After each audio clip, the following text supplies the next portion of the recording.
Chapter 1913. Point. Chapter 1913. Point. What? The good fortune Saint Sovereign's complexion changed. All of his attention just now had been focused on the Ark of Hope. He wanted to obliterate the Ark of Hope's protective shield, and then swallow it, along with the primal god race and Lin Ming. But during this time period, he had suffered a sneak attack. "It's you again." The good fortune Saint Sovereign fiercely raged, furious. Famine's body was far too large. After the black hole broke apart, Famine had been forced to withstand over 90% of the black hole's turbulent energy shock waves. And Empyrean Primordius had hidden himself behind Famine.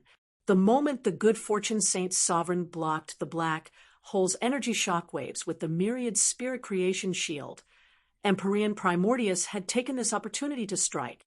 And what was most ruthless was that Empyrean Primordius didn't attack the exterior of Famine's body, but instead chose to rush through the horrifying tearing wounds caused by the black hole energy and break into its body. Such a sinister method caused the good fortune Saint Sovereign to fume with rage. Puff! Blood began to gush out of Famine like a river from the wound where Empyrean Primordius had rushed in. In that moment, Empyrean Primordius had sliced open a giant blood vessel within Famine. This blood vessel was over 1,000 feet thick, and it was cut in half by Empyrean Primordius' bone saber. Underneath a terrifying blood pressure, blood as hot and thick as magma gushed out into space, soaring for thousands of miles. "Just die." The good fortune Saint Sovereign's eyes gleamed with a vicious light. He changed his plans. He had to kill Empyrean Primordius first. Otherwise, with Empyrean Primordius freely rampaging through his body, his wounds would only become heavier. Whoosh! A bone dragon tentacle drilled into Famine's body like a leech, chasing straight after Empyrean Primordius. The good fortune Saint Sovereign was ruthless. He ignored any collateral damage to Famine's body and vowed to catch and kill Empyrean Primordius. As the bone dragon tentacle drilled in, it constantly transformed. It became sharper, more dense, similar to a blood-red spear. And at this time, Empyrean Primordius rushed forwards through the mass of flesh and blood. Before this, Empyrean Primordius' left bone blade had been shattered by the good fortune Saint Sovereign's punch, and his left hand had nearly broken apart at the same time. Now all he had left was the bone blade on his right elbow. Using this bone blade, Empyrean Primordius hurtled forwards with irresistible momentum. He constantly tore through Famine's body, drilling into it like a razor-sharp cone. "Since you've come, don't think of leaving." The good fortune Saint Sovereign surged with energy. Waves of the power of good fortune swelled towards him, and Famine's body violently wriggled. At the same time, the Grand Mist Spirit bead floated above the good fortune Saint Sovereign's head. A stream of ancient runes rushed out, all of them entering into Famine's body. With the support of this powerful energy, Famine's flesh and blood tightened, becoming more dense even as energy recklessly coursed through it. These waves of energy smashed onto Empyrean Primordius like an endless tide. The blood became increasingly hot and also started to be filled with a horrifying corrosive power. This corrosiveness wasn't from physical poisons, but from the heavenly Tao laws. In other words, the poison laws. Even if a true divinity spirit treasure were bathed in Famine's blood, it would still slowly lose its spirituality. Empyrean Primordius fought with everything he had. As he did, he felt the blood splashing on him become as dangerous as acid. As long as it touched him, it would emit puffing sounds and vanish in a plume of white smoke. The pitch-black bone armor on his body began to melt away at a speed visible to the eyes. After a while, a plate of bone armor as thick as a large fist fell down. The bone armor that was originally as smooth as a mirror began to form holes due to the corrosive blood. Some of that corrosive blood even splashed onto Primordius' pupils. On his deep pupils, runes began to collapse. The sight in front of Empyrean Primordius became hazy and dim, as if he would lose his vision at any moment. Roar! Through the layers of hurdles, Empyrean Primordius angrily howled out. A radiant light the color of fresh blood shot out from his pupils, as bright as a sun. The corrosive bodily fluids of the good fortune Saint Sovereign were burned away by the source essence energy of Empyrean Primordius. A boundless shaking power rushed out, allowing Empyrean Primordius to continue hurtling into the deepest depths of famine. The situation is dire. Within the Ark of Hope, an ancient race, Empyrean, felt his mind tighten. Every single action and move that Empyrean Primordius took affected the hearts of the powerhouses within the Ark of Hope. They could all feel that at this moment, the good fortune Saint Sovereign's body was surging with a potent power of good fortune. His fused body bloomed with a blinding light. Every pore shone, and the flesh and blood seemed to come to life, making the heart race with fear. That strength was so great that even the void would be swallowed up. But after Empyrean Primordius had hurtled his way into Famine's body, his aura became isolated from the outside without any way to sense his movements. Even the tear that Empyrean Primordius used to drill into Famine was slowly being covered over by wriggling flesh. Primordius is in danger. Daiwahen and Tobague's faces were dripping with sweat. Whether it was the Celestials or God race, their old leaders had died in battle for their people. Now, the destiny of their races had been left in their hands, and they had become the true commanders who had to lead the ancient remnant races to escape and survive. The pressure on their shoulders could be imagined. The good fortune Saint Sovereign suffered a backlash from the Grand Miss Spirit Bead and has taken heavy damage. He even overdrew his essence energy to activate the good fortune divine art. Just how much strength could he possibly have left? A god race Empyrean spat out with hate thick in his voice. Even a centipede that is chopped in half won't die. Famine's vital life force is too powerful. Even if it only has 1/10 of its strength remaining, it isn't something we can hope to contend with. Daiwahen took a deep breath. At this time, he was nearly out of his wits and out of his mind. Once Empyrean Primordius died, the rest of them would soon follow.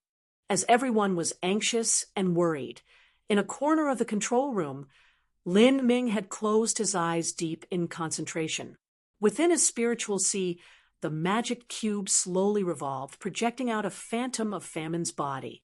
His spiritual sea was nearly isolated from the world. All of his soul force was poured into the magic cube as he sensed the universe through it. He was using the magic cube to search for that one point. Beside Lin Ming, Smokeless was startled.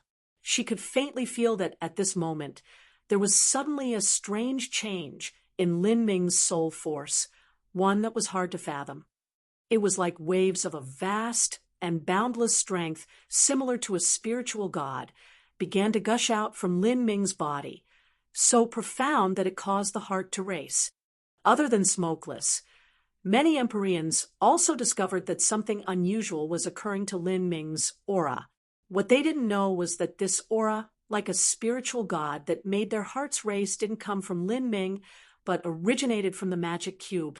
If there was a powerhouse that had a deep understanding of the magic cube, they could rely on this feeling alone to confirm that the magic cube was within Lin Ming's body. This was because the momentum emitting from his body was too grand, too unique. But now, no one could care to delve into this. Lin Ming had created far too many miracles. If they could feel a divine nature from his body, no one would think it was strange. Lin Ming. Daiwahen could see that between Lin Ming's eyebrows, another eye had appeared. This eye shined out with a brilliant divine light, and within his eyes, the phantom of a gray cube seemed to spin around. This cube had mysterious markings that he had never seen before.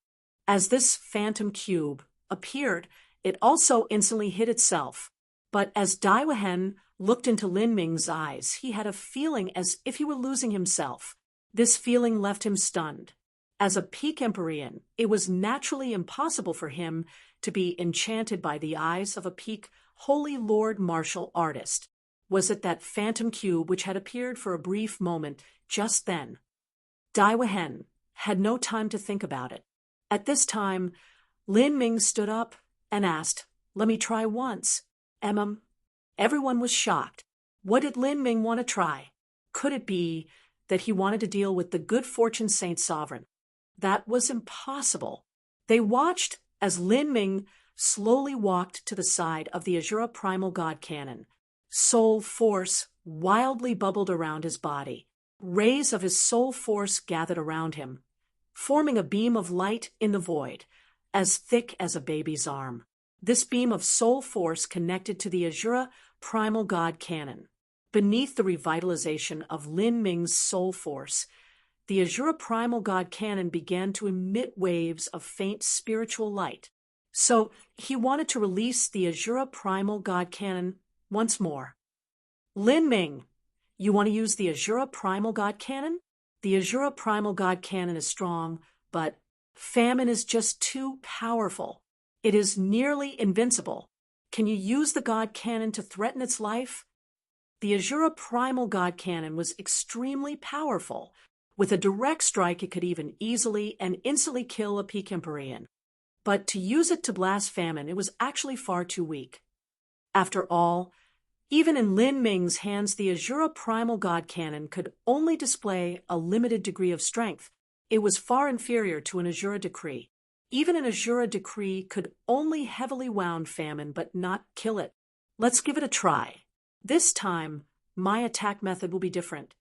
Lin Ming touched the Azura Primal God Cannon. He had no idea just how many rare treasures of the universe were incorporated into this God Cannon, just how many materials were needed to forge it. In the ancient era, this God Cannon had once followed the Azura Road Master into battle and had obtained many magnificent war exploits. Chapter 1914, The Strongest Joint Attack. Chapter 1914, The Strongest Joint Attack. A different attack method? When the many Empyreans heard Lin Ming's words, they were left surprised. The so-called different attack method, could it be related to the divine aura that emanated from Lin Ming just now? Lin Ming said, "I'm not sure, but I believe that no matter how powerful an existence is, they will never be invincible. Even the good fortune Saint Sovereign must have a weakness." As Lin Ming spoke, no one asked any more questions. With Empyrean Primordius on the precipice of death, there was just no time to talk. Moreover, the key factor was that the Empyreans present had faith in Lin Ming. He had already created far too many miracles. "Everyone, help me!" As Lin Ming's voice fell, his blood vitality began to seethe and roil. The 9 stars of the Tao Palace completely opened, and his body emitted loud crackling sounds as his figure rose and black scales appeared all over him. In order to operate the Azura Primal God Cannon the best he could, Lin Ming had activated the power of the Azura blood. At this time, his blood vessels and meridians began to surge like a flood. Condensed blood vitality and energy shot out from his pores, gathering in the void. Not just that, but Lin Ming's spiritual sea started to tumble and stir. Soul force roared out from him, gathering into purple pythons that rushed out from Lin Ming's soul. All of these strengths were Lin Ming's true source soul, and now he was pouring all of it into the Azura Primal God Cannon without reserve. Slowly, the runes atop the Azura Primal God Cannon began to emit a bright and eternally glorious light. Marks started to float in the air, like innumerable faint stars revolving around the cannon that made it seem even more mystical and magnificent. Just Lin Ming's strength alone was far from enough. At this time, stream after stream of great energy began to flow into Lin Ming's body. These strengths were as deep and vast as a sea, all of them pouring into Lin Ming like massive rivers, and then flowing through him into the Azura Primal God Cannon. The source of these strengths was all the ancient race Empyreans of the primeval universe that were trying their best to struggle for a future within the Ark of Hope. They had already helped Lin Ming activate the Azura primal god canon once before. Now that they were coordinating with him a second time, this was already a familiar process. None of them knew what Lin Ming's plan was, nor did they know what the chances of success were. But at this time, none of them asked. They could only desperately push forwards, burning their life source without hesitation to wrestle for the slightest ray of hope. Many ancient race Empyreans began burning their fires of life. Their appearances started to wither, becoming older. They had already been powering the Ark of Hope's array formation all this time, and they had consumed a tremendous amount of energy. This strength that they poured into Lin Ming was all they had left. Some older Empyreans barely had enough strength to continue standing, and almost slumped over. But even so, they continued to pour their power into the array formation. The entire Ark of Hope was silent. No one spoke. Only the sound of roiling soul force echoed in the air as all eyes were focused on Lin Ming. Lin Ming required time to gather his potential, but at this time, within the body of famine, Empyrean Primordius had already consumed a tremendous amount of strength and was finding it hard to continue. The bone armor on his body was almost corroded to nothing, and he dripped with blood all over. Famine's flesh trembled around Empyrean Primordius. The flesh became like walls, pressing down on him. This terrifying strength could even crush a planet, and now it was all being withstood by Empyrean Primordius alone. Kacha! With a loud crack, Empyrean Primordius' right bone blade finally cracked as it tried to slice through the increasingly dense flesh and corrosive strength. Whoosh! Behind Empyrean Primordius, the blood-red tentacles chased after him faster and faster. They bored tunnels through Famine's body, soon about to pierce through Empyrean Primordius. A callous smile unconsciously appeared on the good fortune Saint Sovereign's face. Although his battle with Empyrean Primordius and the ancient races had caused him to suffer heavy losses, if he could catch Empyrean Primordius and swallow his mortal body, then he could restore a bit of his lost essence, energy, and blood vitality, restoring himself that much faster. But just as he was about to kill Empyrean Primordius, his body shook. The smile on his face froze. Killing intent. The good fortune Saint Sovereign's eyes widened. He swiveled to look towards the Ark of Hope. At this time, the Ark of Hope had fallen utterly silent. Its protective shield had disappeared, and now it was only relying on the tough defenses of his hull to continue onwards. This was because all the power within the Ark of Hope was gathering into the Azura primal god canon, and it could no longer maintain its protective shield. On the bow of the Ark of Hope, the Azura primal god canon began to shake. Rumbling filled the air like countless texts being recited in unison. In that incomparably ancient and profound cannon barrel, a terrifying strength that could crush billions of miles of space began to condense, turning into a blinding light. This light became increasingly glorious and magnificent, like a supernova, but strangely, there was no sound, as if the terrifying power of the Azura primal god canon could swallow all sound in the world. In that moment, the heavens and earth fell silent. All that existed in everyone's field of view was a vast white light that swallowed everything as it swept towards the good fortune Saint Sovereign. Humph! The good fortune Saint Sovereign coldly snorted. He had withstood 3 Azura decrees, beyond divinity-level treasures that represented the will of the Azura Roadmaster. Even then, he had only suffered heavy damage. So, this Azura primal god canon that was operated by a pack of Empyreans was nothing at all. You want to save Primordius? Dream on. The good fortune Saint Sovereign contemptuously sneered.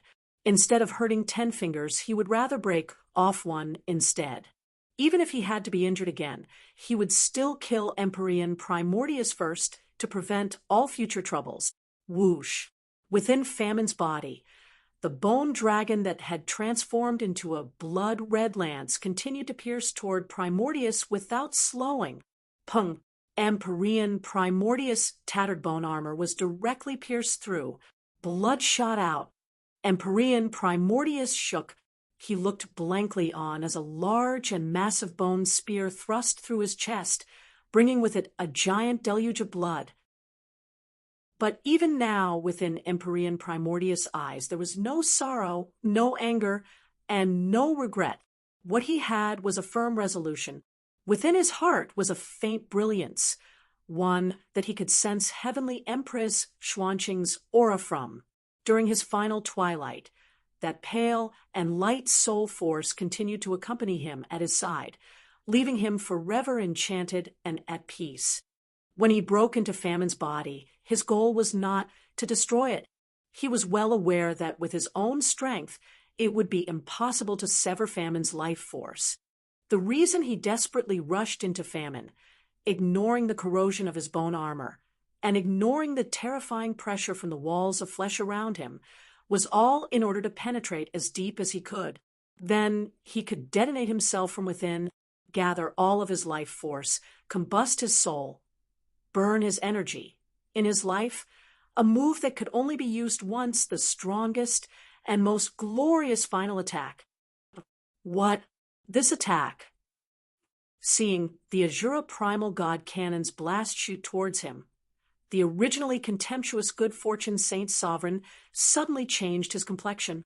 From this terrifying energy, he could feel a soul-destroying aura, and what was most terrifying was that this energy had locked onto the singular weak point within Famine's body.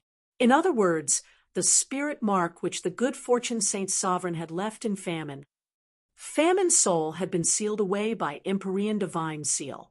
The good fortune Saint Sovereign had used the Grand Mist Spirit Bead to extract the flesh and blood essence from Famine and fuse it into his own body. This was the method he used to establish a connection with Famine. The reason he was able to control Famine's body was because he had left his own spirit mark within it. The place of this spirit mark was not too far away from the good fortune Saint Sovereign's main body. Lin Ming had poured his soul force into the magic cube, using the magic cube to search until he finally found this singular point. The all-out cannon blast was aimed towards this area. Once it was erased, the good fortune Saint Sovereign would lose control of Famine. There was nothing that was truly invincible. How is this possible? The good fortune Saint Sovereign was shocked beyond compare. Famine had such a massive body that it was impossible for it to be a coincidence for the enemy to strike solely this point. But who was it that had discovered the location of the spirit mark? Humph! The good fortune Saint Sovereign's expression turned fierce and hideous, with several loud popping sounds. All around him, dozens of red bone dragons had appeared. These red bone dragons swirled in front of the good fortune Saint Sovereign, ready to intercept the cannon blast. Famine's mortal body was extremely formidable. The good fortune Saint Sovereign was fully confident that with these dozens of red bone dragons intercepting the strike, even if the ancient races had discovered his weakness, they still couldn't do anything with it. But at this time, the good fortune Saint Sovereign's complexion changed once more. Deep within Famine, he could feel a power brewing like a volcano. Primordius, have you gone insane? The good fortune Saint Sovereign was panic-stricken. The point that this terrifying strength was gathering towards was where Empyrean Primordius was.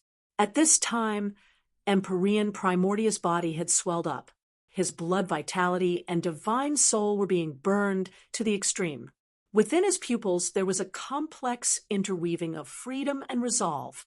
In front of him, a faint soul force condensed, manifesting into the vague phantom of Heavenly Empress Xuanqing.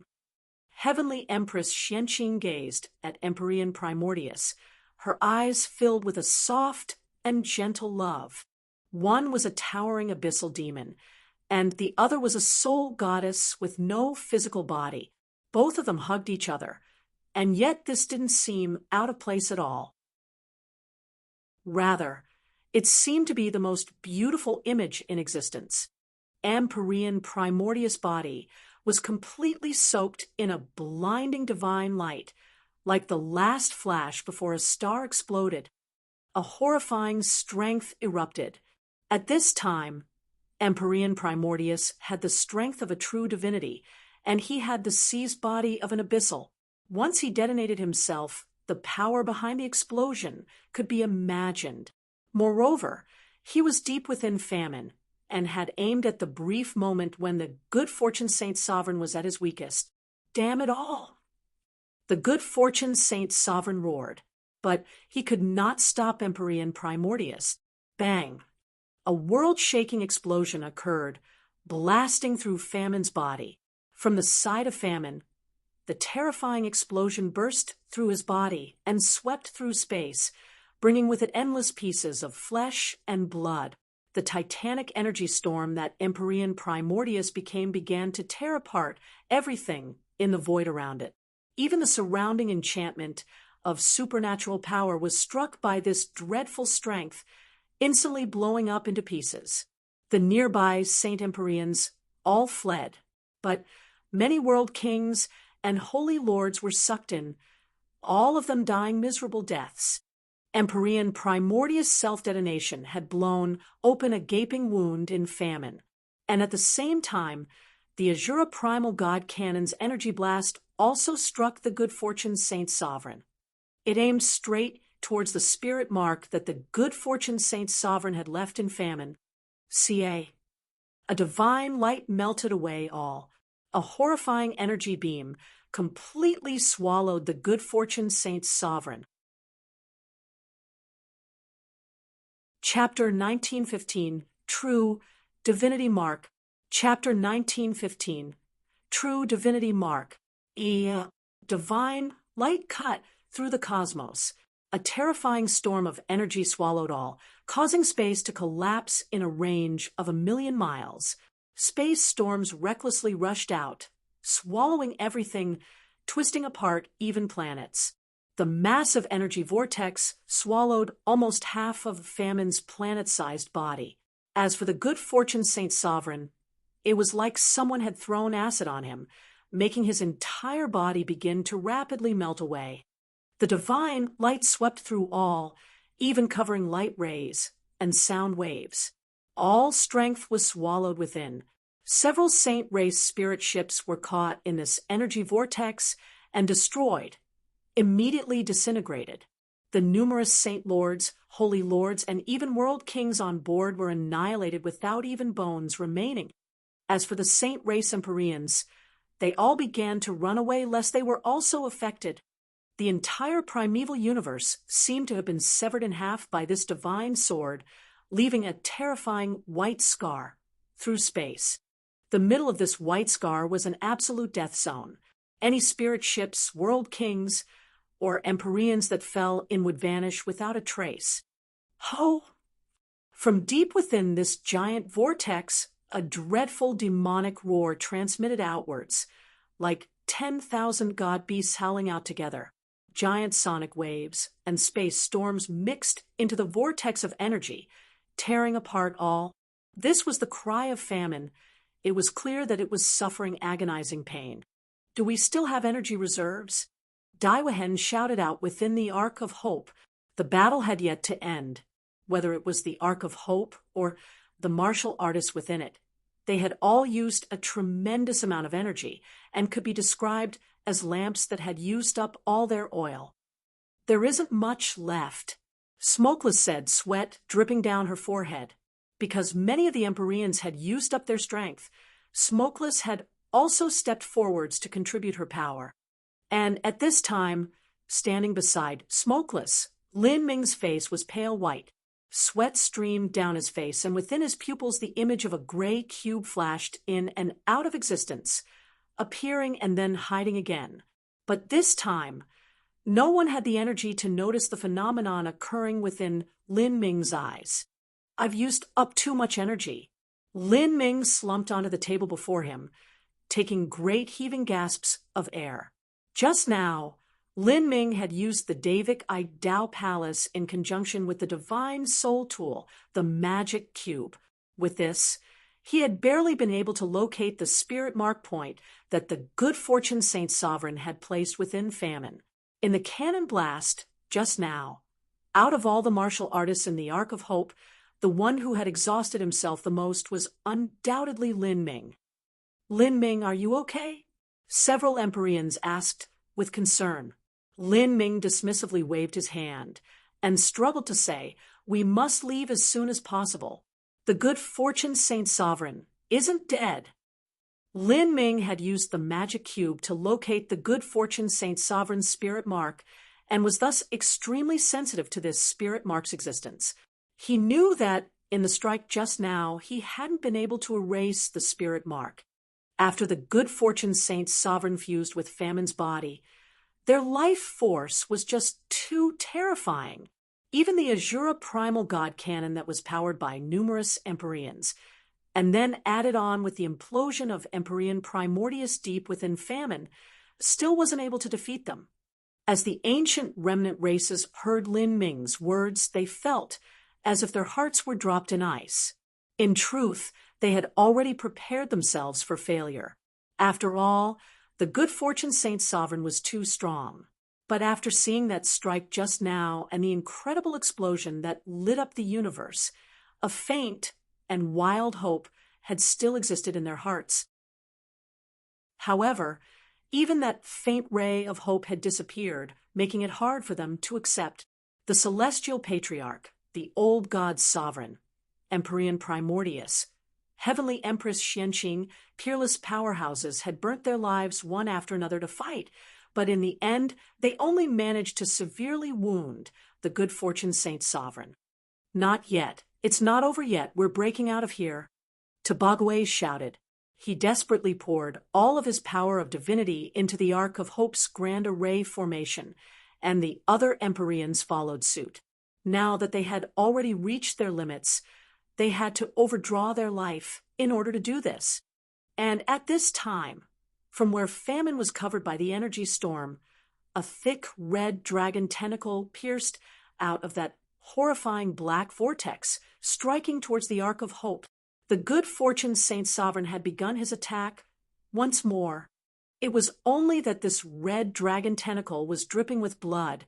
It had clearly suffered tremendous damage. "I will kill you all." This hatred-filled curse resounded through the cosmos. Seeing the red dragon tentacle shoot towards them, the expressions of the ancient race Empyreans all changed. They knew that once they were tied down by this red dragon tentacle, they were all finished. This was because there were still many Empyreans within the Saint army. Due to that fearful explosion, just now, the Empyreans had all scattered and fled as far as they could. They were flesh and blood, unlike the Ark of Hope, and couldn't withstand the shockwaves from such a terrifying energy storm. But currently, the energy storm was weakening, and those Empyreans that ran away were rapidly returning. If they were encircled, then the Ark of Hope would never be able to escape. "Explode for me!" As everything hung by a single thread, Tabagwe suddenly thrust out a withered yellow god decree. The 3 Azura decrees had already been used. What Tabagwe held in his hand was one left behind by an upper true divinity. After being repaired by Lin Ming, the might within it had been restored to its past state. In the hands of the ancient races, it was a formidable weapon only inferior to the Azura decrees. Bang! The god decree blasted through space, and a powerful shockwave blew away the dragon tentacle. At the same time, the Ark of Hope was pushed away by the impact of the shockwave and went tumbling backwards like a meteor. "Rush out!" Daiwahen had already recklessly burned his blood essence. The other Empyreans were also pouring every drop of energy they had into the Ark of Hope's array formation. Energy roiled and raged, and the Ark of Hope violently trembled. It shot forwards like a beam of white light. Whoosh! An incredible impulse force erupted. After being pushed forwards by this tremendous propulsion, the Ark of Hope turned into a divine beam of light that instantly passed 1,000,000 miles through the void, shooting deep into the universe. The good fortune Saint Sovereign's force field blockade had already been broken in that explosion just now. For a time, the Ark of Hope was like a fish swimming through the sea, a bird flying through the air, an unstoppable force. In terms of speed alone, the Ark of Hope surpassed the Saint Empyreans by far. Even if it were the good fortune Saint Sovereign who had fused with Famine because Famine's body was too large, it would be hard for him to pursue the Ark of Hope. Moreover, the good fortune Saint Sovereign had already sustained heavy wounds. In this battle he had experienced severe injuries. Ever since the good fortune Saint Sovereign became an extreme Empyrean, he had never once suffered wounds like he had today. Damn it! Space was torn apart, and blood tentacles stretched out. Famine's giant body forcefully pushed out from the collapsing spatial vortex. Over half of its flesh had melted away. From afar, it resembled an apple that had many bites taken out of it, completely rotten. Blood gushed out all over Famine's body like numerous erupting volcanoes. The space around it was covered in red mist. Lin Ming, ancient remnant races, I will kill you all myself. Famine's losses were deep, and the good fortune Saint Sovereign's main body was also dripping with blood. Frightening wounds were left all over him, and the flesh and blood there wriggled, as if vicious beasts would pop out. If he wanted to recover, he would need an extremely long period of time. Your Majesty Saint Sovereign. In front of the good fortune Saint Sovereign, many Empyreans fell to their knees. These Empyreans were all filled with fear. This fight had taken a sudden unfavorable turn, and they were all more or less related to this outcome. They were scared that the good fortune Saint Sovereign would blame them all for this in a fit of anger. Just what you dawdling here for? Chase them. The good fortune Saint Sovereign's face darkened. He never imagined that in his first battle ever since he subdued Famine, facing a group of people that were, in his eyes, nothing more than ants, he would actually be reduced to such a state. Not only had he been severely wounded, but he had allowed Lin Ming and the ancient remnant races to escape. This was a disastrous defeat. The Saint Empyreans all looked at each other in blank dismay. They had already seen the terrifying speed that the Ark of Hope had fled with after the force field blockade had been shattered. That wasn't a speed they could overtake at all. In the large universes of the 33 heavens, once they lost the Ark of Hope and wanted to chase after them, that was no different from searching for a needle in a haystack. Wasn't that easier said than done? The exception was if they were a true divinity that could search a world with their divine sense. Only then would they have a chance of catching up. But now they didn't even know which direction to go in. Take this. The good fortune Saint Sovereign waved his arms, and several crimson jade slips flew out into the hands of the peak Empyreans present. As they received these jade slips, they were slightly stunned. The good fortune Saint Sovereign gloomily said, I have left behind my tracking mark on their spirit ship. If you use these jade slips, you will naturally be able to find them. They are nothing but a completely exhausted group of people. Catch them and bring them back. I do not care who has to die in the process. During that final attack, the good fortune Saint Sovereign had already realized that it was unlikely for him to be able to hold the ancient races from escaping. Thus, after that attack, the good fortune Saint Sovereign didn't try too hard to hold back the Ark of Hope, but had instead left behind a tracking mark on the spirit ship. Chapter 1916, The Lurking Danger. Chapter 1916, The Lurking Danger. A true divinity tracking mark was extremely difficult to erase. At the Fallen God Mountain range, when Lin Ming was grasping the principles atop the shrine platforms there, he had been marked by the great Brahmic God King. If it weren't for Sheng Mei arriving right on time, then Lin Ming's situation would have been dire indeed. The Saint Race Empyreans took these crimson jade slips and probed them with their divine sense. They could faintly feel the direction of the Ark of Hope in their minds. It was a small yet brilliant mote of light that was speeding away at an unbelievable speed, rapidly increasing the distance from them. There it is. The Saint Race Empyrean's eyes lit up. From just this alone, they dreaded the good fortune Saint Sovereign. When the good fortune Saint Sovereign was severely wounded, and his spirit mark was being attacked by the Azura primal god cannon, and was nearly erased, he had still managed to return a strike and leave a tracking mark on the Ark of Hope. This level of ability was extraordinary. 90% of the Empyreans rushed away, chasing after the Ark of Hope. As for the remaining Saint Race powerhouses that were dispersed all over, they completely sealed away this part of the universe.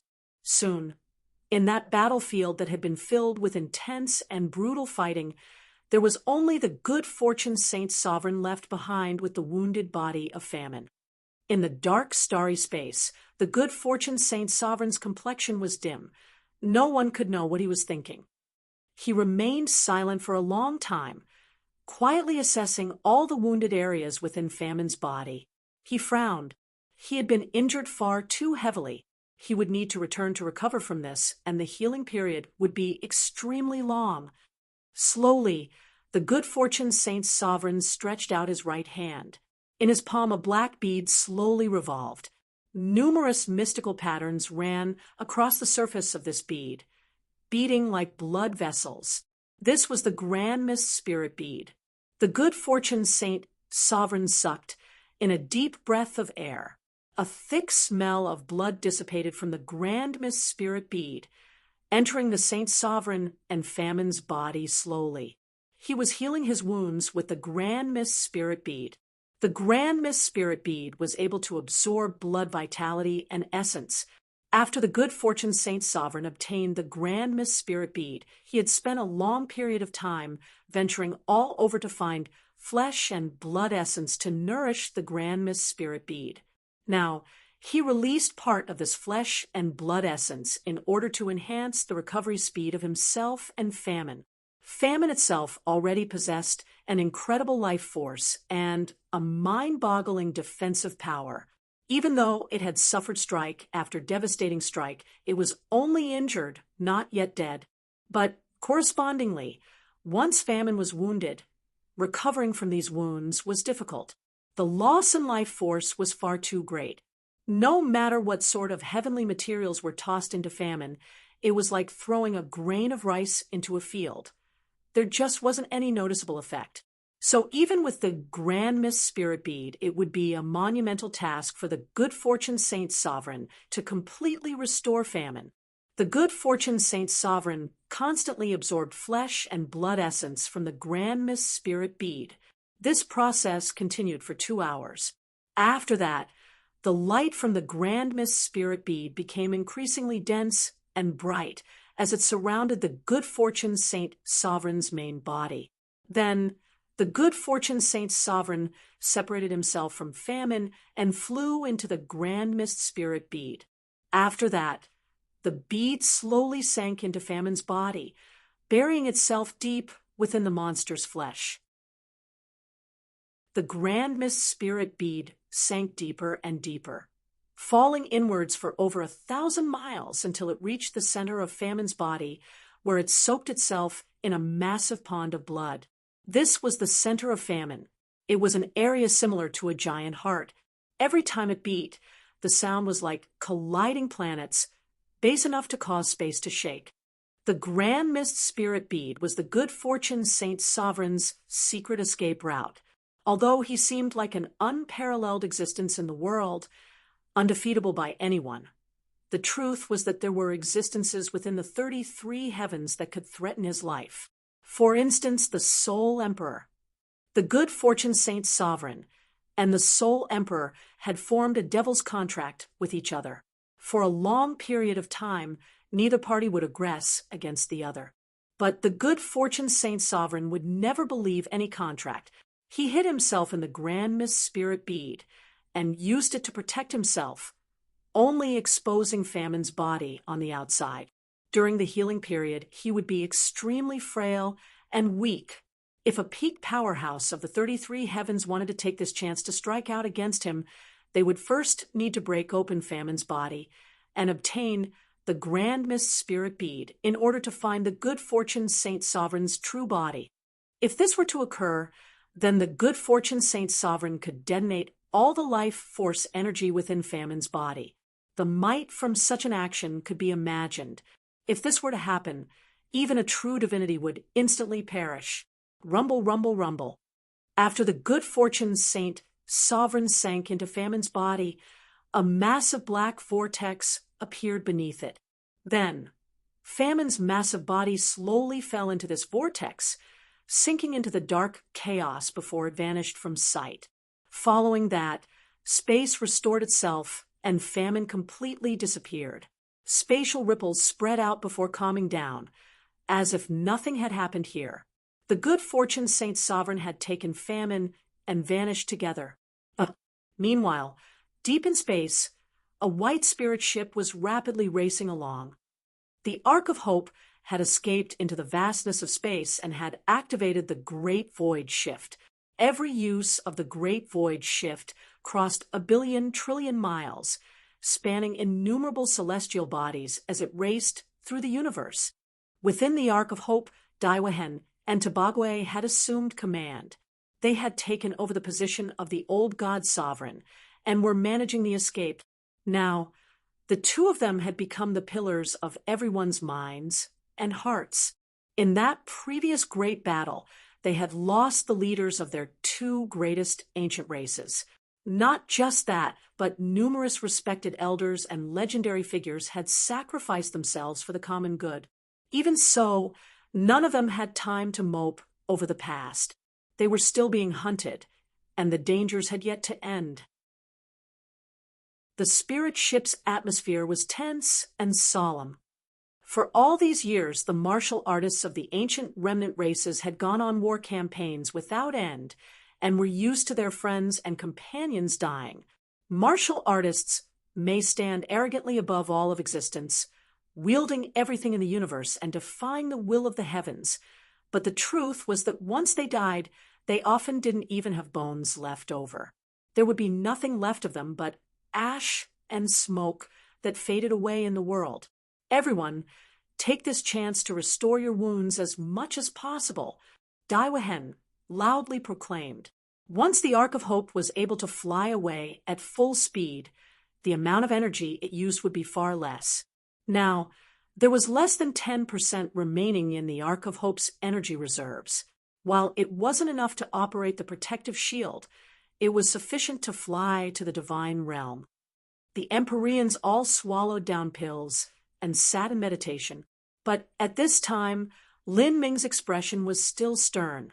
He thought for a moment, and then said, "Everyone, I have a foreboding feeling."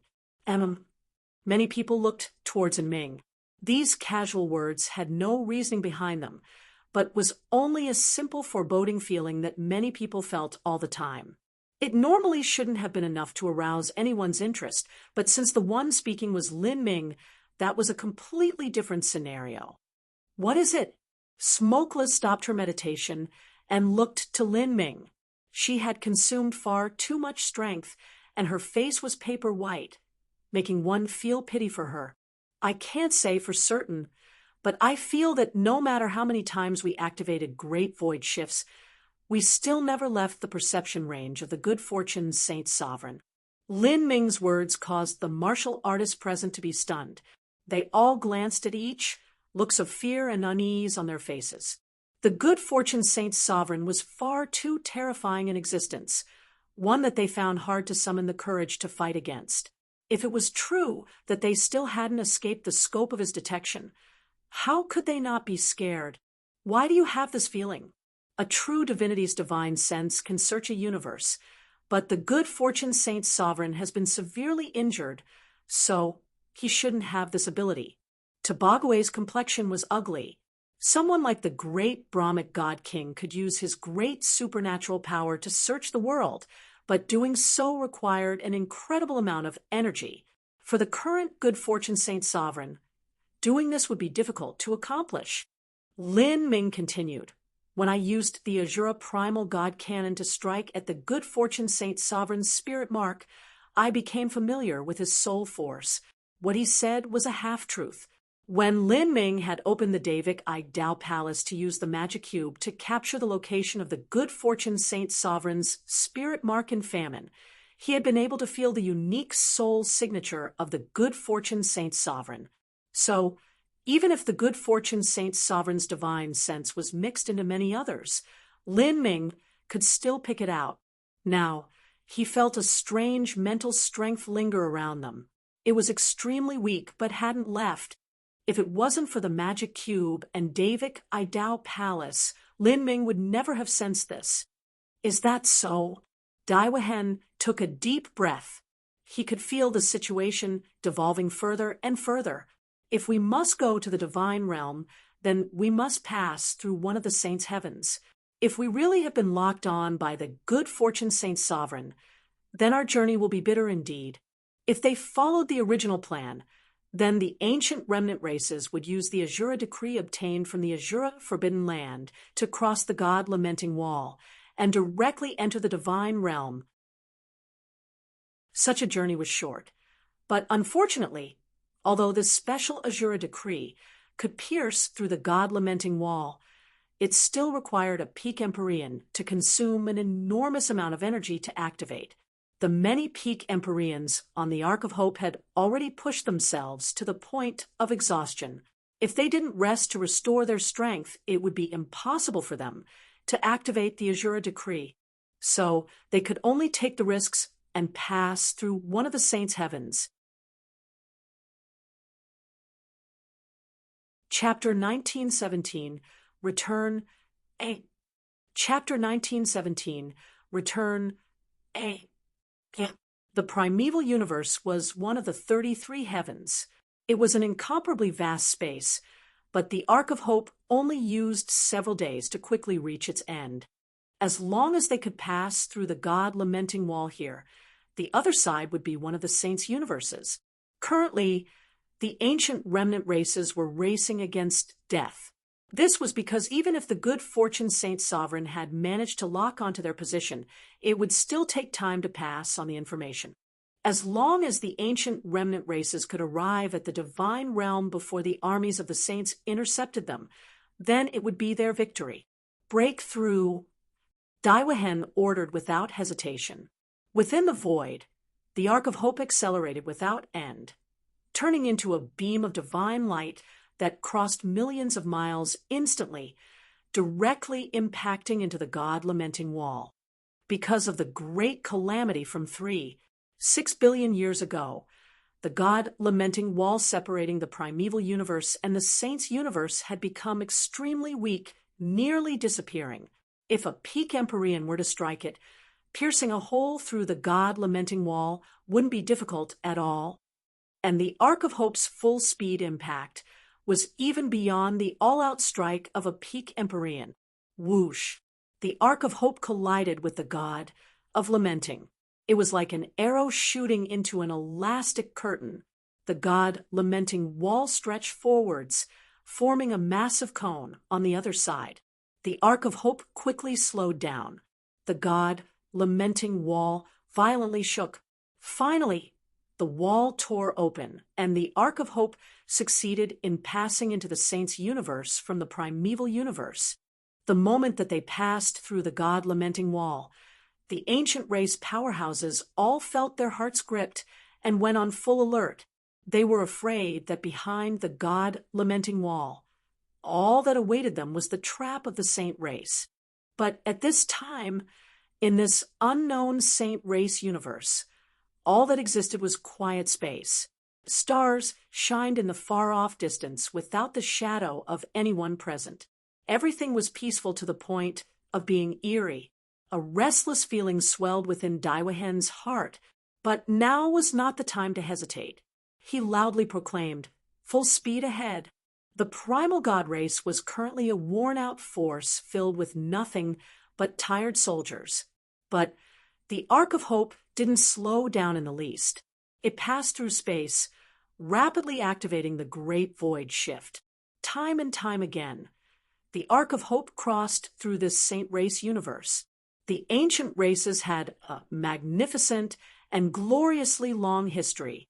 They possessed a star chart of the 33 heavens, a grand map that broadly described the universes of the 33 heavens. It also marked where the universes of the 33 heavens connected with each other, and the main races that dwelled within them. Although this star chart's information was vague, it had an inestimable function for this moment. It could show them the general direction to take. Otherwise, the ancient races wouldn't know just where to go to find the divine realm. Tobagwe looked at the star chart and said, "The universe we're at is called Saint Strife Heaven. Its size is 70% that of the primeval universe, and within the saints' 7 heavens. It is one with a relatively low number of masters and is comparatively lacking in resources. According to what we know, this Saint Strife Heaven is one of the safer heavens, and there are no true divinities here. There is a chance we can simply pass directly through and safely arrive at the divine realm. Even for a true divinity, wanting to travel through the universe to catch up would require time. Even if the good fortune Saint Sovereign wanted to send out news of their arrival, it would still require time. Their successful escape wasn't a hopeless prospect by any means. Moreover, according to information obtained by the primal god race, the true divinities of the saint race were in a heated struggle against each other. This was because the situation involved ownership of all the resources within the primeval realm ruins. Amongst the saint race true divinities, the good fortune Saint Sovereign was the strongest.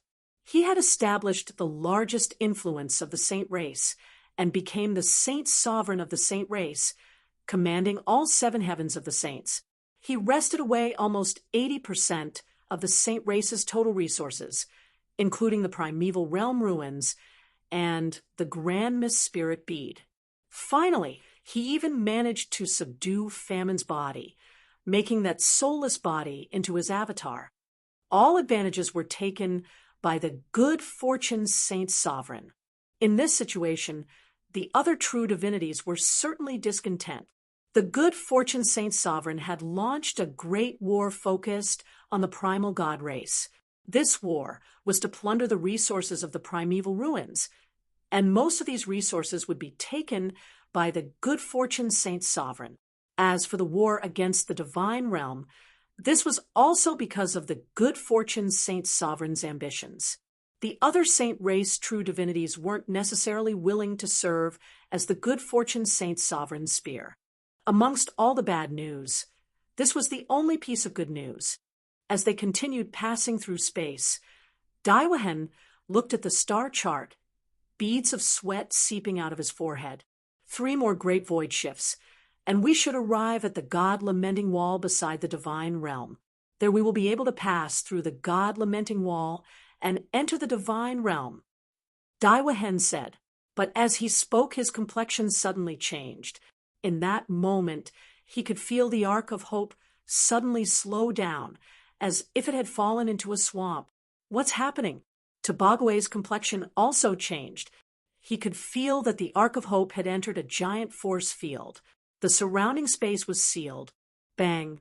The grand hall housing the Ark of Hope's array formation suddenly shook like an earthquake passed through it. The martial artists managing the array formation were shaken off their positions. Everyone was left panic-stricken. They looked out the porthole to see dozens of spirit ships before them. They had already been waiting there and had activated their array formations. The Ark of Hope was a little fly that had landed on a spider's web, unable to move. And to create an array formation that could intercept the Ark of Hope, the strength of their opponents could be imagined. Saint race spirit ships. Daiwahen sucked in a breath of cold air. They had been ambushed. How could they be so quick? A roaring bone race Empyrean clenched his fists, his voice filled with unwillingness. They were already so close to the divine realm. Just a little bit more, and they would have been able to flee the Saint Strife Heaven.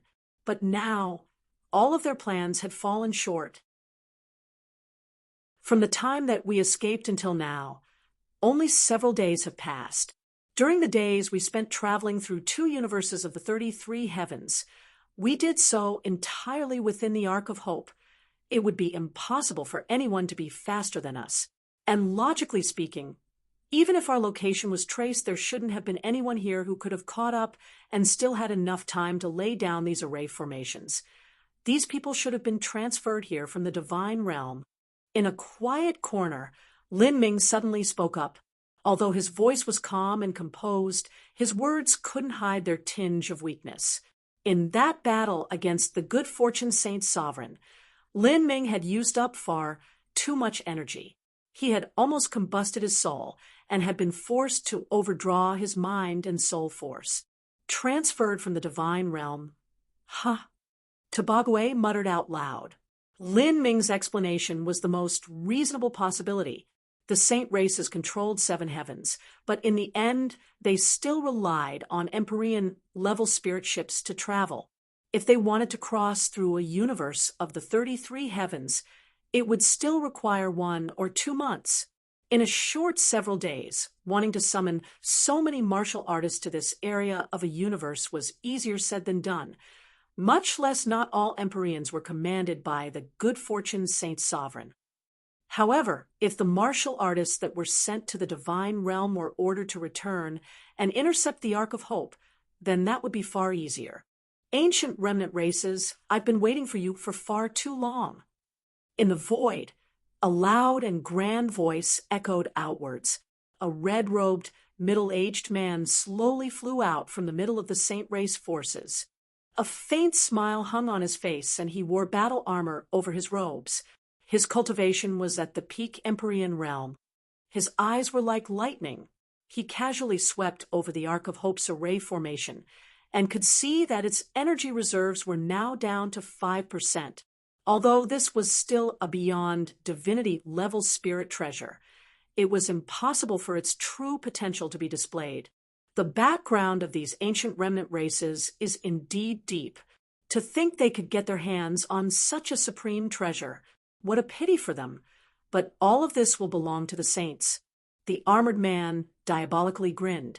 Killing the ancient races and capturing Lin Ming alive, this would be a monumental merit. His fame and prestige amongst the saints would skyrocket, and he would also obtain rich rewards from the good fortune Saint Sovereign. At this time, behind the middle-aged man, space began to distort with ripples. One after another, Saint Race Empyreans appeared, their figures slowly appearing as they broke through space. Their cultivations were amazing, and their blood vitality was overwhelming. As they stood in space, they were like planets blocking the world. Among them, there were several individuals that emanated an aura as deep as an abyss, as if they were unfathomable beings.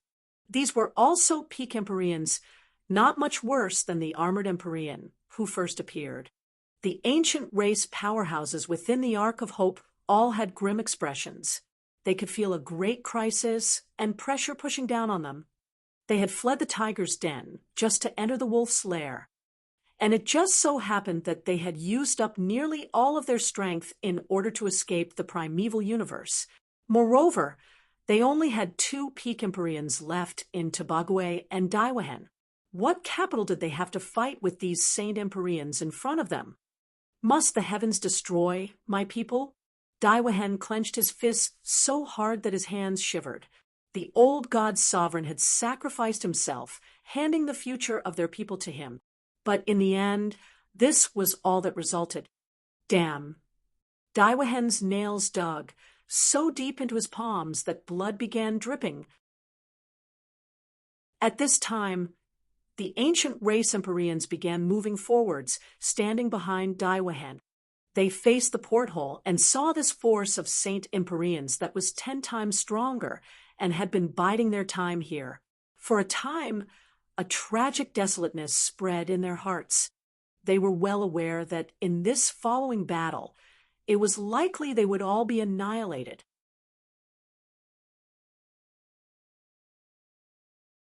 Chapter 1918, Return B. Chapter 1918, Return B. Seal the array and block them in. Don't give them a single crevice to escape from. In space, dozens of Saint Empyreans assembled together. In addition, there were many ordinary world kings and great world kings. These world kings and even more holy lords gathered on spirit ships that were able to combine all of their strength. They brought their energies together to reinforce the massive array net, sealing off all directions of escape for the Ark of Hope. With its nearly depleted energy reserves, the Ark of Hope simply didn't have any chances of breaking through. In the Ark of Hope, all of the ancient race Empyreans were solemn and quiet. In the face of death, no one felt fear. Instead, they silently waited for the final great battle. The Azura Primal God Cannon, can we still use it? Daiwahen looked at Lin Ming. As he saw Lin Ming's pale face, Daiwahen couldn't bear to say these words. He knew that Lin Ming had consumed far too much strength. Lin Ming fell deep in thought.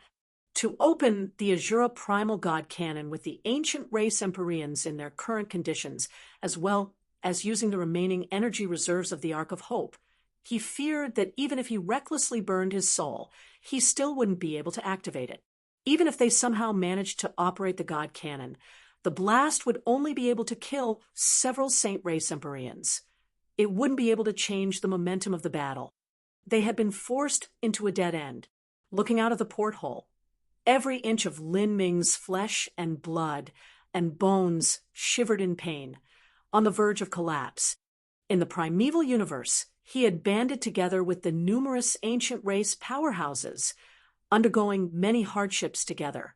They had sacrificed themselves in order to heavily wound the good fortune Saint Sovereign and find a chance of salvation somewhere in the dark. Yet, was everything going to end here? Just a single step away. If they could return to the divine realm, they would be able to find humanity, find life. I understand. Daiwahen grimly nodded. If that's the case, there's nothing else to say. Perhaps we cannot protect the bloodlines of the ancient remnant races, but at the least we can protect our glory. Perhaps we cannot change the flow of history, but at the least we will use our blood to carve our names in the river of history. As Daiwahen spoke, a blazing fighting spirit lit up in the hearts of the ancient race martial artists. Us ancient race martial artists, since when did we fear death? I would rather die with honor than live on dishonorably. The ancient race martial artists all strengthened their resolves. And at this time, outside of the Ark of Hope, the Saint Race army also began to move. Everyone, this battle is of the utmost importance. Even if success is assured, we cannot underestimate them. Attack together, and make sure not a single one of them escapes. The one speaking was a Saint Empyrean, wearing a gold crown. His expression was cold and ruthless, his eyes shining with killing intent. Activate the Grand Array and destroy that spirit ship's protective shield. The red-robed Saint Empyrean waved his hand. He was the high commander of the Saint Race army assigned to invade the divine realm. The military seal was in his possession, and his title was the Saint General, given supreme authority over this army. He had long received a warning from the good fortune Saint Sovereign. This pack of powerhouses that had fled the primeval universe didn't have much strength left. They would collapse at the first blow. Their only hope was that mysterious spirit ship. But at this moment, the spirit ship's protective shield was nearly non-existent. It wouldn't be able to last much longer. As the red-robed Saint Empyrean's voice fell, several peak Empyreans suddenly took the initiative, their bodies becoming dim. Divine lights from all sorts of astral essence surged within the void, rapidly expanding into a sea of gold. In an instant, all of the heaven and earth origin energy in the surrounding space for millions of miles was swallowed up. The Saint Race Empyrean's attacks were as dazzling as stars. Countless star-like runes came smashing downwards, colliding with the Ark of Hope.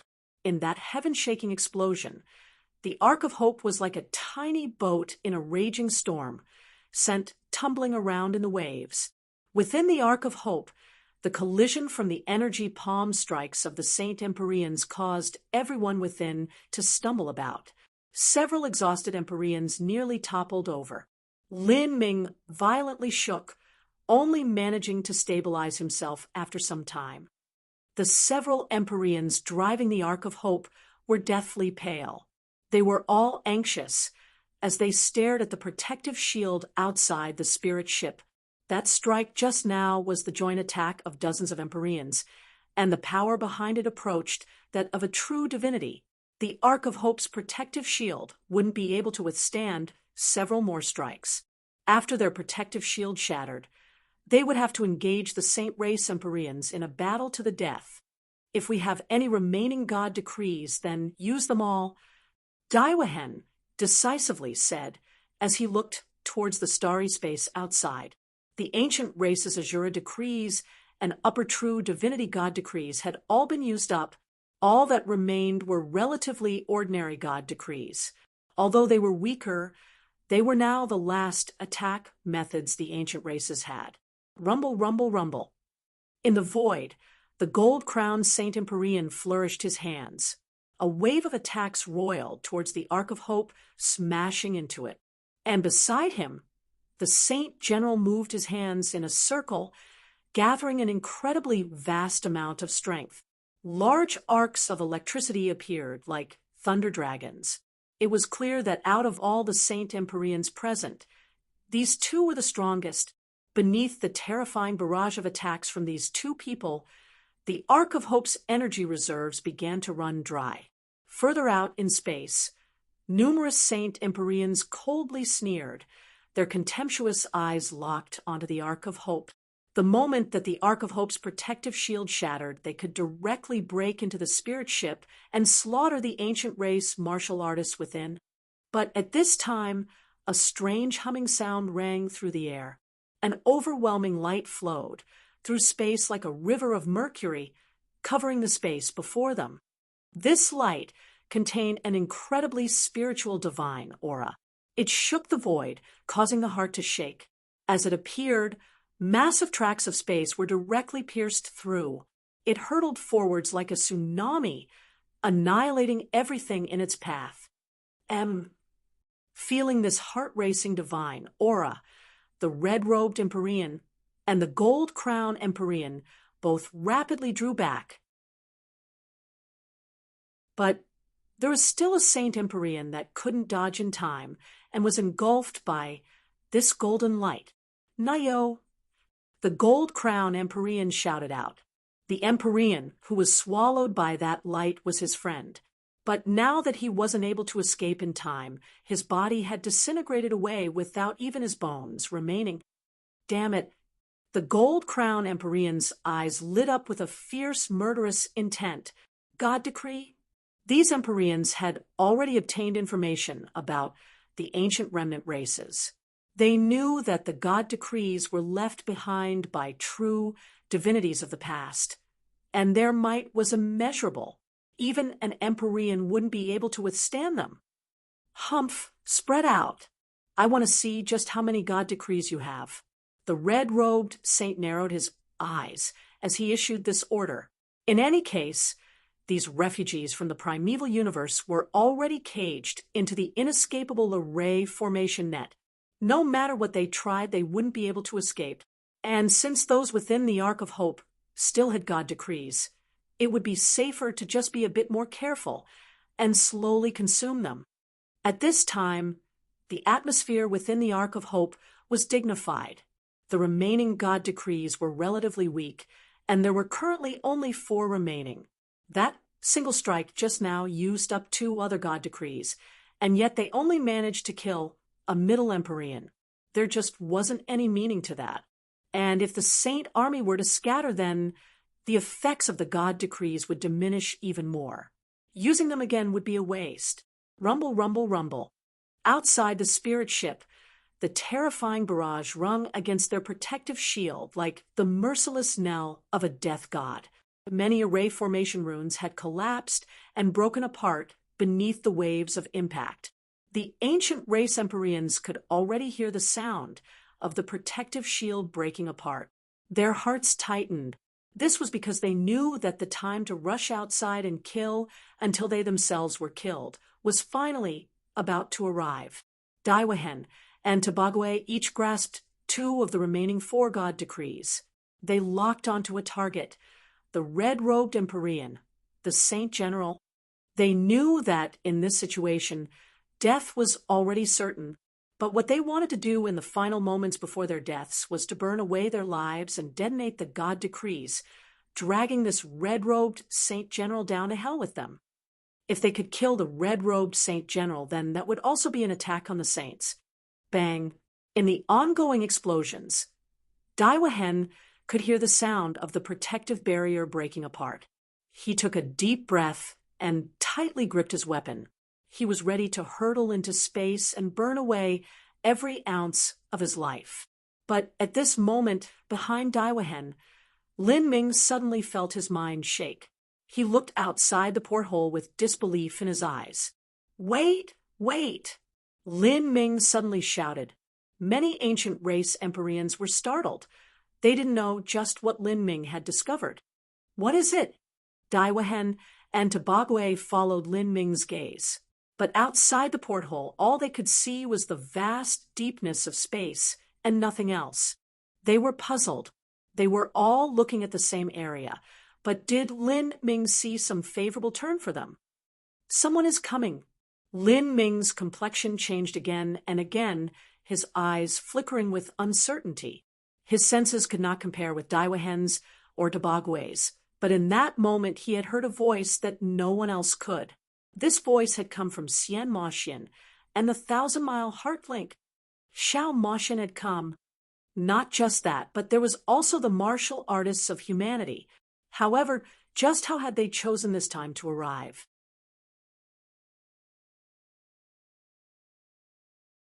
Chapter 1919, Reunion. Chapter 1919, Reunion. Bang. After being struck by the joint attack of the Saint Empyreans, the Ark of Hope was sent tumbling away. The protective shield covering the ship had been cracked open like an eggshell, with alarming fissures in the runes. Some of the energy from the Saint Empyreans' attacks was already able to pierce through the protective shield and crash into the Ark of Hope. "Lin Ming, who did you say is coming?" Daiwahen grabbed Lin Ming's shoulder. In such a critical situation, he didn't know whether the people Lin Ming spoke of were friends or enemies. The divine realm, human martial artists. Lin Ming said. At this time, within his mind, the 1,000-mile Heart Link was still reverberating with Xiao Moxian's worried voice. Divine realm, humans. The ancient race powerhouses were stunned upon hearing this. The divine realm was separated from the primeval universe by another heaven. Even if the great calamity descended and the God-lamenting wall became extremely weak, it would be difficult for their races to meet. Even so, the two races had just the tiniest connection between them. Empyrean Primordius was a human, and Heavenly Empress Xianqing had died in the divine realm. Humanity was once a peak race of the 33 heavens, but after the Great Calamity 3, 6 billion years ago, their inheritances had been severed, and their true divinities had died out. Even most of their Empyreans perished in the conflict, and they had become a waning race. Just what would humanity of the present era be like? As the ancient race martial artists were stunned, there was a loud detonation as the Ark of Hope's protective shield finally shattered into pieces. In the midst of the terrifying attack, a beam of energy shot out, causing brilliant fireworks to light up the dark space. "It's finally broken. Ha!" The gold-crowned Empyrean and the Saint General both chuckled. They used their techniques, about to fatally strike down the many martial artists within the Ark of Hope. But at this time, Daiwahen threw out 2 god decrees without a hint of hesitation. Whoosh! The god decrees cut through space like a divine arrow, exploding in the cosmos. They formed a dreadful shockwave that swept over 1,000,000 miles of space. The gold-crowned Empyreans savagely grinned. "Using the same old tricks to delay for time, but you still won't be able to change your fate of annihilation." The gold-crowned Empyrean avoided the god decree's energy storm and was about to attack once more. But at this time his complexion changed. He turned to see that behind him, just 10,000 miles away, ripple-like distortions began to appear in the pitch-black space. Within these ripples, an exquisite, white building slowly surfaced. This was a palace. This white jade palace seemed insignificant compared to the massive spatial ripples around it, like a leaf of jade floating in the water. But as the gold crown Empyrean looked at this white jade palace, he felt something bizarre and weird. Looking at this palace, he felt as if all of existence were unreal, and this palace was slowly fluttering towards him from some distant dream. And following that, right behind this palace, spirit ships began to rush out en masse. These spirit ships were all massive constructions, each one emitting a vast and solemn atmosphere. And amidst these spirit ships, there was a golden great Buddha. This golden great Buddha sat upon a lotus throne, its body 1,000 miles long, stabilizing the surrounding void. Rays of Buddhic light lingered around it, giving it a solemn and hallowed atmosphere. Buddhist chants hummed in the air, ignoring distances of space, to resound in the ears of all like a great bell enlightening the mind, so loud that even the deaf could hear it. Like this, the great Buddha flew forwards in space like a giant sun, dazzling to the eyes. Humanity. The High Commander of the Saint Race's Divine Realm Invasion Force, the red-robed Saint General, narrowed his eye as he saw those spirit ships. After preparing for war in the Divine Realm for so many years, he certainly recognized the influences of humanity. The White Jade Palace originated from Divine Dream Heavenly Palace. As for the Golden Great Buddha, it was from the most glorious and storied human Empyrean Holy Land, Mount Potala. This was Mount Potala's supreme treasure for crossing through space. Humanity, these are human martial artists, Daiwahen, Tabagwe, and the many other ancient race Empyreans had looks of surprise and disbelief twining together on their faces as they saw the forces of humanity arrive. They had heard that humanity had long been on the decline. In the minds of the primal god race, the entire divine realm might be far more populous than the primeval universe, but the number of genuine masters probably wasn't much higher. Thus, as they saw this sight before them today, all of them were filled with incredulity.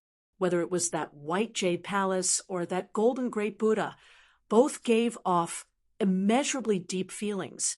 From a misty sea of white light around the white jade palace, a white-clothed woman stepped forth from the void.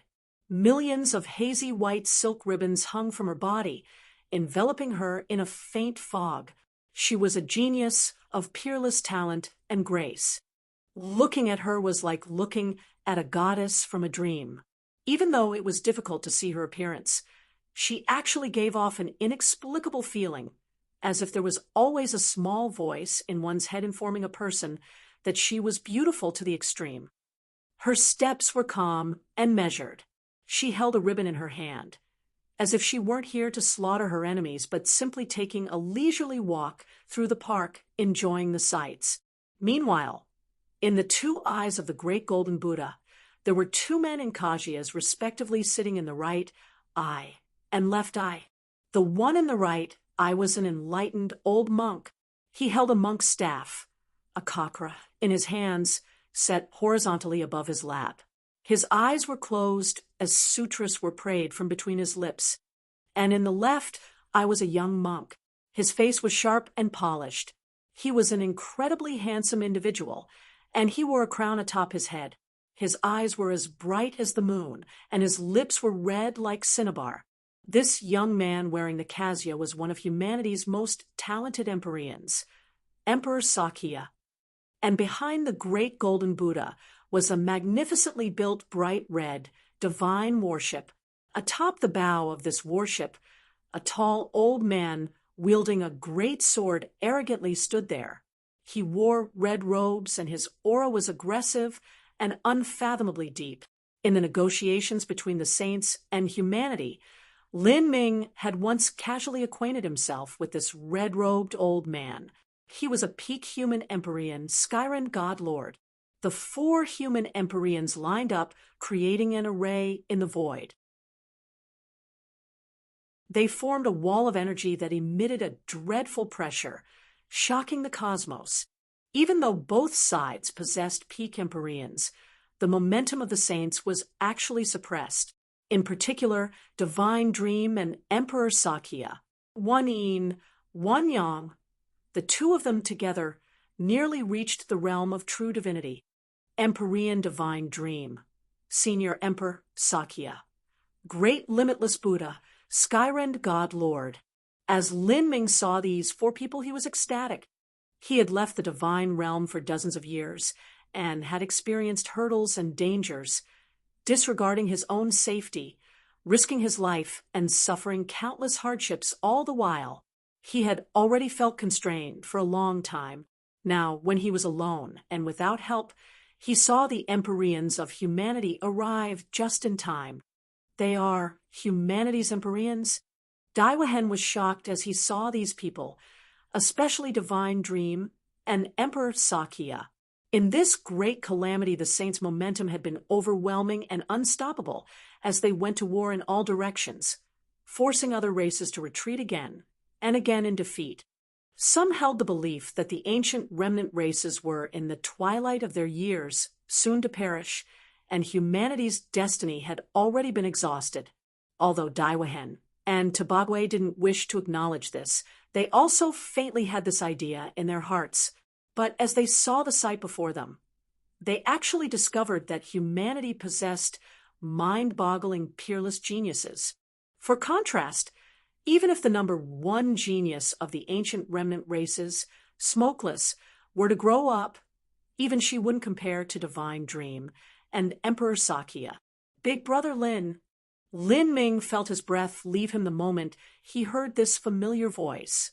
He followed it to see that not too far behind Empyrean Divine Dream, there was a young woman dressed in black. She was slim and elegant with skin as bright as porcelain. Her body was covered in a faint black fog, and in the space around her, heaven and earth origin energy and starlight gathered, lingering about her. The black-clothed woman's belly was slightly raised. Exuding from it was a potent yet small life force. Even from such a distance, Lin Ming could feel that he shared the same roots as this life force. This black-clothed woman was Xiao Moxian. Currently, she was looking towards the Ark of Hope with worry on her face. As for Lin Ming's flesh and blood growing within her stomach, it had already been gestating for a long time. This was because for those of a god-beast bloodline, breeding a small life required a tremendously long period of time. But once the child was born, it would have a naturally gifted spiritual wisdom. Lin Ming's gaze pierced through the Ark of Hope's porthole and looked right to Xiao Moxian. Xiao Moxian couldn't see Lin Ming, but she could clearly feel his existence. For a time, all sorts of feelings swelled up within his heart. He felt that he owed Xiao Moxian far too much. During this time, Lin Ming was unable to show himself as they were surrounded by the saints. Sienna, how did you know we were in a crisis?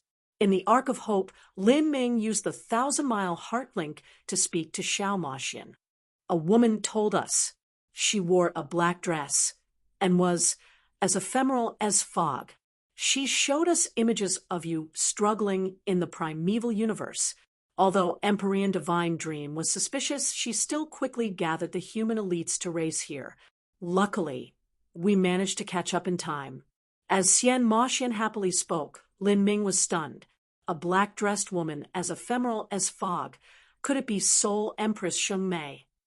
Only she would know that he was bitterly engaged with the saints. Sheng Mei, she saved us. Lin Ming didn't know what to feel. There were too many riddles concerning Sheng Mei. Lin Ming looked towards Empyrean Divine Dream once more. He knew that for Divine Dream to act according to such uncertain news and gather the elites of humanity to rush here was actually an incredibly great risk. If this was a trap, then there was a chance they could all be annihilated. Even so, Empyrean Divine Dream had relied on her own instinct and judgment to make such a bold and decisive decision. And the reason she took such a risk was mostly to rescue Lin Ming. Thinking of this, Lin Ming felt inexplicably moved. Empyrean Primordius, Heavenly Empress Xianqing, the old god's sovereign, Divine Dream, even Empyrean Divine Seal from 6 billion years in the past, as well as the warriors of humanity and the ancient remnant races. All of these people were fighting beside him. He was not alone. In the void, the red-robed Saint General stepped forwards. He looked at Empyrean Divine Dream and sneered, "Divine Dream, hee. To think you would cross the god-lamenting wall to challenge us. Are you planning to officially declare war with my saint race?" Although the red-robed Saint General was the supreme commander of the saint race's divine realm invasion force, the truth was that they had never actually truly struck at the divine realm. Almost 100 years ago, the saints sent the good fortune saint's son to Mount Patala. There, the many Empyreans established a contract stating that the battlefield would be limited to the bright luster world, and those at the Empyrean level wouldn't directly participate in the battles. Humanity and the saints had existed in precarious peace, but today, this temporary and false peace would be broken. Let the curtains of the true war rise today.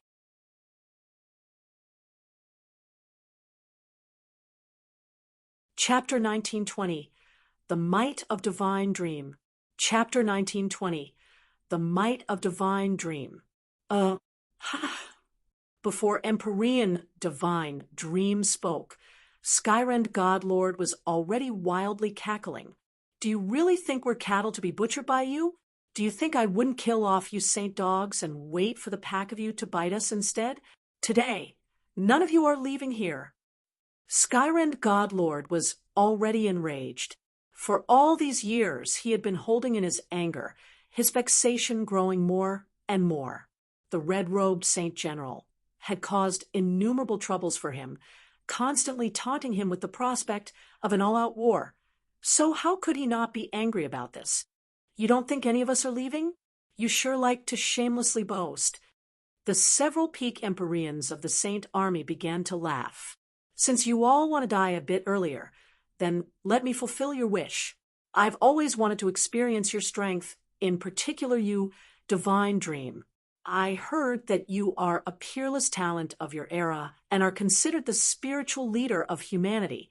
Then let me see just what capital you have today." The red-robed Saint General licked his lips. His eyes filled with a plundering aggression as if he could pierce through the dense fog surrounding Divine Dream and see her appearance. Facing such rude behavior, Empyrean Divine Dream simply stretched out her right hand. On the ends of her fingertips, tiny ice crystals seemed to gather, forming an ice lotus that quietly bloomed. As this ice lotus appeared, a hazy and mystical atmosphere followed it, as if there was some vague sound from the heavens reverberating through the world. From a single node, in an instant it swept through the world. Space dimmed, becoming mystical. Hallucinogenic lights filled the world. A rainbow of light ripples spread out, dazzling the senses. Divine Dream space. This whole space extended to infinity, seeming to contain some horrifying depth in its magnificence. The red-robed Saint General frowned. He was directly enveloped in this space. He was impressed. He was well aware that this woman across from him was considered the person closest to true divinity within the human race.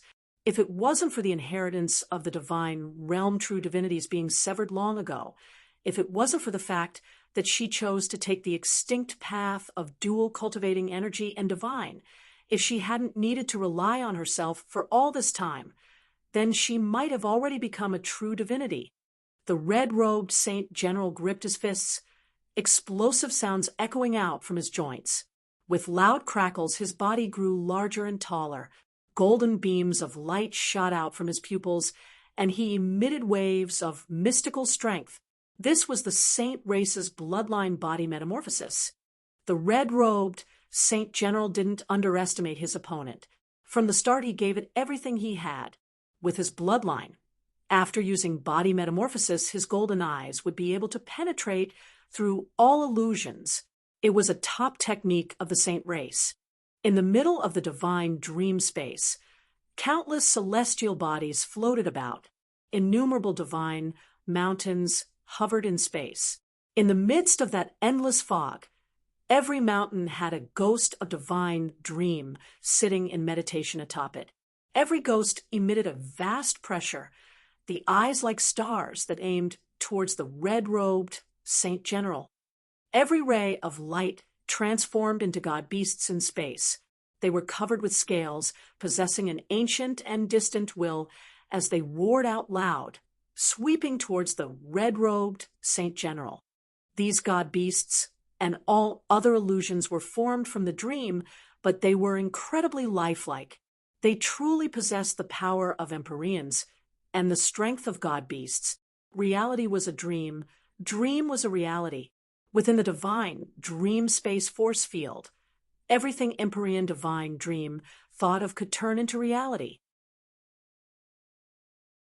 On the side of the humans, all martial artists watched with wide eyes. This was the first time they had seen Empyrean divine dream fight. The god race had long heard of divine dream's fame, but as to just how strong she was, they didn't know. Today, they would finally see it. An illusion attack. The Saint General coldly sneered. His golden eyes burst out with a golden light that could pierce through all. 1,000,000,000,000 golden symbols smashed into the surrounding world. But in the blink of an eye, they were all crushed by the infinite mystical strength surrounding everything. His golden pupils that could see through all of existence actually couldn't see through anything in this world. His vision was completely sucked in by divine dreams incarnations and those god-beast illusions. In an instant, the red-robed Saint General's complexion greatly changed. How is this possible? Could this space be the real world and not an illusion? The red-robed Saint General felt goosebumps rise all over his body. To transform the real world with but a thought, was that even possible? Bang! A dragon-shaped god-beast swept towards the red-robed Saint General. The sharp claws only gently grasped outwards to easily tear open the void, creating a whirlwind of death. The red-robed Saint General tossed his head back and roared out loud.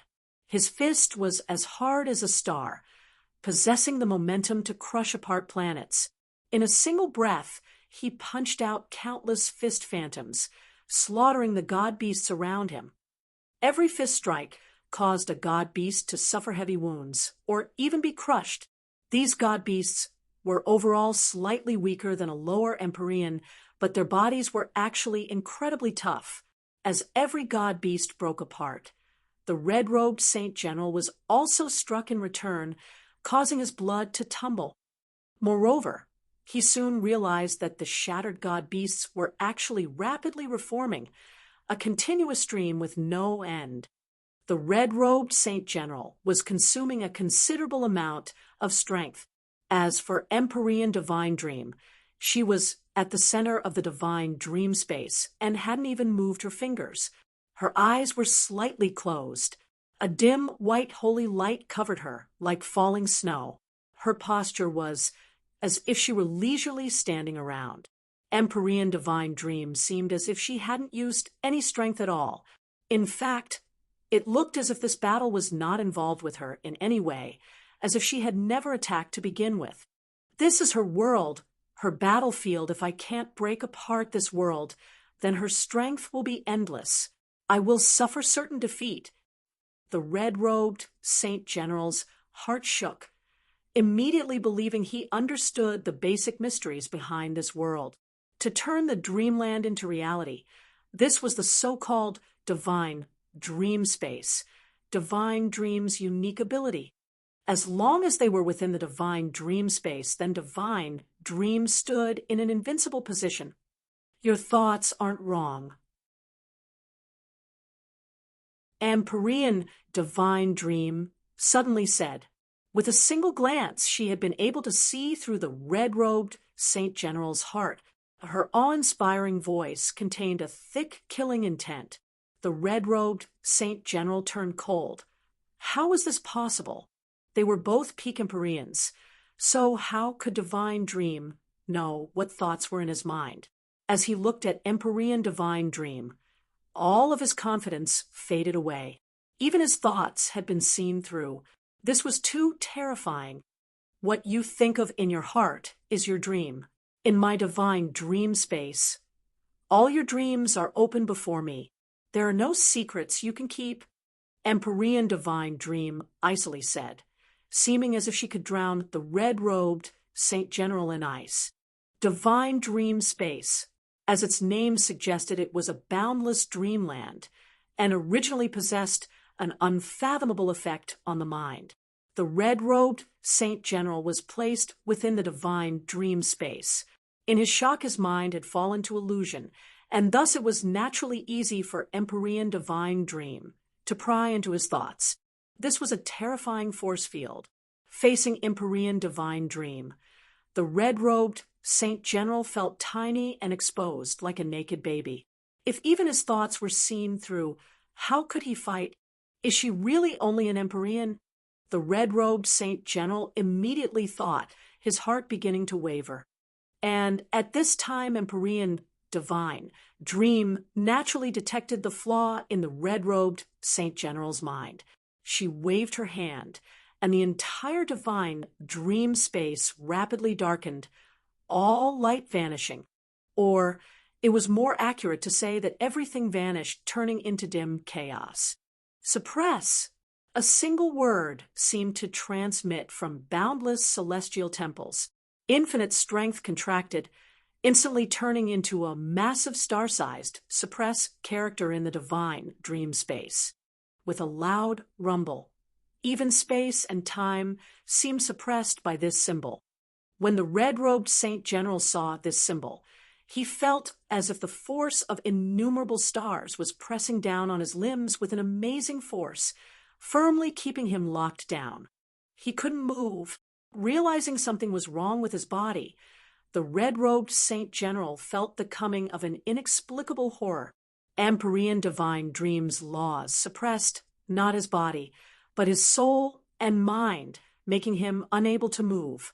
If he were to be struck by that suppress symbol which gathered all of the power within the divine dream space, then it was likely he would disintegrate to nothing, with even his soul destroyed. Damn, move for me.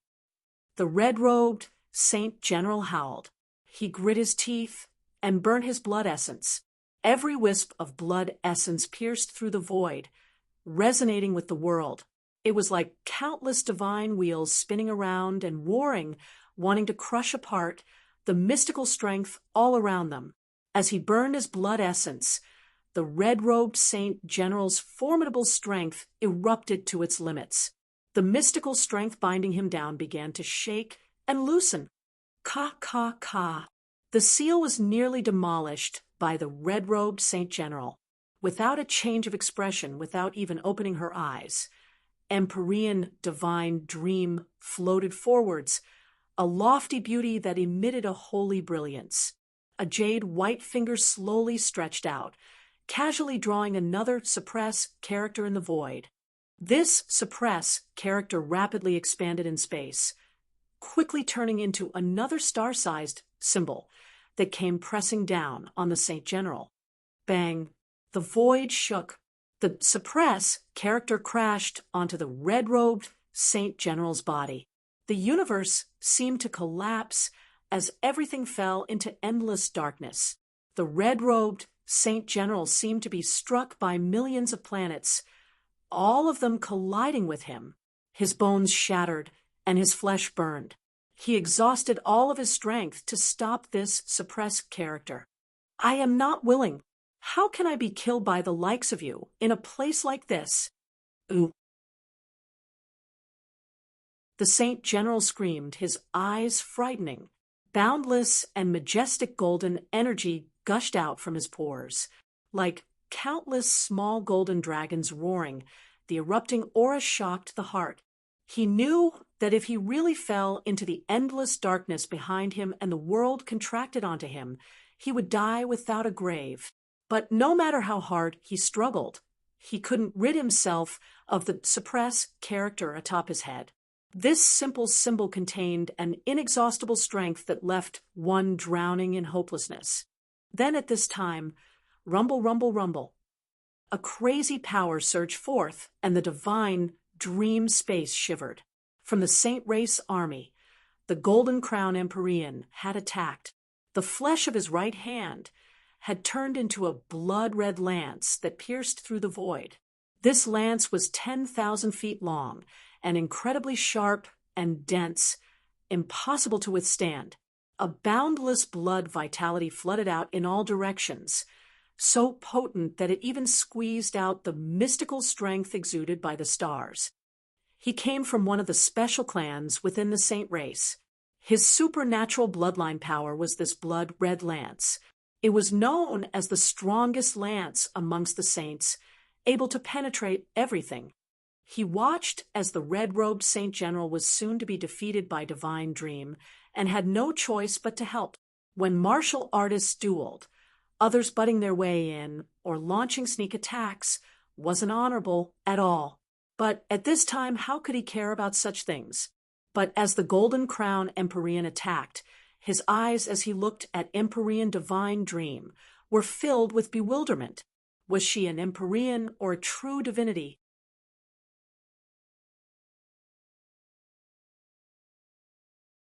Chapter 1921. Emperor Sakya. Chapter 1921. Emperor Sakya. Wung wung wung. The blood-red spear was unstoppable. It tore through the cosmos. During a bitter battle between peak Empyreans, another peak Empyrean had launched a sneak attack. CA. The divine dream space was torn open. The blood-red spear pierced in, thrusting straight towards the point between Empyrean Divine Dream's eyebrows. The Golden Crown Empyrean was crimson with effort. He attacked without holding anything back. Seeing the blood-red spear shoot towards her, Empyrean Divine Dream floated backwards. Her beautiful eyes opened, and a light melody began to bloom from between her cherry-red lips.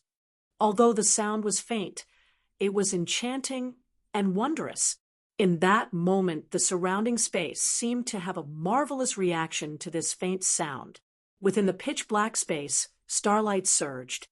Immediately, heavenly sounds appeared like sunshine reviving the dark world, all of it flowing out from Empyrean Divine Dream's body. From the emptiness of space, sublime luminescence shot out. True phoenixes appeared, dancing in the universe. All sorts of beautiful sights began appearing in the dark universe. Seeing this, Lin Ming's pupils contracted. Dream Soul Immortal Melody.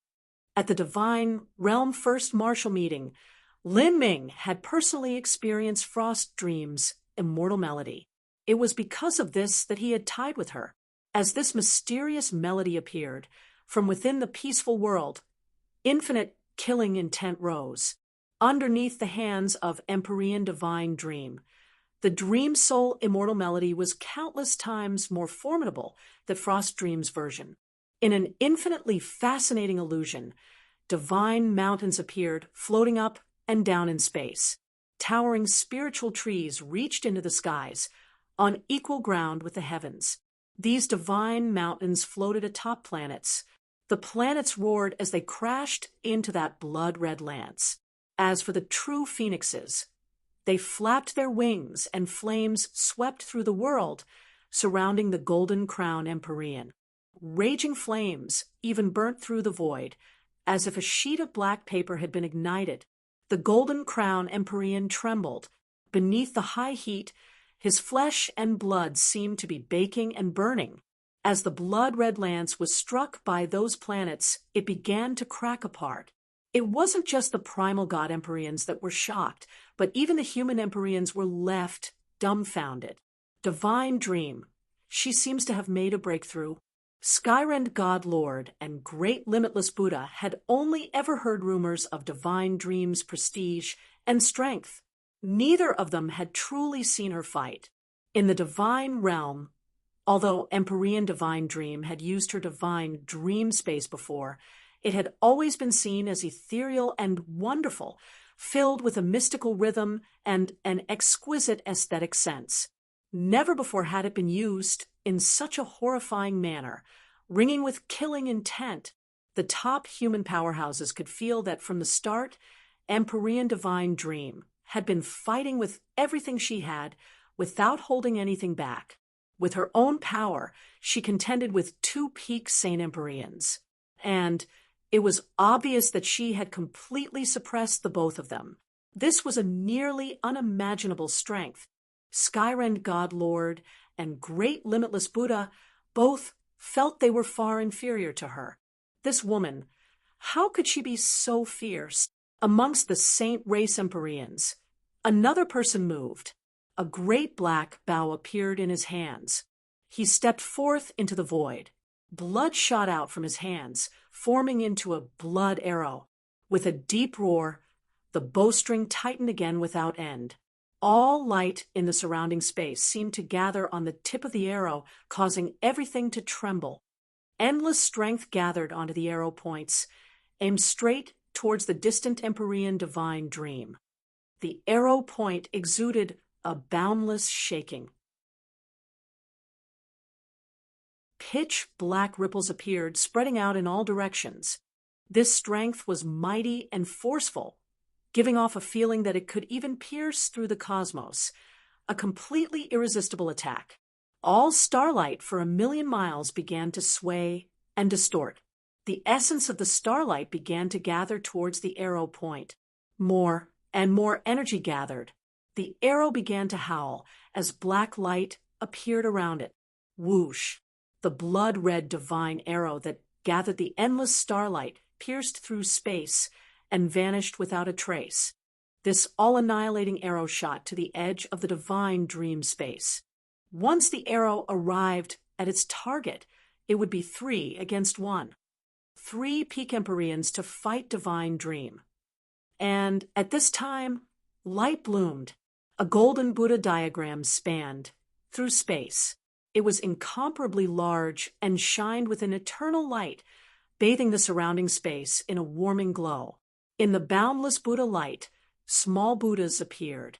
These Buddhas sat cross-legged within the endless Buddha light, reciting ancient texts. The broad texts gathered together, shaking the world. The great Buddha diagram collided with the pitch-black arrow. Waves of ringing sounds echoed through the world. A boundless, explosive light submerged all. Finally, that black arrow vanished, completely submerged by this Buddhic light. To bully one with so many, do you really think there is no one in my human race? A cold voice resounded in space. The one who had moved was Emperor Sakya. His figure floated in the center of the giant golden Buddha diagram. His handsome face was flooded with a chilling, killing intent. It was rumored that even though Emperor Sakya was young, his strength had already surpassed that of Great Limitless Buddha. He was the #1 master of Mount Patala. In his hand, a wisp of black light glowed before being erased, as if he were extinguishing a candle. His aura was deep and unbreakable, like a prison, unfathomably deep. The anger on his face was like a volcano soon to erupt. Emperor Sakya had blocked that cosmos-shaking arrow, his actions shocking the Saint Empyreans. In particular, the peak Empyrean who shot out the arrow had a dignified look in his eyes. That arrow just now had been condensed from that peak Empyrean's blood vitality and energy. He didn't know how much strength Emperor Sakya had used to block it, but he had used at least 80% of his strength. Emperor Sakya's body emitted a blinding radiance, like a great sun rising in space, dazzling to the eyes. His eyes opened, and endless Buddhic light swirled in his palms, forming a vast dermic wheel. In the center of this dermic wheel, 6 masses of power appeared, each one containing the irresistible strength of a samsara. In the center of each mass of power, the figure of Emperor Sakya appeared. Whirl, whirl, whirl. These figures of Emperor Sakya emitted light that distorted the void. Like a boundless vortex, this light covered the world. Bang. The 6 Emperor Sakyas in the center of these 6 samsaras joined together with Emperor Sakya's true body. They began to drag in the figure of the peak Empyrean with the pitch-black bow. This was a fierce battle. You are courting death. The Saint Empyrean was enraged. He drew his bow and shot again and again. Whoosh, whoosh, whoosh. Pitch-black shadows tore through the void, carrying with them a heaven-destroying momentum as millions of beams of black light appeared. These black lights were from the peak Saint Empyrean, shooting arrow after arrow. Each arrow was infused with blood essence, easily able to pierce through a planet. But those seemingly mighty black arrows were useless in front of Emperor Sakya. Each arrow was stopped by the endless light of the golden Buddha diagram, melting away. Emperor Sakya's 6 great avatars formed a Buddha diagram with his main body. Within this Buddha diagram, every Emperor Sakya was covered with a martial intent. With the main body and the avatars added together, there were 7 martial intents. This was the basis of Emperor Sakya's martial arts. In the past, Emperor Sakya divided himself into 1 billion avatars, each avatar comprehending 7 martial intents on their own, and finally fusing them together. In terms of achievements in martial intents, Emperor Sakya had already reached the peak. It was impossible for anyone to surpass him in this aspect. The 7 layers of martial intents suddenly evolved into 6 samsaras. An incomparably powerful true meaning of the great Tao swirled in space. His fists were like planets, his pupils like suns. His vast and boundless aura locked in the surrounding world, suppressing all. Inexhaustible Buddhic light shot out from his body, brutally battling with the Saint Empyrean before him. Bang, bang, bang. The sounds of explosions continued without end. That Saint Empyrean with astonishing archery skills was pushed back again and again by Emperor Sakya's tide-like barrage. Explosions blew up in the void behind him. As the peak Saint Empyrean was forced backwards, the pressure on him increased with each step. His face became increasingly grim. This Saint Empyrean was still able to barely defend against Emperor Sakya. Although he wasn't Emperor Sakya's match, the difference wasn't too great. He wouldn't be immediately defeated, but as he turned his head to see Divine Dream fighting the 2 Saint Empyreans, he discovered that their situation was even worse than his own. There were 2 of them, and the strength of those 2 was considered to be at the pinnacle of all Saint Empyreans. Yet they were single-handedly beaten down by Divine Dream alone, with a chance that their lives would be ended. It had to be known that once one reached the level of a peak Empyrean, it was difficult to die unless a true divinity attacked. We should retreat. The bow-wielding Empyrean told the other peak Empyreans with a sound transmission. It was already impossible for them to win. Staying here would only mean more casualties. Withdraw! As the red-robed Saint General desperately resisted the Divine Dream Space's symbol attack, he grit his teeth and sent out a sound transmission. The Saint Race Empyreans all felt humiliated by this. For these past years, they had domineeringly wandered through the divine realm, and even human Empyreans were afraid to fight them. Yet, today they were the ones being beaten up instead.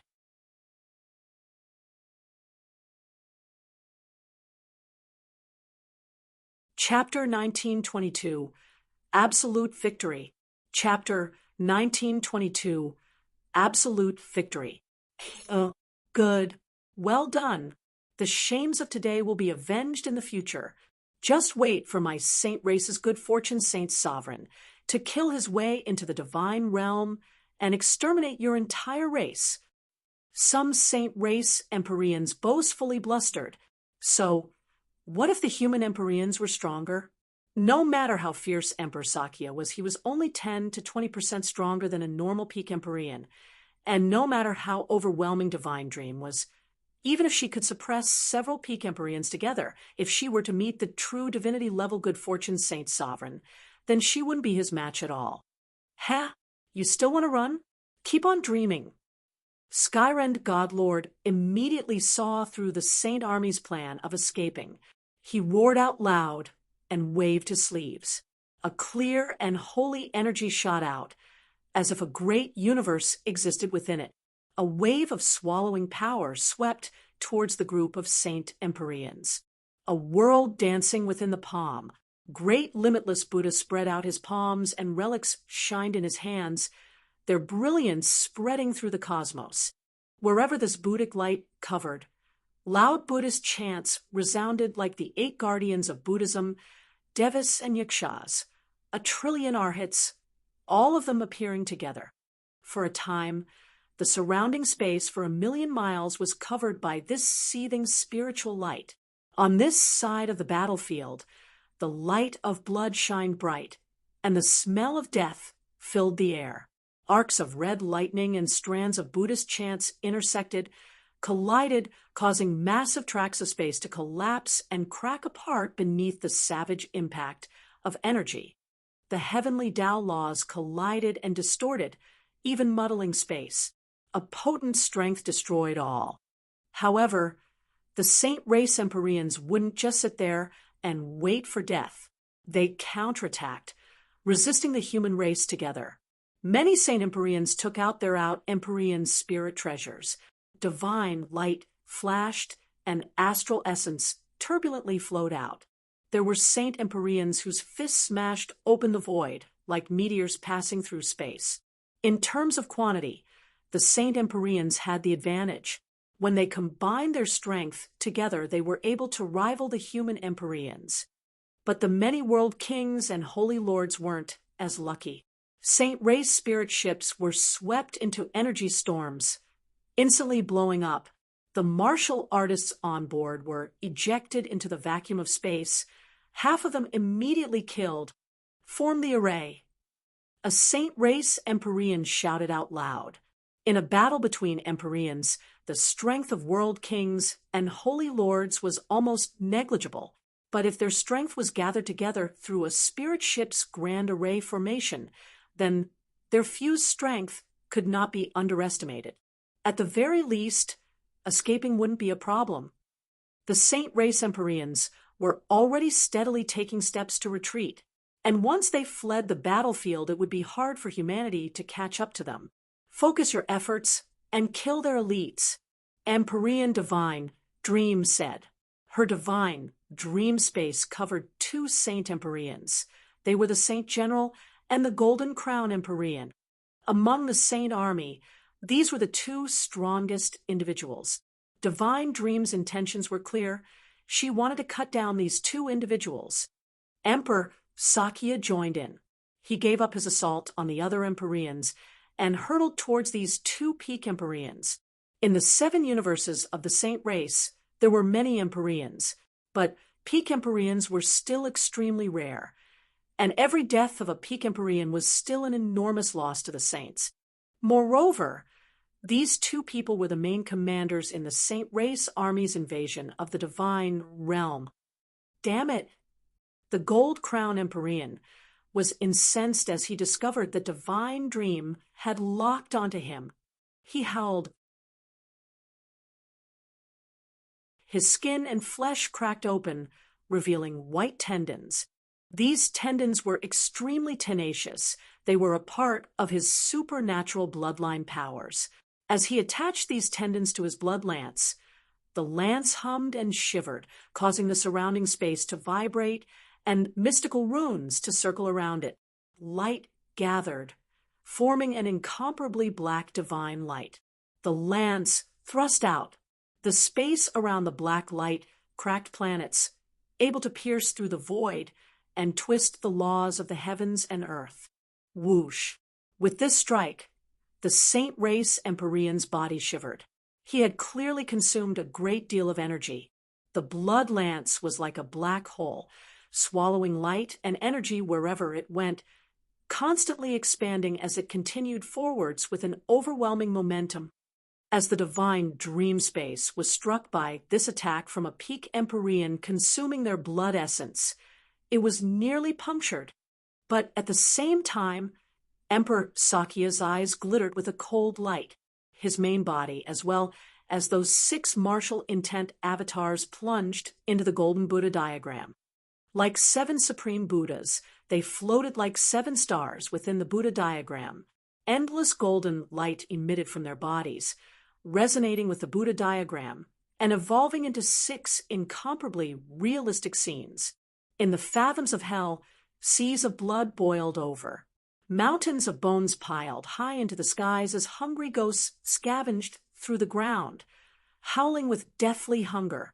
In the heavens, goddesses fluttered about, the sounds of celestial dragons reaching through the horizon.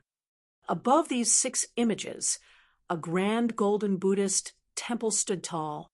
Countless ancient Buddhas sat atop a mountain of lotus thrones, their ancient mudras flooding this world. Emperor Sakya had evolved a great world of the 6 paths of samsara. Emperor Sakya's strike contained the true meaning of the 6 paths of samsara, the 7 layers of martial intents, as well as the supreme treasure of Buddhism, the wheel of samsara. Together, they formed a strange and singular harmony that emitted a vast might. This was one of Emperor Sakya's manifestations after comprehending the true meaning of Buddhist martial intents to their pinnacle. The true meaning of the 6 paths of samsara were like grinding pans of the great Tao that ruthlessly grinded down upon the black, whole blood lance. The Buddhas arrived, their light like a tide, their sound like thunder. The rays of Buddhic light were blinding and thicker than a mountain. As they flowed down from up high, the void tore apart, and even planets exploded. This Buddhic light finally fell upon the gold crown Empyrean. Bang! The saint Empyrean violently shook. Wherever his body was covered in this Buddhic light, it would explode, causing him to vomit mouthfuls of blood. And at this time, Divine Dream also attacked. Within the divine dream space, countless towering trees appeared that blocked out the void for 10,000 miles, bringing with them a premonition of certain death. The golden crown Empyrean was pierced through the chest by one of these ancient trees, causing him to spit out even more blood. Ah! The golden crown Empyrean cried out in suffering, his face twisted and fierce. Arc light! The death of the rabbit is also the sorrow of the fox. As the red-robed Saint General saw that it was impossible for his companion to escape, he howled in anger and indignation, wildly burning his bloodline. The red-robed Saint General no longer cared about consequences. As a saint race Empyrean, his bloodline was his foundation. By burning his bloodline in this manner, it was possible he would even drop cultivation boundaries. But at the same time, the strength he gained from burning his blood was terrifying to the extreme. It would be similar to half the strength from an ordinary true divinity. His body turned into a beam of divine light that directly tore open the divine dream space and fled deep into the cosmos. But behind him, with a loud cracking noise, the thunder-like sounds that Emperor Sakya cast out materialized into substantialized sonic waves that rolled out in all directions without end. The golden crown Empyrean, whose body was pierced through by the heaven-towering tree, began to crack apart. He cried out in pain, his entire body dripping with blood. Each drop of blood was amazingly bright. As it splashed out into space, it whistled like meteors containing a potent power. His body was struck in the thunderous rumble. More and more trees pierced through his body. Finally, his entire body burst apart, turning into a sea of blood fog. The golden crown Empyrean was one of the commanders of the saints' army within the divine realm. But today, he had perished here. As for the other commander, the red-robed Saint General, he didn't hesitate in suffering heavy losses. even possibly dropping cultivation boundaries to flee the battlefield. In this battle, of the Saint Army's 2 high commanders, one was heavily wounded, and the other had died. This could be called a total victory for humanity. The divine dream space gradually faded away. Empyrean divine dream's sacred and holy figure began to slowly reappear. Her body was bathed in a haze of profound spirit power without a trace of the mortal world around her. "We're leaving." Empyrean divine dream decisively issued a stern evacuation order. It was unwise to pursue a desperate foe. Moreover, this was the domain of the saints, and the human army shouldn't enter too deeply, otherwise it was possible for them to suffer annihilation. At this time, the Ark of Hope flew forwards with extreme speed. In black clothes, Lin Ming stepped out from the Ark of Hope. Behind him, Daiwahen, Tabage, and the other ancient race Empyreans also emerged. The ancient race Empyreans were overjoyed. They had seen life after death and had also experienced the strength of humanity. They felt as if this trip to the divine realm was worth the difficulties. Junior Lin Ming greets Senior Divine Dream. Lin Ming bowed in the void. At this time he felt extreme gratefulness. In order to rescue him, Divine Dream had accepted the potential risk of utter extermination to arrive here with the elites of humanity. This was a kindness he would mark down in his mind. "It's good that you are safe," Empyrean Divine Dream said with a long breath. It was only now Lin Ming realized that even though Divine Dream seemed light and indifferent all this time, the truth was that she was slightly pale beneath the fog that shrouded her face. "Senior Divine Dream?" Lin Ming asked, concerned, but Empyrean Divine Dream only waved her hand to indicate that she was fine. At this time, Xiao Moxian had rushed forth like a gust of wind to throw herself into Lin Ming's arms. "Big Brother Lin." Since Lin Ming's great battle with the good fortune saint's son, over 20 years had passed. Xiao Moxian had been pregnant all this time as she waited for Lin Ming's return, but during this period she never heard any news about him. This distress she felt during this time could be imagined. Lin Ming held on to Xiao Moxian, lightly stroking her luxurious black hair. He softly said in her ear, "I'm fine." The 2 people supported each other. But at this time, Empyrean Divine Dream waved her hand, and the surrounding scenery instantly changed. Lin Ming, Xiao Moxian, and Empyrean Divine Dream immediately arrived in the White Jade Palace. Lin Ming was startled. He thought that Empyrean Divine Dream would first meet with Daiwahen, Tabagwe, and the others, but she had instead chosen to directly return to the palace instead. As soon as they entered the palace, Divine Dream shuddered, and a bright white light began shining from within her body. This white light shined bright, moving outwards until it finally separated from Divine Dream's body. Slowly, the white light condensed into the figure of a person, a young girl. In space, she held onto her knees. Her body was naked, but her thick waterfall of icy blue hair covered her curves. Only her beautiful face and perfect arms and legs showed on the outside. There was not the slightest flaw in her jade-like skin and the tone of her muscles.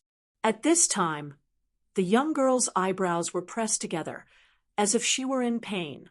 THS sight was enough to rouse the sympathy of anyone. This young girl was none other than Frost Dream, the one Lin Ming had fought at the Divine Realm First Martial Meeting. Lin Ming was shocked. He had already heard that Frost Dream was Divine Dream's plan in order to break into the true divinity realm. Divine Dream had severed her primordial spirit, reincarnating that portion of her soul in order to create an avatar. It was said that once Frost Dream became a peak Empyrean, Divine Dream would fuse together with her, and together they would break into the realm of true divinity, even becoming an outstanding existence amongst true divinities. But now there was still a massive disparity between Frost Dream and a peak Empyrean, yet Empyrean Divine Dream had fused with her. Was it for that battle just now? Lin Ming suddenly recalled the battle. Although Empyrean divine dream seemed light and unperturbed the entire time, and her steps were also calm, the truth was that she had consumed a considerable amount of strength. In order to ensure absolute victory, Empyrean divine dream had chosen to temporarily fuse with Frost dream in order to be in the strongest state possible for a short period of time. This state was highly taxing on Empyrean divine dream. Thus, her face was pale, and she instantly separated from Frost dream as soon as the battle finished. Because of many reasons, this sight couldn't be seen by outsiders. So, Empyrean divine dream didn't greet the ancient race powerhouses first, and had instead immediately brought Lin Ming and Xiao Moxian into divine dream heavenly palace.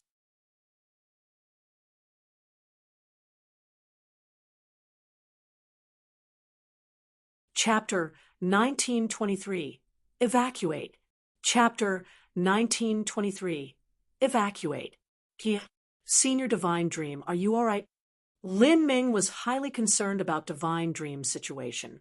In truth, he understood that Divine Dream had yet to break into the true divinity realm. She was just a tiny bit away.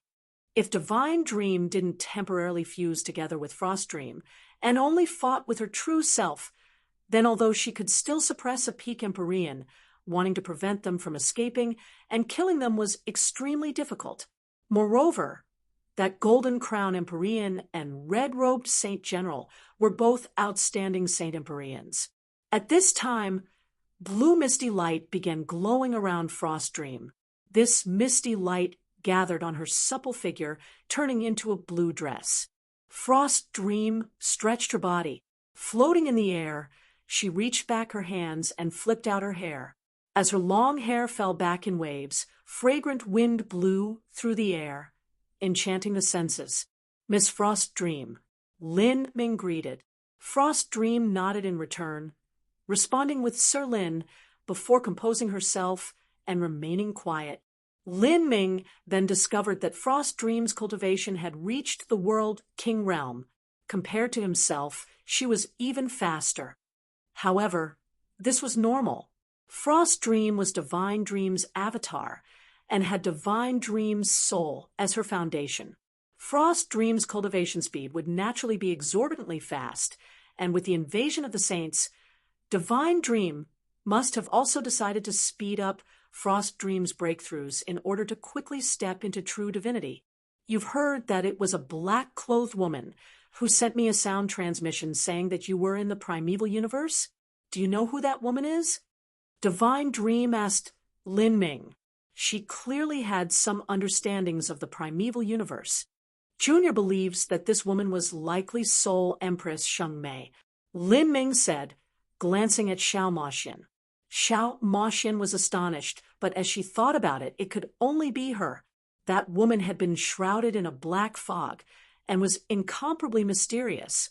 Even so, Xiao Moxian was able to faintly feel the terrifying strength that lurked beneath the surface. Out of all the woman Lin Ming knew, only Sheng Mei could know so much and have such abilities. Let us return first. Now isn't the time to stay here. This is the saints' universe. It is too dangerous. As Divine Dream spoke, the fleet turned around and flew towards the divine realm. After several great void shifts, the fleet returned to the God-lamenting wall. Because of the great calamity, the God-lamenting wall connecting the saint race universe and the divine realm was extremely fragile. Skyrend Godlord was able to forcefully form a connection through it. The fleet returned to the divine realm in glory and victory. Looking at these familiar starry skies and feeling the familiar heaven and earth origin energy, Lin Ming bathed himself in the atmosphere. The divine realm. He had finally returned. During this trip, he had been gone for over 20 years. He had been to the soul world and primeval universe, risking his life several times, and now finally returning safely. Divine Dream Heavenly Palace within a grand hall of white jade. The human Empyreans and ancient race Empyreans had gathered together. Lin Ming and Xiao Maxian were also included. You are descendants of the ancient races from 10 billion years past. For many human Empyreans, this was the first time they learned of the status of these ancient race Empyreans. The fame and magnificence of the ancient races from 10 billion years ago was too far-reaching and resounding. It was only that in the present era, they had declined to a miserable state. Yes, we have been fighting with the saints for many years now. The reason we fled this time was little brother Lin's suggestion. But during the process, we encountered the good fortune Saint Sovereign and were almost annihilated. Once upon a time, being from the ancient races was Daiwahen's pride. But now he felt that there just wasn't anything to be proud of. What? You encountered the good fortune Saint Sovereign? Then you? The human Empyreans were panic-stricken at hearing Daiwahen's words. They had encountered the good fortune Saint Sovereign and managed to survive somehow. At this time, Divine Dream slowly said, "Everyone quiet yourselves. The good fortune Saint Sovereign has been severely wounded by the joint efforts of the ancient race martial artists Lin Ming and Empyrean Primordius. He is currently recovering from his injuries, and moreover, the ancient races and Lin Ming have brought the path to salvation for us. Perhaps it is finally time for our human race to experience a favorable turn." As Divine Dream slowly spoke, all of the human Empyreans present were dumbstruck. The information contained in her words was far too great. Heavily wound the good fortune Saint Sovereign? How had they done that? Moreover, how was this related to Empyrean Primordius who had perished 100,000 years ago? The path to salvation? What was that?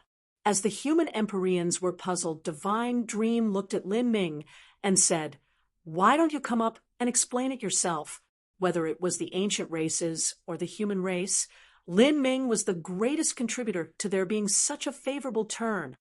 To bring back the method to salvation from the Azura Forbidden Land, to renew the God decrees, to contend with the good fortune Saint Sovereign, Lin Ming's function during all of this was irreplaceable. Lin Ming nodded, at a brisk pace, without showing arrogance or being subservient. He explained everything that had happened during his adventure through the soul world and primeval universe. The only things he omitted were the strange words Sheng Mei had said to him. The human Empyreans were dumbfounded upon hearing this. They knew that Lin Ming had left by himself, headed towards the world of the Spiritas to seek out a path to salvation for humanity. But almost no one had thought he would succeed. In the eyes of those people, his actions had been nothing more than a joke. Just what cultivation did Lin Ming have? Before he left, he was only able to defeat a great world king.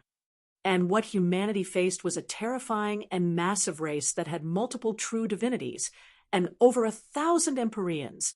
In the impending universal calamity, Lin Ming couldn't even be called a small wave. Even the human Empyreans felt the situation was hopeless and had nearly succumbed to sitting down and waiting for death. In such an atmosphere, Lin Ming had gone to seek out a road for humanity to take. Was that even possible? But the actual result had left them all bewildered. Lin Ming had truly found the method to salvation. It wasn't a way to directly face the saints, but instead an escape route for humanity. Just an escape route was not enough. In the divine realm's 3,000 great worlds and innumerable other worlds, there were countless great human influences. If all of these influences had to be notified and evacuated, that would be a mission of monumental proportions. If the saint race decided to launch their all-out invasion of the divine realm now, then humanity would have no time to flee.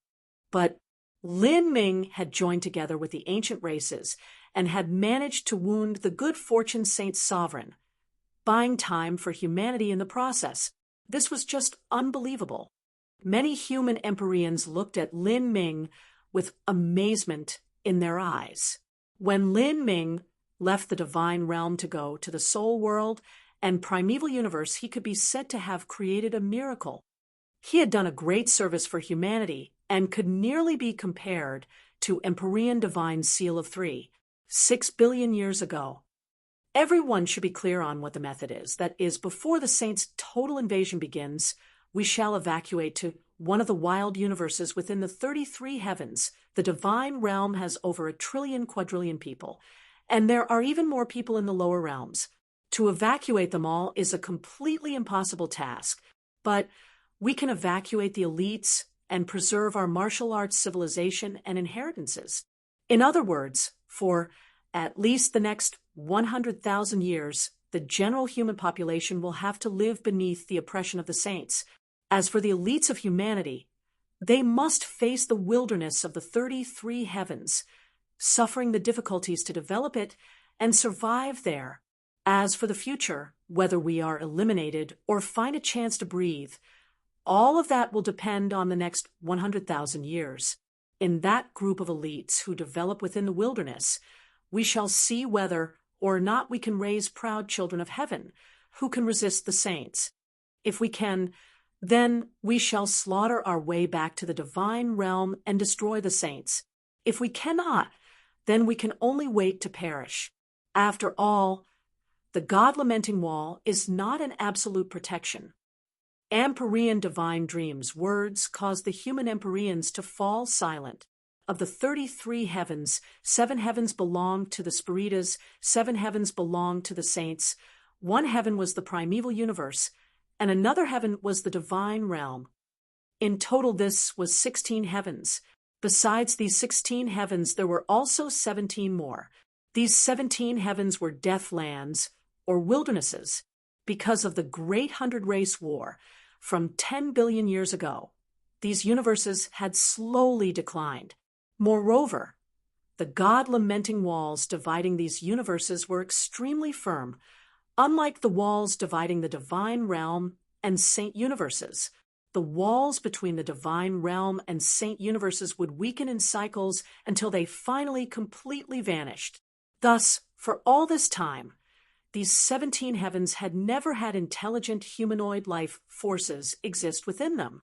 If the human elites were to use the Azura decree to penetrate through the God-lamenting wall and go to these abandoned heavens, it would undoubtedly mean a bitter and grueling journey. Many people would die as they pioneered new lands. Even those that survived would have to face the greedy gazes of the saints, unsure whether they would live to see the next day. Many human martial artists understood this.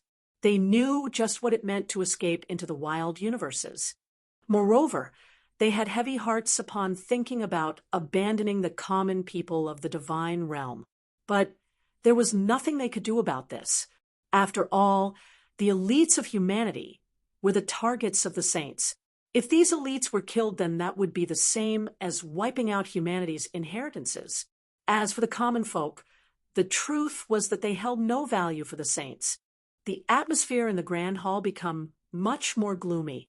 Lin Ming had indeed discovered a path for humanity, but this path was filled with thorns.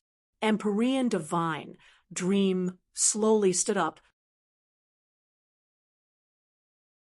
I, as well as all disciples of divine dream heavenly palace, have already decided to leave the divine realm and develop ourselves in the wild universes. As for the rest of you, you can decide whether you wish to join me or stay in the divine realm. I understand that you have feelings for your homeland, and to abandon the home you've known all your life is a difficult choice. But sometimes you have to abandon what you know. To leave means facing unknown perils and shouldering the burden of being humanity's hopes and futures. To stay means living underneath the heel and oppression of the saints, struggling in battle. No matter what path you choose, your journey will be incredibly difficult. My only hope is that no matter when in the future, none of you will easily give up. This is because humanity truly stands on the precipice of life or death. 6 billion years ago, we were indeed defeated, but even then we still retained the divine realm. But if we are to be defeated again now, then we truly will not have any road to escape to. Empyrean divine dreams' words were heavy and grim, All of the human Empyreans held their breath. For a time, the entire grand hall was silent, and even the sound of a needle dropping could be heard. Everyone faintly realized this was an important meeting that concerned the future of humanity. I represent Mount Patala to say that we will leave the divine realm and follow divine, dream, heavenly palace. The first to speak was great limitless Buddha. The truth was that before this meeting began, he had already known of the situation. He was only making his stance clear here. I will also follow Empyrean divine dream. Me too. Empyrean after Empyrean opened their mouth, all of them willing to follow Empyrean divine dream. To abandon the divine realm was the only choice they could make in such a helpless situation. Good. Divine dream took a deep breath. If that's the case, then let us not delay. We will disperse now and assemble the various great influences to prepare the evacuation. The good fortune Saint Sovereign may be heavily wounded, but the most he will need is several years to recover. We must use this period of time to complete the evacuation mission and bring as many people as we can in the time limit.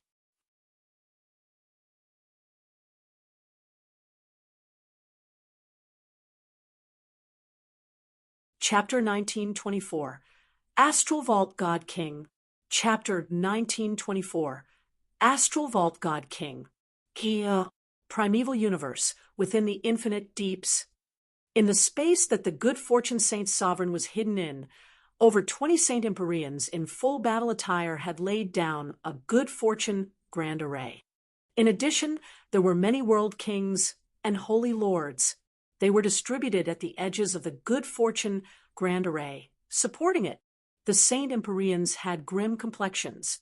This was because the divine realm's red-robed Saint General had led the dregs of his defeated forces back here. The Golden Crown Empyrean had perished, and the red-robed Saint General had been forced to burn his blood essence, causing his cultivation to drop. To the saints, this was an unprecedented disastrous loss. But as these defeated troops came to the primeval universe, only then did they learn that the good fortune Saint Sovereign, before issuing his order, had been severely wounded by the joint efforts of Lin Ming and the ancient races, and was now recovering. This left them all dumbstruck. The good fortune Saint Sovereign was an outstanding existence even amongst true divinities. Even with the ancient race Empyreans and Lin Ming added together, how could they possibly have wounded the good fortune Saint Sovereign? His Majesty Saint Sovereign, the red-robed Saint General, was embittered. He had originally angrily come back, wanting to report the situation to the good fortune Saint Sovereign, so that the good fortune Saint Sovereign would mobilize his full army to trample over the divine realm. But what he learned was actually something almost unbelievable. His Majesty has closed up in seclusion. No one may see him. The Empyreans responsible for protecting these grounds said. The red-robed Saint General gulped, feeling his head aching. The saint race was at least 10 times more powerful than the primal god race. So, how did that battle turn out with such a strange result? As the good fortune Saint Sovereign was in seclusion, the red-robed Saint General could only wait.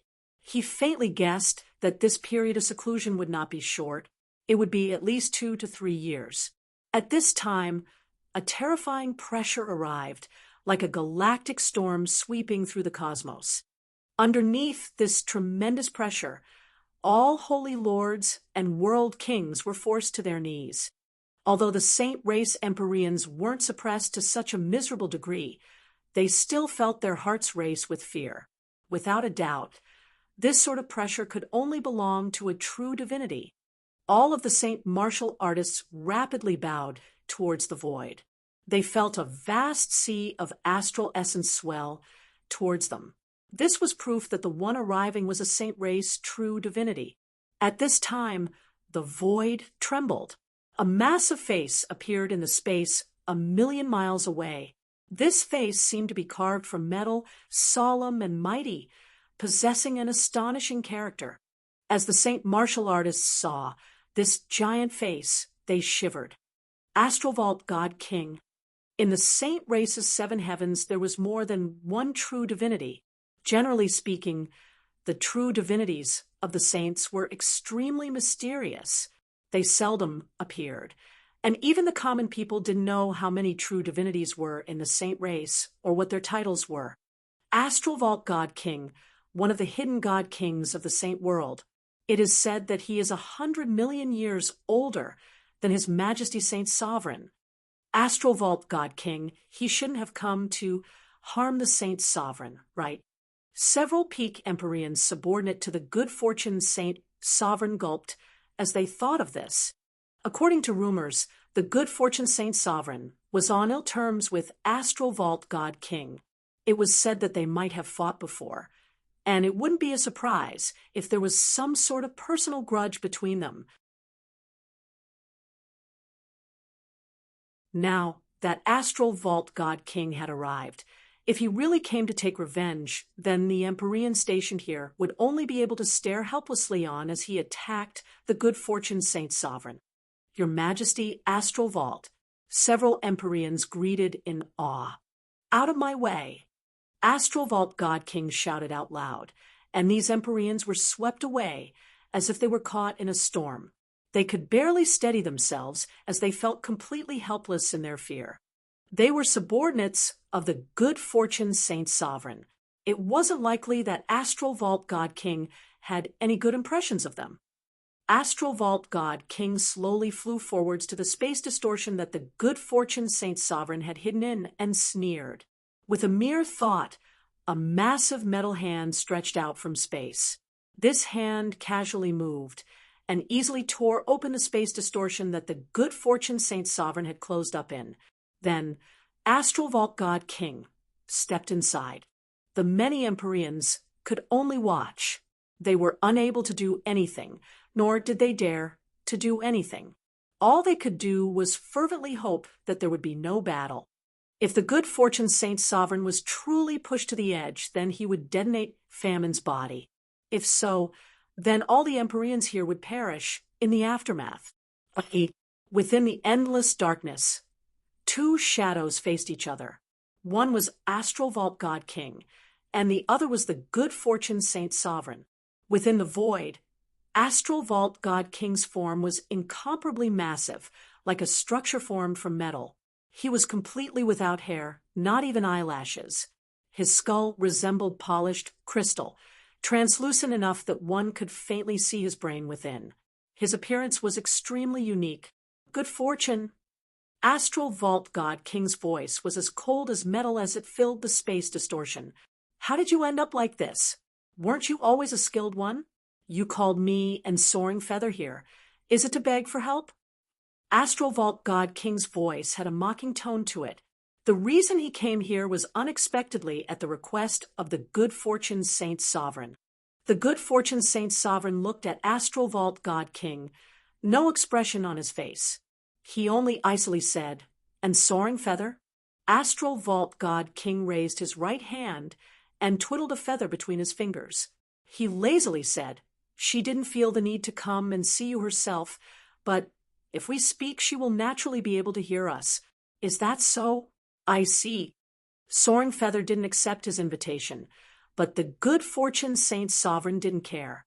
In the seven heavens of the saint race, the truth was that there were three true divinities.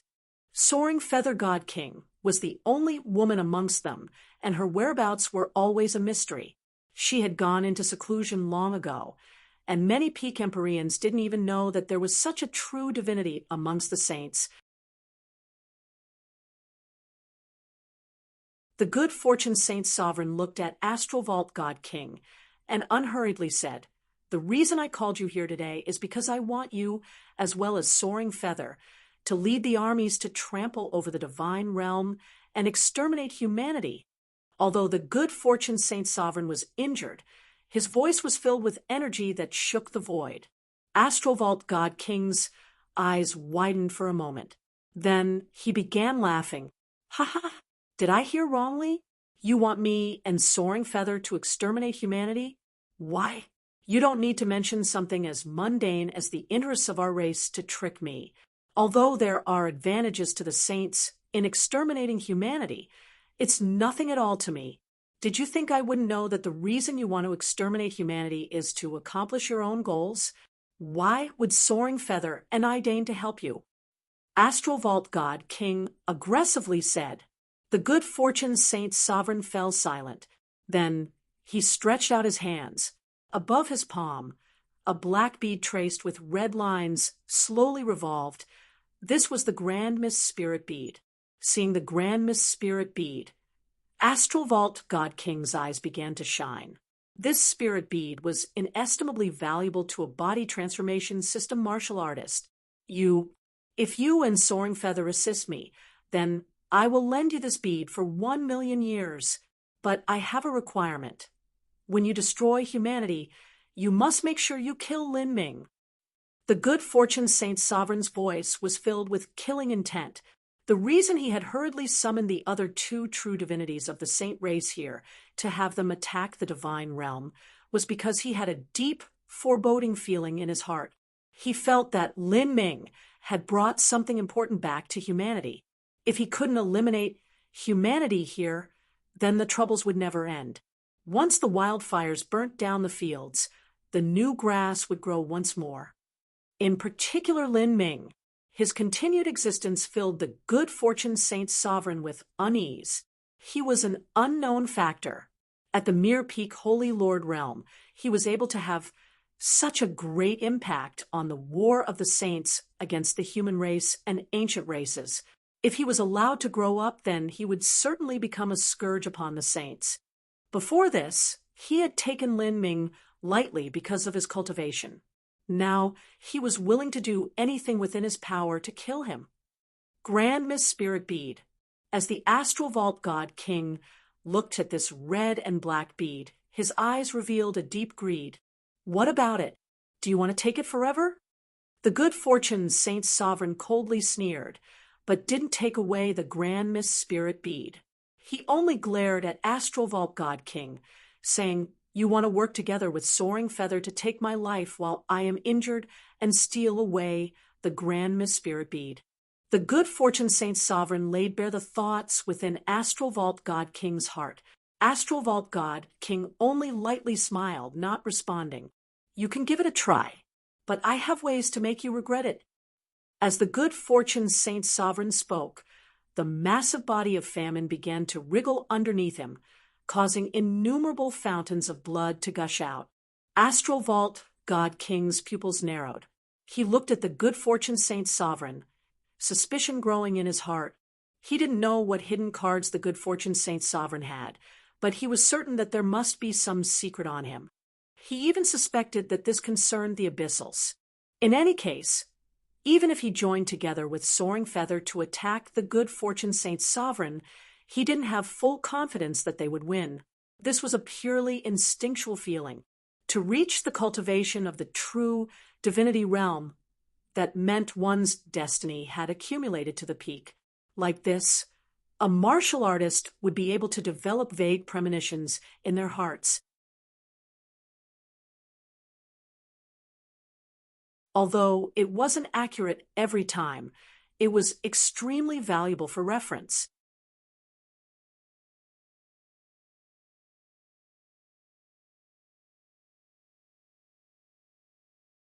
Chapter 1925, World Annihilation Crisis. Chapter 1925, World Annihilation Crisis. For months later, Mount Patala. This was the most glorious and oldest Empyrean holy land in the current history of humanity. Within Mount Patala, one could deeply feel the inside story of this land. The houses, the winding corridors, the paintings, and even the tiles. Everything was deeply marked by history. 6 billion years ago, the true divinity leader of humanity, Divine Seal, had died.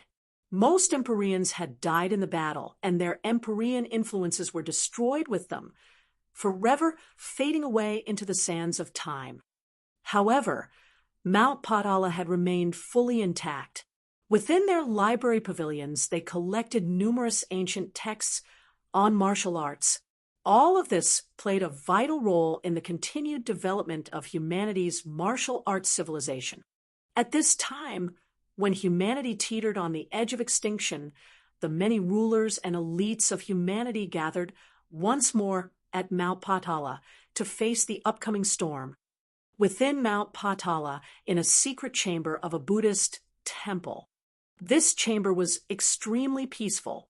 Wafts of incense smoke curled through the air. The walls were decorated with sculptures of towering golden arhats. Between these arhats, 8 thick columns supported the ceiling. Each column was carved with a golden dragon that emitted a magnificent atmosphere. These were the infamous 8 celestial dragon columns of Mount Patala. This chamber was one of Mount Potala's treasures, where eminent monks would come to calmly meditate. Now, Lin Ming was sitting on a cushion within this chamber. In front of him was an old man in plain and humble clothing. This old man's face was withered, and his eye sockets were deeply inset. His skin was dark and gray, and there was only a light smattering of hair atop his head. His hair was not silver or white, but dry and yellow, like dying grass. As he sat in front of Lin Ming, his entire body brimmed with a faint death energy, as if he were already dead. Lin Ming, I've taught you everything I can. This is the entirety of my life's secret techniques. I hope that it will be useful to you. The old man slowly spoke. This old man was Dragon Fong's honorable master, 3 Lives Old Man. Out of all the Empyreans of humanity, 3 Lives Old Man was unique and unconventional. Although he hadn't been able to break into true divinity, he had still managed to use all sorts of arcane techniques to live for 300 million years. He had experienced an incredible span of time and could be called a living history book of the human race. When Lin Ming returned to the divine realm, Divine Dream had convened all peak young elites of the divine realm, including June Blue Moon, Hang Chi, Dragon Fong, and Xiao Ma Xian, and began their training. In this training, they were allowed to freely choose from all the secret techniques of human Empyreans, without any hidden at all. Whatever they wanted to learn, they could learn. In particular, Lin Ming was looked after and taken as a priority by all the Empyreans. A revered Empyrean didn't hesitate to consume his own cultivation to help Lin Ming straighten his meridians and eliminate the small problems that had accumulated from Lin Ming developing his foundation so quickly. But as for the Empyrean technique that Lin Ming finally chose, it was 3 Lives Pupils. This was also the only secret technique he chose. The other transcendent divine mites were indeed fierce, but to Lin Ming, who studied the Azura Heavenly Tao, they weren't too valuable. Only the 3 Lives Pupils would be useful to him. It was an auxiliary technique that could be used to directly increase Lin Ming's combat prowess. Lin Ming would be able to fuse it with his own Davic eye, so that they mutually complemented each other. It was as if this secret technique was tailor-made for Lin Ming all along. On the thick cushion, 3 Lives Old Man's eyes were still closed. You have opened the Davic Idao Palace, and that has made you even more suitable to inherit my secret technique than Dragon Fong. I have barely been managing to maintain a sad existence for 300 million years, and for me to have a direct descendant in Dragon Fong and a half-descendant in you, I am glad I can see my own inheritances carried forwards in such a wondrous manner. When I die, I can do so in peace. As 3 Lives Old Man spoke, Lin Ming deeply bowed. He solemnly said, I thank Senior for the kindness of your guidance. 3 Lives Old Man shook his head. He quietly said, I should be the one thanking you, and perhaps all of humanity should thank you. With Lin Ming's return, not only did he bring back the method to salvation for the human race, but he even brought back a jade slip copy of the Holy Scripture's golden pages. These golden page duplicates came from Sheng Mei as a beyond divinity level cultivation method. Even a duplicate was able to provide a tremendous inspiration to human Empyreans. This was especially true for Divine Dream, who cultivated energy and divine. The profound comprehensions of the soul contained within the golden pages were perfectly suited to her. So for these past days, Empyrean divine dream had gone into seclusion as she studied the golden pages thoroughly. In these short several months, she had obtained incalculable inspirations. This was all in order to establish as solid a foundation as she could, so she could step into the realm of true divinity as soon as possible. Gradually, the early steps in the evacuation work for humanity had been completed. The evacuation from the divine realm was occurring a step at a time. Those that could leave were the elites of humanity. "Brother Lin, take this cup of wine." A young man handed him a cup of wine. There was a little bit of emotion on his face, as well as a little bit of disappointment in himself. This person was White King, a direct disciple of the vast universe Holy Lands. He didn't have some life and death friendship with Lin Ming. They were only acquaintances that had met at the Divine Realm First Martial meeting and could be considered ordinary friends. But due to the invasion of the Saints, and in a situation where humanity could perish at any moment, even two strangers of the same race could be like brothers. When parting approaching, the heart was always stirred. Lin Ming drank the wine. "Brother Lin, you aren't going?" Lin Ming shook his head. "I'm not in a hurry." Lin Ming traced his spatial ring. This spatial ring contained the third Emperor Jade of Fate. He wanted to go to the Azura Road and enter the 7th level of the final trial so he could obtain the highest completion percentage possible. Using this, he wanted to struggle for an opportunity to turn the tides of war against the Saints. But currently, the final trial had yet to open. White King walked away, leaving with the other elites a vast universe heavenly palace. Elites from other Empyrean influences joined them. What awaited them was a journey into an unknown and wild universe. This would be an adventure filled with hardship and slaughter.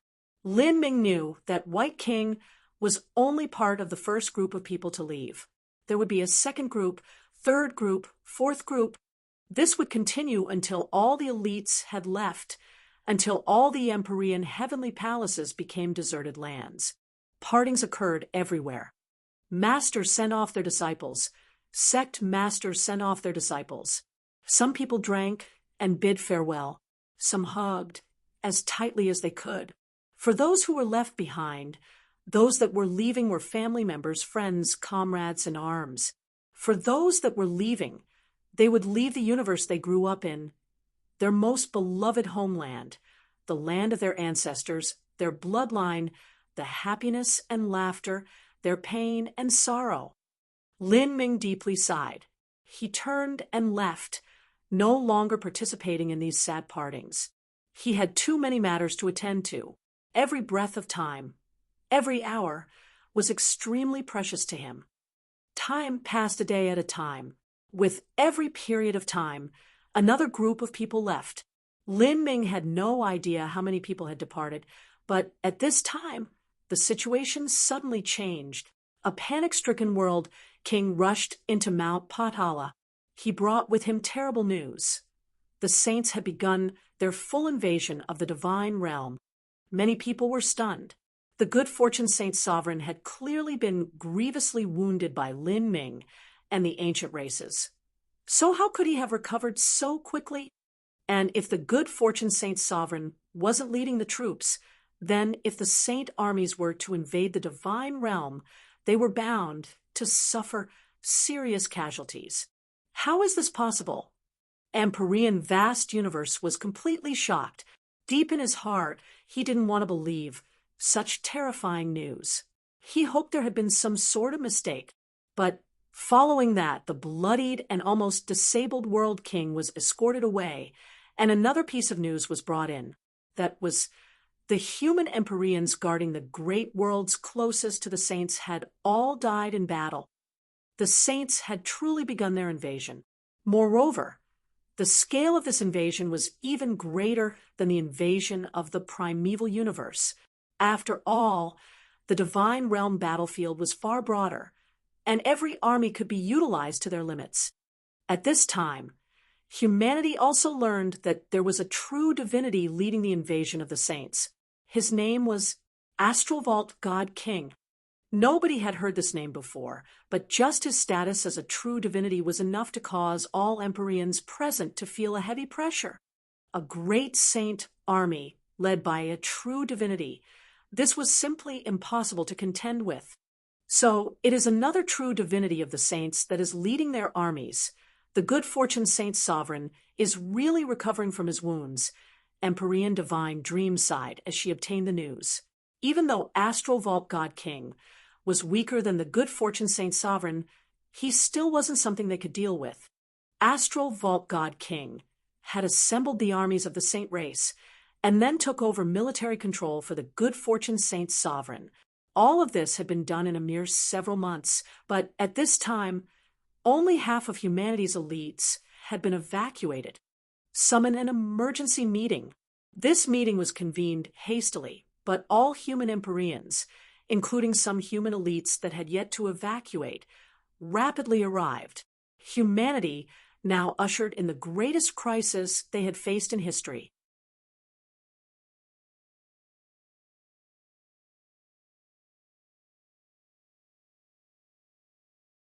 Chapter 1926, Feather. Chapter 1926, Feather. From the moment the meeting was convened, the atmosphere was somber and dignified. In the divine realm, there were still many human elites who had yet to be gathered. If the Empyreans were to collectively evacuate the divine realm at this time, then those elites remaining, as well as their descendants, would be slaughtered. We must speed up the evacuation, an Empyrean suggested. In truth, the so-called speeding up of the evacuation was simply raising the threshold. They would only bring the most outstanding inheritances and geniuses. Ordinary geniuses would be left behind to fight for themselves. That doesn't make sense. There are some peak talents in the innermost depths of the divine realm, even in some medium and small worlds. They are too far away for us to reach. Even if we raised the threshold, they still wouldn't be able to catch up in time. Another Empyrean argued concerning the invasion of the saints. Everyone had their own opinions, but during this time, Divine Dream remained silent. A considerable number of people looked towards Divine Dream, waiting for her to express her intentions. By this time, Divine Dream had long become the true and unanimous leader of humanity. It could be said that every decision she made concerned the future of the human race. At this time, Divine Dream's expression was earnest, but her breathing wasn't uneven at all. She was as composed and tranquil as a placid lake. She opened her mouth. Her voice was slow and unhurried, but each syllable she spoke was filled with a potent power. We will meet them head on. What? Empyrean Divine Dream's words shocked all the Empyreans and young elites present. Meet the saints head on. The saints had a true divinity powerhouse leading their armies to war. Wasn't fighting them the same as fighting a hopeless battle? How can we possibly do that? A red-robed Empyrean stood up to oppose. I didn't say that we must win. The divine realm is the homeland of humanity, and we are the protectors of the human race, as well as gods to countless trillions of quadrillions of lives. Just because the saints have invaded doesn't mean we can abandon all our subjects like this. Even if it is for the future of humanity, I cannot accept such an excuse. There must be some people staying behind in order to stand responsible for humanity. Moreover, we have to fight because we must delay for more time to evacuate. Half of the elites still haven't evacuated, and we will not discard them. As Divine Dream spoke to her, she stood up. I will remain and meet the saints myself. Among you all, those who voluntarily choose to stay behind may do so. The others will leave the divine realm and go to the wild universe. As Divine Dream spoke, many people were panic-stricken. Divine Dream wanted to stay in the divine realm. No, absolutely not. This was because to the current human race, Divine Dream's role was even more important than Lin Ming's. Whether it was fighting their way into the wilds of the 33 heavens or returning to the divine realm in the future, None of this could be done without Divine Dream. At this time, 3 Lives Old Man stood up and slowly shook his head. Divine Dream, it's enough that I stay behind. I do not have much time remaining, and for me to go to the wild universe is just a waste. I have already decided to stay in the divine realm and leave behind a lasting memory for the saints. Although 3 Lives Old Man seemed on the verge of death, he was still in existence that had lived for 300 million years. No one dared to underestimate him, nor did anyone know what cards he had hidden up his sleeves. In particular, during the war against the saints, 3 Lives Old Man had long since decided to martyr himself. A desperate and reckless peak Empyrean was a force that even a true divinity couldn't ignore. After 3 Lives Old Man spoke, another Empyrean stood up. Although my human race has declined, our pride hasn't. Even if we are to be defeated, we will be defeated with dignity. I will also stay behind. I will also remain. Another old Empyrean stood up. Without exception, all of these Empyreans were in the waning years of their lives. Their cultivations had already started to drop. The future of humanity belonged to the young. Going to the wild universe was the same as beginning from zero. These old Empyreans didn't have that much time to wait. One after another, elderly Empyreans stood up and decided to stay behind. Even old Empyreans of the ancient races planned to stay in the divine realm. Only Empyreans in their prime like Daiwahen and Tabagwe would go to the wild universe and help develop the land there. These Empyreans were the hope of the ancient races. At the same time, these old Empyreans also wanted to stop Empyrean Divine Dream. No matter what, she couldn't be allowed to stay in the divine realm to die. That would be far too great a loss. Humanity still needed her leadership. Divine Dream shook her head. I am staying behind, but not to die. I am confident that I can survive and eventually leave. And the other Empyreans that stay behind don't necessarily need to sacrifice themselves. Divine Dream's words left the other Empyreans shocked. She was planning on leading the human Empyreans to resist a true divinity, yet she still had the means to withdraw. If it is the good fortune Saint Sovereign, then my chances are much slimmer. But the other true divinities aren't necessarily invincible. Don't forget, we have the Ark of Hope. Divine Dream added. With the Ark of Hope, escape was indeed a possibility. At this time, Lin Ming's thoughts stirred. Just as he was about to speak, Divine Dream looked straight towards him and directly shot down whatever plan he was going to propose. Do not even mention it. You must leave. Moreover, you must leave now. Lin Ming originally wanted to say that the Ark of Hope could display the strongest might in his hands, but Divine Dream was firm in her decision. Lin Ming, as long as you live then, you will be the greatest threat to the saints. In this battle to delay for time, you are not needed. Rather, your appearance will cause the saints to try and kill you no matter what price they have to pay, causing the exact opposite of the effect that we want. Divine Dream's words were approved by the many Empyreans present. Lin Ming had to leave. Staying was not worth the cost. Lin Ming agreed. After Divine Dream made her decision, the meeting ended. The Ark of Hope remained at Mount Potala. Lin Ming and other young elites were led to the back mountains of Mount Potala by some younger Empyreans. Here, there was a crowd of spirit ships, spirit boats, and divine palaces. There were even soaring spirit birds and other mounts. After a short period of time, Lin Ming and the others would board a spirit ship and travel to the wild universe. Many people hugged and gave their farewells. Hey boy, the human race is going to depend on you. When you go to the wild universe, make sure you slaughter your way until you shake up the world. Vast Universe lightly punched Lin Ming's chest. Lin Ming was a young elite who had emerged from the first martial meeting that was managed by vast universe and divine dream. He could be called a part of their lineage. Lin Ming had all sorts of feelings running through his mind. He didn't speak, only nodding and deeply bowing to Empyrean vast universe. Empyrean vast universe didn't leave. He chose to remain with Divine Dream. He was Divine Dream's old comrade in arms as well as an old friend. He was also in his prime, but he steadfastly chose to remain because he believed in Divine Dream and because he also believed in himself. He didn't intend to die in battle, but he did want to fight for a little bit more time for humanity. Only like this could he give an answer to the countless human lives of the divine realm. This parting could be called a parting of life and death. Lin Ming took a deep breath and stepped onto the spirit ship, not turning back to look.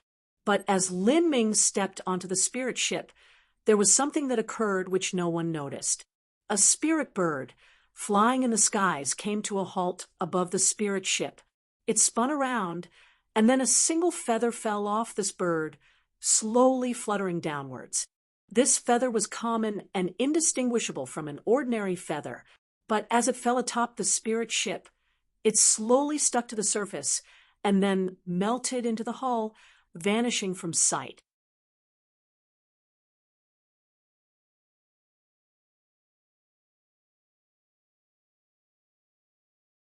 Chapter 1927. Parting. Chapter 1927. Parting. Kia. The infinite universe, the vast and boundless space. A massive spirit ship quietly sped through the starry space. This spirit ship was named Epoch. The name signified humanity's wish to usher in a new epoch, one where their people would rise to glory once more. During this trip, Epoch would have to pass through over a dozen great worlds of the divine realm before finally arriving at a small world called the Bluesnow realm.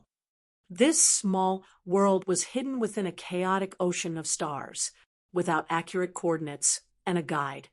It was basically impossible to find this land.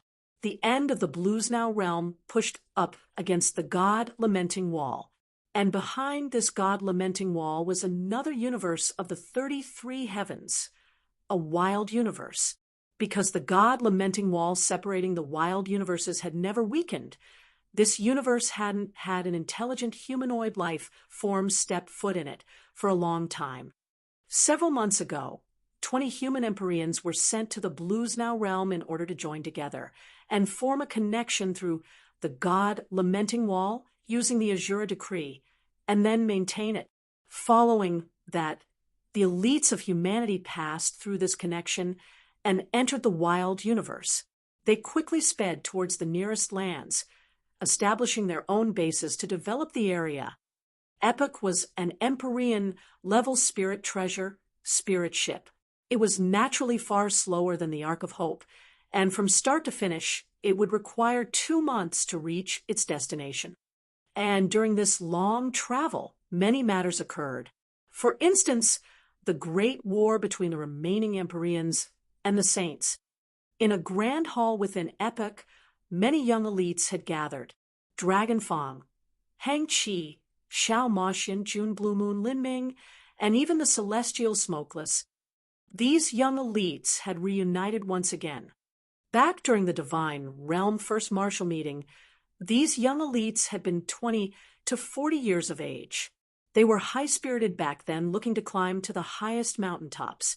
They showed their abilities above the arena stage. They attracted the attention of the cosmos and became renowned to trillions of quadrillions of people. That was an incomparably magnificent time. And after 100 years of life, they reunited once more. Although they each made considerable progress in their strengths, they actually gathered under such circumstances.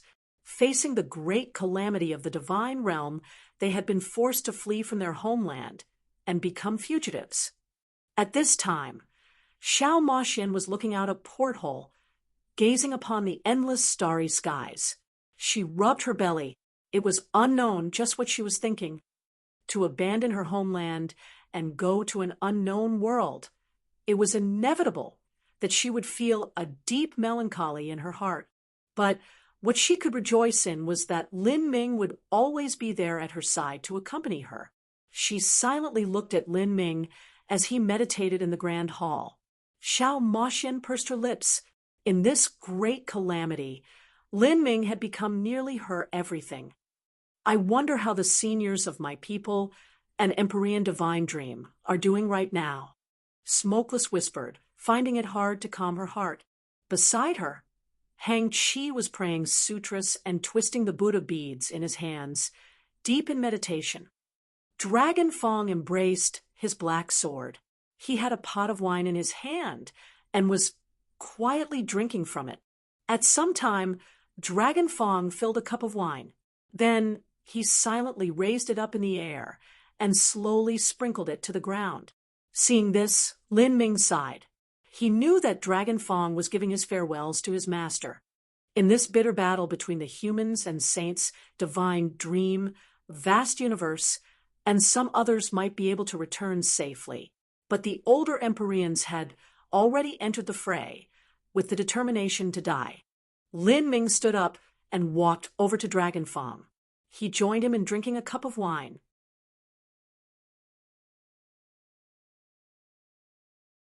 But at this time, his mind shivered, and he nearly fell over. Big Brother Lin, what's happening? Xiao Moxian had been looking at Lin Ming, and his sudden reaction had left her startled. With his cultivation, it was impossible that he would nearly tumble over for no reason at all. Lin Ming. The others stood up, all of them looking at Lin Ming with concern. Now was an extremely tense time. Even if they were fleeing to a relatively safe universe, all of them were on guard for any abnormalities. Lin Ming's sudden change left them wary. I'm fine. Lin Ming waved his hand, his complexion somewhat ill. Just now, he had clearly felt an indescribable divine sense sweep through this hall, nearly causing his mind to fall to illusion. During this time his mind had completely blanked out, and he felt as if a feather had fallen into his spiritual sea, slowly immersing within it. This feather was simple like an ordinary father, but this ordinariness was what scared Lin Ming. This was the wisp of someone's divine sense mark he had been locked onto by someone, and what stunned Lin Ming the most was that no one else had detected it. If he was the only one who had sensed it, then that meant this divine sense was most likely aimed at a single person. This thought left Lin Ming's palms cold with sweat, not to mention the terrifying intensity of that divine sense. There was also the fact that this other party's divine sense had quietly penetrated through the protective wards of Epic without alarming the many peak Empyreans on board. This was not something an Empyrean could accomplish. This other party, true divinity. In that moment, Lin Ming felt as if he had fallen into a sea of ice. He had been locked onto by a true divinity. This was incomparably horrifying information. Without the peak masters of the divine realm like divine dream present, there was no one on this entire spirit ship capable of contending with a true divinity. Moreover, even the Ark of Hope wasn't here. They didn't even have the Azura decrees that could wound a true divinity. In this situation, to be locked onto by a true divinity was the same as being sentenced to death. Is it intentionally targeting me, or was it an unconscious probing? Lin Ming's limbs were icy cold. He didn't believe that there was a true divinity randomly passing by, just happening to use their divine sense to investigate this spirit ship. With a 99% certainty, this other party had come for him. Big Brother Lin, just what is going on? Xiao Moxian anxiously looked at Lin Ming, worry filling her face. Benefactor Lin, what happened just now? At this time, there is no need to hide anything from us. We must all be on the same boat. All these difficulties can be solved together. If we cannot solve them, then there are also the Empyreans here that can help. Hang Chi slowly said. Lin Ming bitterly sighed in his heart. This was something that not even an Empyrean could fix. I'm fine. I just felt an intense foreboding premonition, as if something unfortunate is going to occur. Lin Ming eventually didn't speak the truth. This was because he wasn't absolutely sure, and also because there was no meaning in saying it anyways. Instead, it would cause Xiao Moxian and the others to panic for no good reason. At this moment, no one here could stop a true divinity. It would be the same as telling everyone that he was going to die. Moreover, the worst thing was that once this true divinity overtook Epic, everyone in this spirit ship would be buried along with him. Lin Ming's words left everyone half doubting and half believing him. Indeed, once a martial artist's destiny accumulated to a certain level, they could indeed have strange premonitions which could allow them to avoid disasters. Lin Ming's unlucky premonition. Just now, could there have been some problem at the front lines? Did Empyrean Divine Dream encounter an accident? Gloomy clouds formed over everyone's hearts. Divine Dream was the spiritual pillar of humanity. If she perished, not to mention the loss in strength it would mean for the human race, but the morale of the people would fall through the ground. Finally, the group quieted down. During this time, Lin Ming gripped his fists, his heart and mind on pins and needles, filled with unease. That terrifying sense was like the summons of a death god. Would it come again? Lin Ming thought, and indeed, after a quarter hour, that terrifying sense covered Lin Ming. This time, the sense was extremely light, like a feather gently crossing over Lin Ming's mind. But the resulting pressure nearly caused his spiritual sea to fall into chaos. Moreover, this sense brought with it a faint and clear killing intent, as delicate as a feather, a killing intent that left one drowning in desperation. A true divinity had truly locked onto him. This feather was the mark of a true divinity. Back in the soul world's Akashic dream universe, the great Brahmic god king had used a similar method to mark Lin Ming. This was a transcendent secret technique. When a person left behind blood, skin, hair, or even items they used before, these things would be marked with their vital characteristics. Then, by paying a sufficient price and using a certain amount of soul force, one could search the vast cosmos for these vital characteristics and mark the position of the person. In the past, the great Brahmic god king hadn't searched too large an area. It was normal for Lin Ming to be found by him. But this time, the other party was able to search the entire divine realm with its 3,000 great worlds and countless other smaller worlds to find and lock onto Lin Ming all the same. Such supernatural powers left Lin Ming drowning in despair. Heavens, do you really wish for my end? I have resolved myself to climb to the peak of martial arts, yet I must perish here? Lin Ming mirthlessly smiled. The saints really thought highly of him.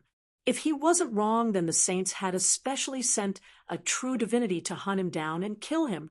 Currently, he didn't even have the strength to fight in Empyrean, but now the enemy had sent a true divinity to kill him. They had truly laid down the capital.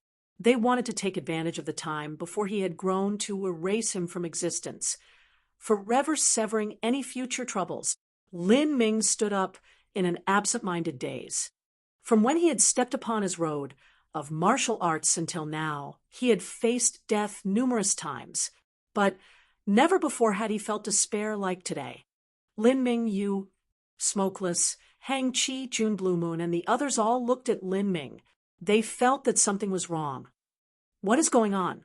What are you trying to hide? Nothing.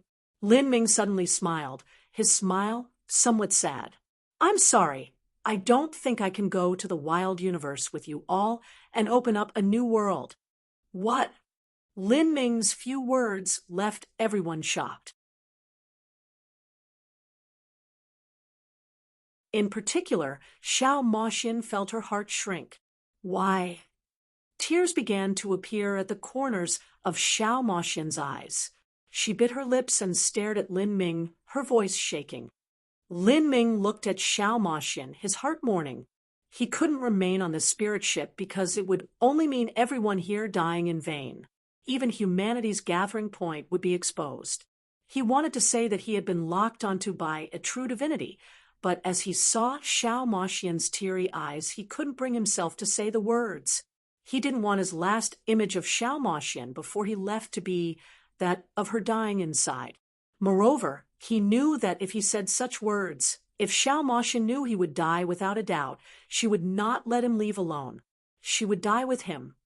Finally, Lin Ming said, "There are some matters I must attend to. I will be leaving first." Hearing Lin Ming, Xiao Moxian's response was to quickly rush over and throw herself into his arms. She tightly grasped him as if letting go would mean losing him forever. "Take me with you." Xiao Moxian had already made up her mind to never let go. She had a faint premonition in her mind that after this parting, she would not see Lin Ming again. Lin Ming could feel Xiao Moxian gently trembling in his arms and her vulnerable heart. He didn't know just what taste was in his heart, but eventually he pushed her away. His expression was resolute as he said, "Stop this nonsense. Not only will you not be able to help me, but you will only drag me down. If so, then I will die for sure." Lin Ming's heartless words and his heartless expression left Xiao Moxian stunned. The other young elites were also helpless to do anything, but they knew something had happened with Lin Ming. It was just that he wasn't willing to tell them. "If you go like this, the Empyreans on board will not agree." June Blue Moon frowned. Although he didn't know what was happening, he could faintly feel that the reason Lin Ming left was for the lives of everyone on board. At these times, none of us fear death. What happened? Dragon Fong stated in a manner more direct than the others. He pulled out his sword. "I will explain myself to the guiding Empyreans. If I leave, there is still a chance to live. If I stay, I will die." Lin Ming turned around after he spoke. To leave the spirit ship, he needed to inform the Empyreans in the main control room so that they could open the doors. At this time, Xiao Moxian held onto Lin Ming once more. "Big Brother Lin," Xiao Moxian seemed to exhaust all of her strength as she grabbed Lin Ming's hand. Her tone was nearly that of begging. "Do you remember the Monster Emperor's grand longevity feast where the good fortune saint's son came to propose marriage to me, but you defeated him and married me instead? The you of the longevity feast was strong, aggressive, unstoppable. Numerous rulers of the universe were suppressed by you. And that was also the happiest day of my life. I have given up my race, abandoned my grandfather, and chosen to follow you to the wild universe. Even so, I have never regretted my decisions, not once, because no matter what, I still have you. But do you want me to lose even you?" Xiao Moxian's words were like a knife that thrust into Lin Ming's heart. Lin Ming's body shook. His heart hurt so much he couldn't even take a breath. He turned to Xiao Moxian to see her crying. Finally, he held on to her. He leaned down to her ears and said in a gentle voice, "Look after our child. It is the continuation of my life." Lin Ming no longer tarried. He stepped away, leaving behind the mourning and shaking Xiao Moxian. She helplessly collapsed against a wall, staring at Lin Ming's back as he vanished into the corridors of the ship. The hatch leading out of Epic opened. A frail figure silently departed from the spirit ship, heading deep into space. Lin Ming didn't conceal anything from the Empyreans leading the ship and explained everything he could, although everyone was willing to join Lin Ming in blood-filled battle. Senselessly sacrificing everyone was meaningless. Moreover, those on board Epic were the future hopes of humanity. Like this, Lin Ming left. In the infinite cosmos, Lin Ming's form appeared more and more lonely. Life really is small. Lin Ming looked at the endless space around him. This world would exist for dozens of billions of years, or even trillions of years. Compared to the universe, his life was only a short moment. Even all those once peerless rulers of history had disappeared by now, turned to dust. Years from now, would he also be nothing but a grain of dust?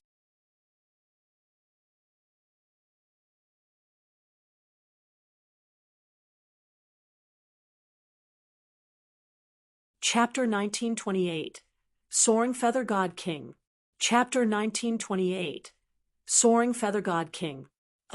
In the boundless starry space, Lin Ming took out Primordius' heavenly palace from his inner world.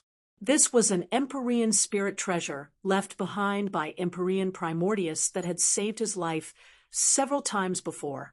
And at this moment, when Lin Ming distracted a saint true divinity by himself, all he had accompanying him was Primordius' palace. Lin Ming only had a peak Holy Lord cultivation, but he was actually being chased down by a true divinity. This was the same as being sentenced to death. But Lin Ming hadn't given up the fight just yet. In truth, he had already come up with an escape plan, but the caveat was that the chances of success were so low it was depressing. Lin Ming didn't immediately start his plan. Rather, he controlled Primordius' heavenly palace and began a great void shift. He wanted to go as far away from Epic as possible to avoid drawing them into his disaster. The lives on board that spirit ship were all extremely important to Lin Ming. Not only were they the hopes of humanity, but they were also his friends, his wife, his child. He couldn't allow anything to happen to Epic. He flew deep into the starry space, and at this time, his heart suddenly shook and his complexion changed. Just then, a voice echoed in his mind. It was a woman's voice, one that was faint and cold. It seems you left your companions. This mysterious woman slowly spoke. Lin Ming was startled, and he reflexively grit his teeth. He didn't reply. He knew that the one speaking was the true divinity who was hunting him down. This other party was a woman. Lin Ming began to panic. His current position was at most several billion miles away from Epic. If this Grim Reaper woman chose to kill him, and then chase after Epic, she could definitely overtake them. The consequences would be inconceivable. It seems you are worried? The woman's tone held a hint of curiosity. Are you worried about the lives of your companions? I'm quite surprised your own life is in a precarious state, and yet you still have the mind to worry about others. You left the spirit ship on your own initiative. Is it because you want to sacrifice yourself to guarantee that your companions will live on? It is difficult for me to understand why you made this decision, but I still admire your courage in making such a choice at this time. In order to show my respect, I will tell you my name. I am called Soaring Feather. Soaring Feather. Soaring Feather God King. Lin Ming had never heard of this name before. There was only a small number of true divinities in the 33 heavens, but few people could state the exact number of them.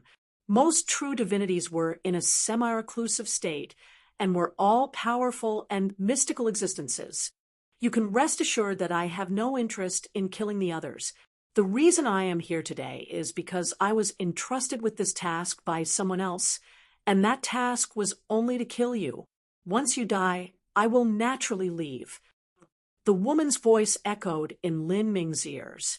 Lin Ming's thoughts stirred. Someone entrusted you with this task. Yes, I owe a favor. I just never thought that they would want me to repay it by hunting down and killing a holy lord. Really, this is just unbelievable. I see. Lin Ming sighed. Not every saint true divinity wanted to crush humanity into the ground. At the very least, Epic wouldn't be destroyed. However, the good fortune Saint Sovereign had actually commanded the assistance of two true divinities, one to lead the armies into the divine realm and the other to kill him. To have the good fortune Saint Sovereign consider him such a serious threat, Lin Ming was left speechless. A peak holy lord being hunted down by a true divinity was simply the most ludicrous joke in the world. Lin Ming slowed down and finally came to a stop.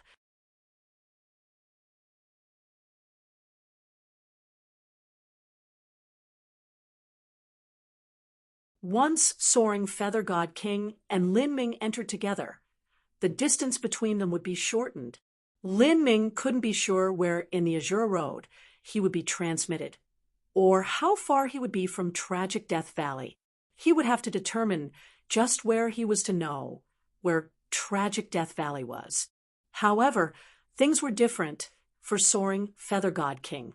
She had left a true divinity mark on Lin Ming, so she could chase straight towards him. Before Lin Ming had figured everything out, soaring Feather God King might have already reached him. If so, then it was possible Lin Ming didn't even have a chance to escape. However, no matter how uncertain things were, this was the only choice Lin Ming could make. Otherwise, he could only choose to die. With the Azura command in his hands, Lin Ming began to pour his energy into it. However, something was strange. According to Lin Ming's previous experience, he only needed an incense stick of time to enter the Azura Road. But now, a quarter hour had passed, and even though he had poured in a tremendous amount of energy, there was no response in the Azura command. Lin Ming frowned. He wildly poured in more energy, but the Azura command only faintly shimmered, not opening any spatial channel at all. What is happening? Lin Ming muttered, nervous. Was there a problem with the Azura command, or was there a limit to the number of uses? Would the heavens not even grant him this slim chance of survival? Transmit me, transmit me. Lin Ming poured in all of his energy, just like the time he operated the Azura Primal God Cannon. His body, energy, soul, every bit of his strength roared into the Azura command. He grit his teeth as his body was bathed in a brilliant divine light. Just as despair grew in his heart, at this time, the Azura command shook and the void behind Lin Ming began to crack open, like a pair of large hands constantly pulling apart space. Space fragments collapsed and scattered, revealing a pitch-black space channel. It was unknown just where the space channel went. Terrifying winds from space and time storms blew out from within. Lin Ming didn't doubt that even a planet would be blown to pieces if it were placed within. Lin Ming was immediately suspicious. Had there been some sort of mutation with the Azura command? However, now was not the time to hesitate. No matter what dangers were in the space channel, it wouldn't be worse than falling into the hands of that woman. Lin Ming flew into the space channel. However, just as he approached it, a massive gravitational force like a black hole directly drew him in. For a time, the world turned upside down. Lin Ming felt as if his entire body would be torn apart. Agonizing pain radiated throughout his whole body. This level of pain nearly caused him to faint. He grit his teeth, using his powerful willpower to keep himself awake. He knew that to faint here would mean everything was over.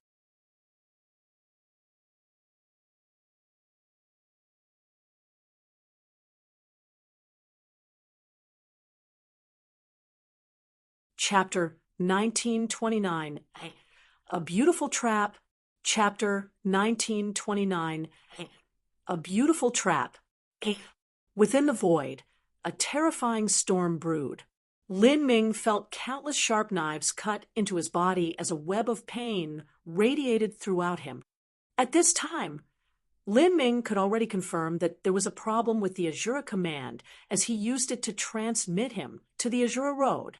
Perhaps it was because he had poured too much strength in, or perhaps it was because of some inexplicable relationship with the 3 Emperor Jades he had gathered, but in short, this transmission space channel was completely different from what he had experienced in the past. The last time he had entered the Azura Road, the space storm then wasn't even a tenth as intense as it was now. If a martial artist weaker than himself was sucked into this space storm, they would have already become ground meat. Pung! With a solid thumping sound, Lin Ming felt as if he had struck something hard, nearly fainting in the process. In the next moment, a cool breeze passed over his skin. He opened his eyes and saw that he was in a bleak and desolate gray world. Gloomy clouds floated high in the skies, and the light here was dim. Scattered rocks covered the ground. These rocks were all of similar size and shape, and they also looked somewhat familiar. As Lin Ming looked closer, he could see that they weren't rocks but shattered stone tablets. The writings on the stone tablets had long worn away and were incomparably strange. As Lin Ming stepped through this desolate land, he felt as if his entire being was fiercely suppressed. Where was he? Lin Ming had no idea where he could be. He spread out his divine sense but couldn't find the edges of this world. He took out the Azura command and looked at it. Then he sucked in a light breath of air. That plain-looking Azura command had cracked in half. It was unable to be used again. What had happened? An absurd feeling appeared in Lin Ming's mind, as if the world he was in was the true world, and everything he had experienced before had been nothing but an illusion. From the examination of the 7 profound martial house, the great tournament of the 7 profound valleys, his arrival at the holy demon continent, the divine realm first martial meeting, the invasion of the saints, it was like all of that had been nothing but a dream. These sorts of bewildering thoughts left Lin Ming flustered. But at this time, Lin Ming's mind shook. He felt a weak sense gently and swiftly pass over him before vanishing. This was Soaring Feather God King's divine sense. Such a real and deadly killing intent caused Lin Ming to calm down. The strange, dreamlike feeling of before also disappeared. Composing himself, Lin Ming looked within himself and saw that the true divinity mark that Soaring Feather God King left within him was still there. He could even feel the spiritual connection between him and Soaring Feather God King, with the exception that this connection was much weaker than before. As if he and Soaring Feather God King were in 2 different worlds. Perhaps after another period of time, she would find him. Thinking of this, Lin Ming wryly smiled. He didn't know how much time he had left to live. If there was some accident with the transmission, then was this still the Azura Road? If so, where was it in the Azura Road? Could it be that this was deep within the Great Desolate? Lin Ming thought of the Great Desolate in the Azura Road. It was said to be a natural wall that existed between the inner Azura Road and outer Azura Road. Rumors said that the Azura Road's Great Desolate was endless, and not even a peak Empyrean dared to enter its depths. However, as to what was within those depths, that remained a riddle. Even so, perhaps even the depths of the Great Desolate couldn't stop a true divinity. In this universe, there didn't seem to be anything that could block the path of a true divinity. Even the God-lamenting wall could be broken through if a true divinity paid a great price. Soaring Feather God King's mark hadn't weakened at all. In this completely strange and unknown world, Lin Ming had no idea what he could do. He began to aimlessly search through this world, hoping to discover some favorable turn. However, this seemed to be an endlessly barren world. There wasn't even a strand of grass or a little bug.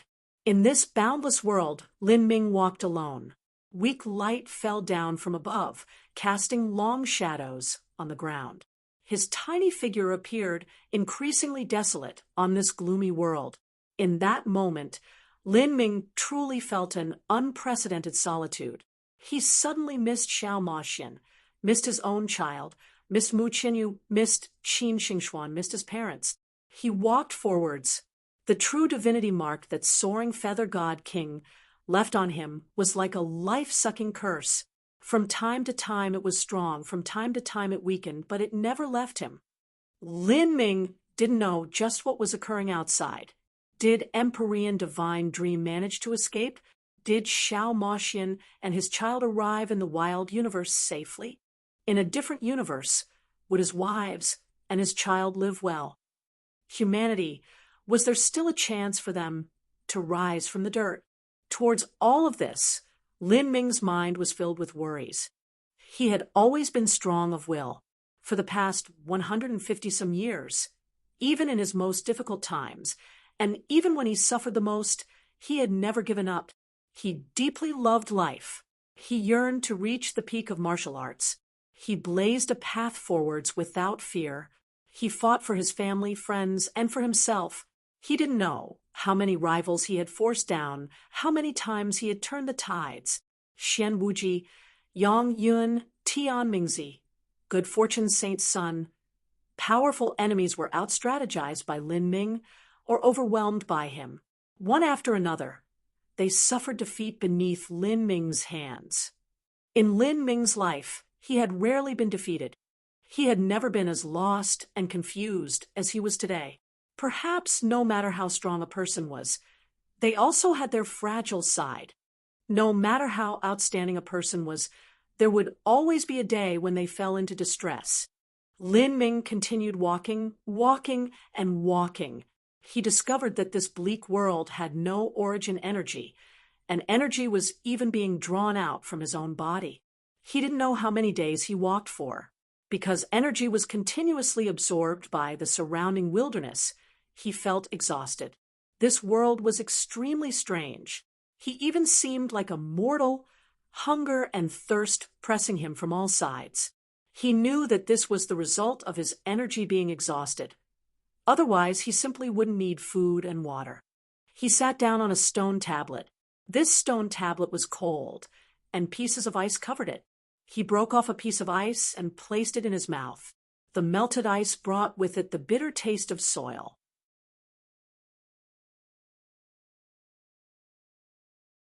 The water moistened Lin Ming's parched throat, causing him to feel something faintly familiar. But at this time, on the far-off horizon, Lin Ming saw someone's shadow. His mind shook as he saw this. He sprung up. This person's figure rapidly vanished. But Lin Ming could confirm that he absolutely hadn't misread. Moreover, it seemed to be that of a woman. Soaring Feather God King. This thought passed through Lin Ming's mind, but he couldn't confirm it. Yet he didn't hesitate. He headed straight towards this person's shadow.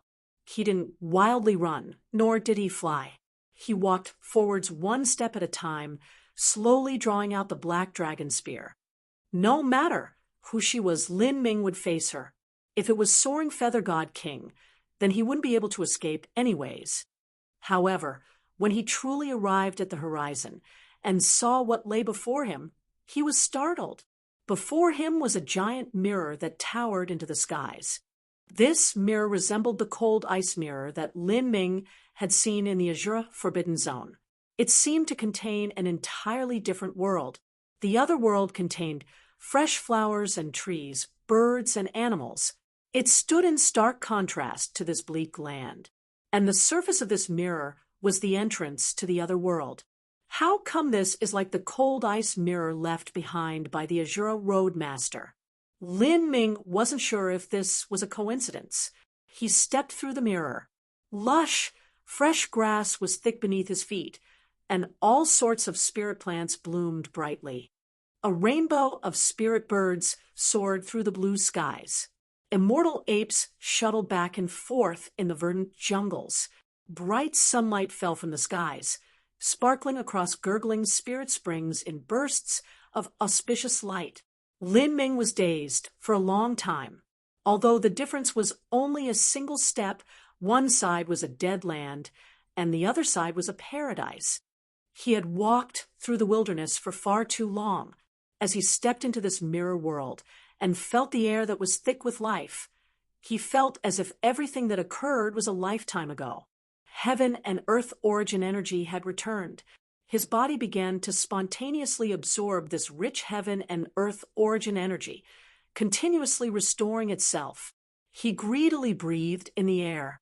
He drank from the spirit springs and ate the spirit fruit until his strength was completely restored and slowly returned to its peak state. He walked forwards. He wanted to see who this woman was. He didn't find a woman, but he did see a mountain. From the top of this mountain, infinite origin energy fell down, as if it were the source of origin energy in this mirror world. Lin Ming climbed up, slowly ascending the mountain. At the summit of the mountain, he saw a divine tree.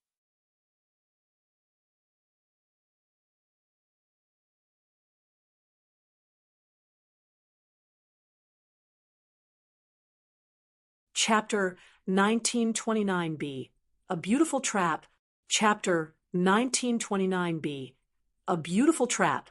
This divine tree didn't have many leaves. Only a single old branch stretched out, twisting like a powerful dragon. On this branch were two strange fruits. These two fruits had runes of the great Tao condensed on them. They seemed like 100-million-year-old Tao fruits that had gathered the essence of the world, causing a person to drool upon seeing them and immediately want to eat them. Lin Ming was stunned for a long time.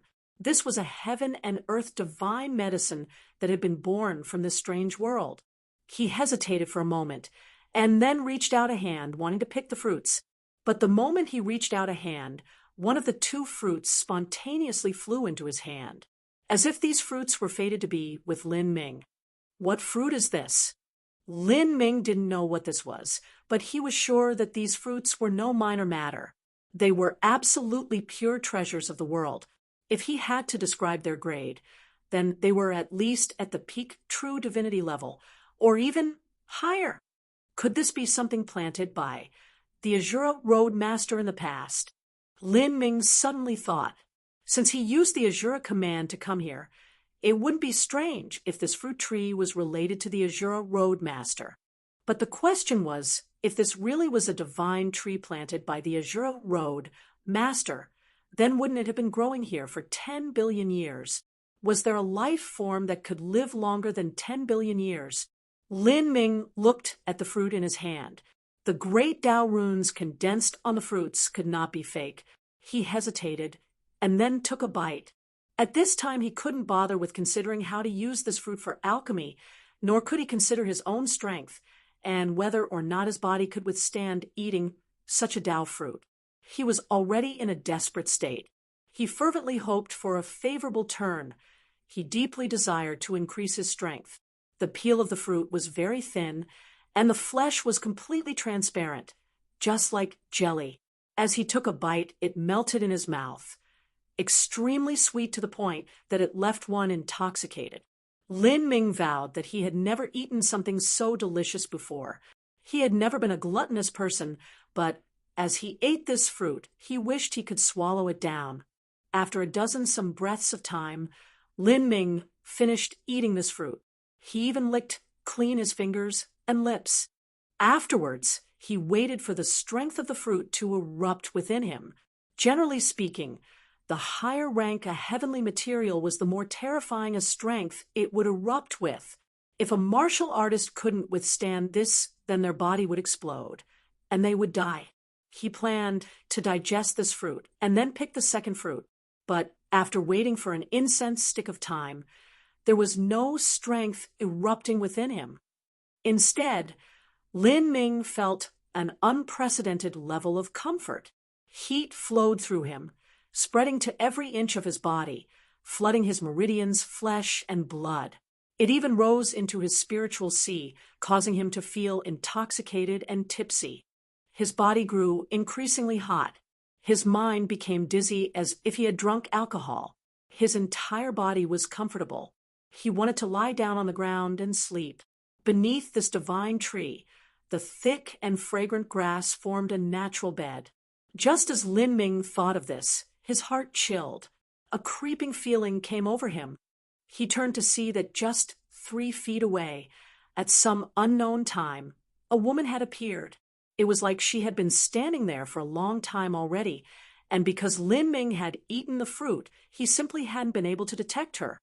This woman had black hair, and her face was wrapped in a dark veil, making one unable to see her appearance.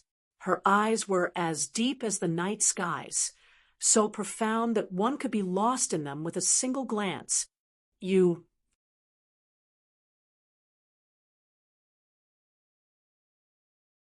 Lin Ming wanted to focus his gaze on this woman's face, but as he did, he simply wasn't able to maintain the brief moment of soberness he just gained.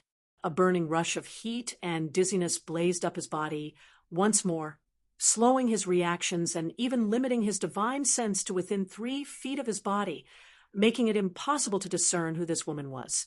Soaring Feather God King, Lin Ming immediately thought he wanted to trace his spatial ring, but he found that his arms didn't obey him. What was going on? Lin Ming had a deep foreboding feeling. This woman seemed to be the woman he just saw. Had she purposefully lured him here to eat that fruit? From what Lin Ming had seen, this fruit should have been a Tao fruit that gathered 100 million years of the world's essence. It shouldn't be a poison. Moreover, looking at it broadly, even if this Tao fruit was a poison, it was inevitably an extremely precious poison. Just why waste it on him? This black-clothed woman was obviously much stronger than he was, so if she was able to easily kill him, why use poison? All sorts of mysteries crossed through Lin Ming's mind. He felt his consciousness become increasingly blurry, circling all around him. He staggered around, and because he was unable to stand, he slumped towards the black-clothed woman. Complex emotions revealed themselves in her eyes. She stood there like a fairy lost in the world, but she didn't avoid Lin Ming. Just as Lin Ming was about to fall into her arms, at the final moment he held onto her shoulders, using her to support himself. For a time, Lin Ming's face was mere inches away from hers. At such a close distance, Lin Ming could smell the fragrance wafting off her body and see her two pupils that were like spring lakes. Lin Ming's heart shook. "You are Sheng Mei?" Lin Ming was stunned. At such a close distance, he recognized that this woman was actually Sheng Mei. This familiar aura and these familiar eyes, he could not be mistaken. And soaring feather god king shouldn't be so bored as to try and trick him by changing her appearance into that of Sheng Mei. The black-clothed woman lightly sighed. She took off her veil, revealing her peerless looks, a face that could shame the moon and dim the world. Lin Ming had never seen Sheng Mei at such a close distance before. Her skin was flawless perfection and seemed to faintly radiate the brilliance of the moon. Her eyes were bright and deep, as if they contained undying stars. She was the goddess of the Spiritas, a woman unparalleled in the world. Her body was covered in mysteries, making one forever unable to see her goals. But in the next moment, something incredibly surprising occurred. Sheng Mei stepped forwards, and her arms twined beneath Lin Ming's arms, tightly holding onto him. For a time, a warm jade-like touch caressed his chest. The scent of a woman left the mind mesmerized. Never before had such a touch electrified Lin Ming so. But Lin Ming hadn't lost his mind.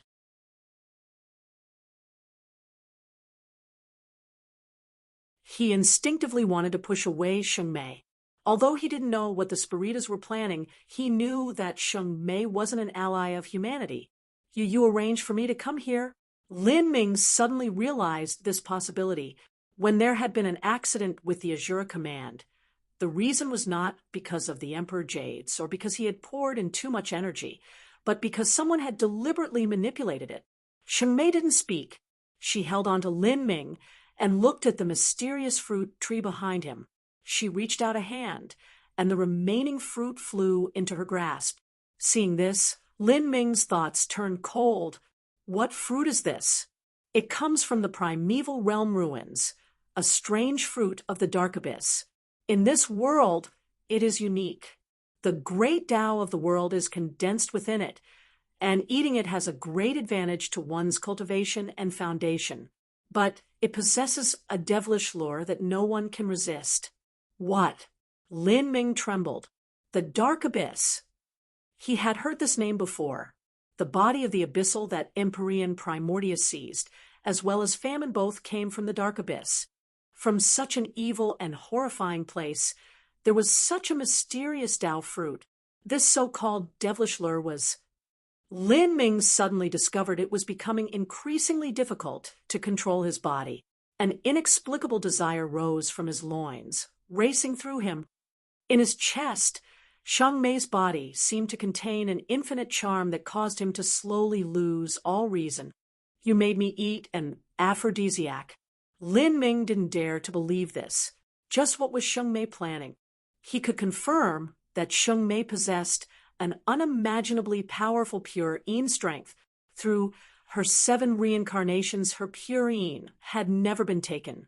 Instead, it had gathered and gathered, reaching an inconceivable level. If someone could take Sheng Mei's pure Yin, then that would be an unimaginable advantage. But Lin Ming didn't believe that Sheng Mei would willingly offer him her purine. Then just what was happening? Lin Ming, I'm sorry, Sheng Mei whispered into his ears. You are too stubborn, too tenacious. If you chose to willingly leave with me for 100 million years, then you wouldn't have been reduced to such a state. I've already told you, you cannot win against them. Sheng Mei's voice was filled with regret. The scene she once portrayed had been the longing in her heart. However, because of Lin Ming's refusal, all those hopes had faded away. If you are destined to be destroyed, then you might as well be destroyed by my hands. As Sheng Mei spoke to hear, her eyes began glistening with tears. She parted her red lips and sucked in a light breath. The mystical Dao fruit in her hand broke apart, melting away into the sweetest juice that flowed into her mouth. As she swallowed down this fruit, a burning heat also rose within her. Lin Ming was no longer able to control his body. He tried everything he could to suppress the flames of desire within him, but he lacked any ability to do so. This devilish enticement was too strong. Moreover, there was another point, and that was that the Sheng Mei in his chest was a perfect woman, an unrivaled beauty within the universe. Countless men had gone crazy for her. It's useless. This fruit has condensed the great Tao of the world and also contains a devilish lure. No one can resist it, whether that is you or me. The fruit's potency had yet to fully stir within Sheng Mei. She was still awake as she and Lin Ming fell over onto the soft grass. Then she slowly removed her clothing. The black clothes starkly contrasted against her flawless body that was as pale as white jade. Her long and slender legs, her impeccable figure, her full curves, her proud and arrogant charisma, her gentle fingers, every part of her was like a perfect piece of artwork.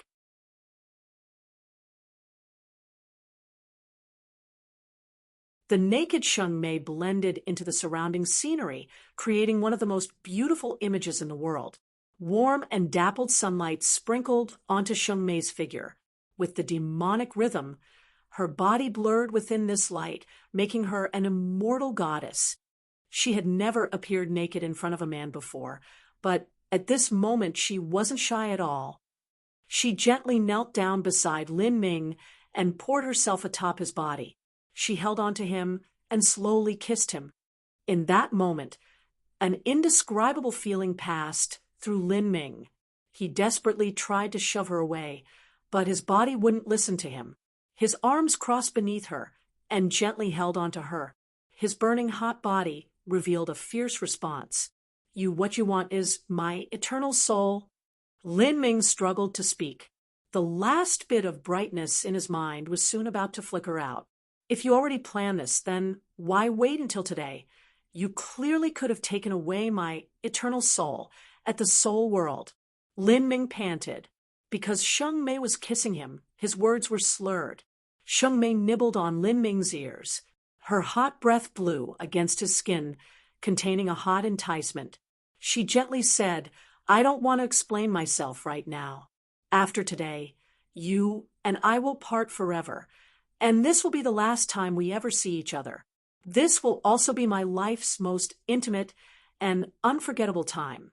I don't want to answer your question because doing so will disturb us. I hope that our union can be perfect. As Sheng Mei spoke, she placed her pale hands against his chest. Lin Ming's clothing completely vanished, revealing his solid and muscular body.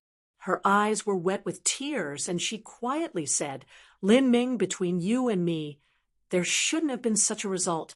Although nothing can reverse what is done, in the future when I am alone, suffering the long days as I walk to the ends of the universe, I will remember you, and I will remember the you that walked into my heart. I will cherish this memory for all of time.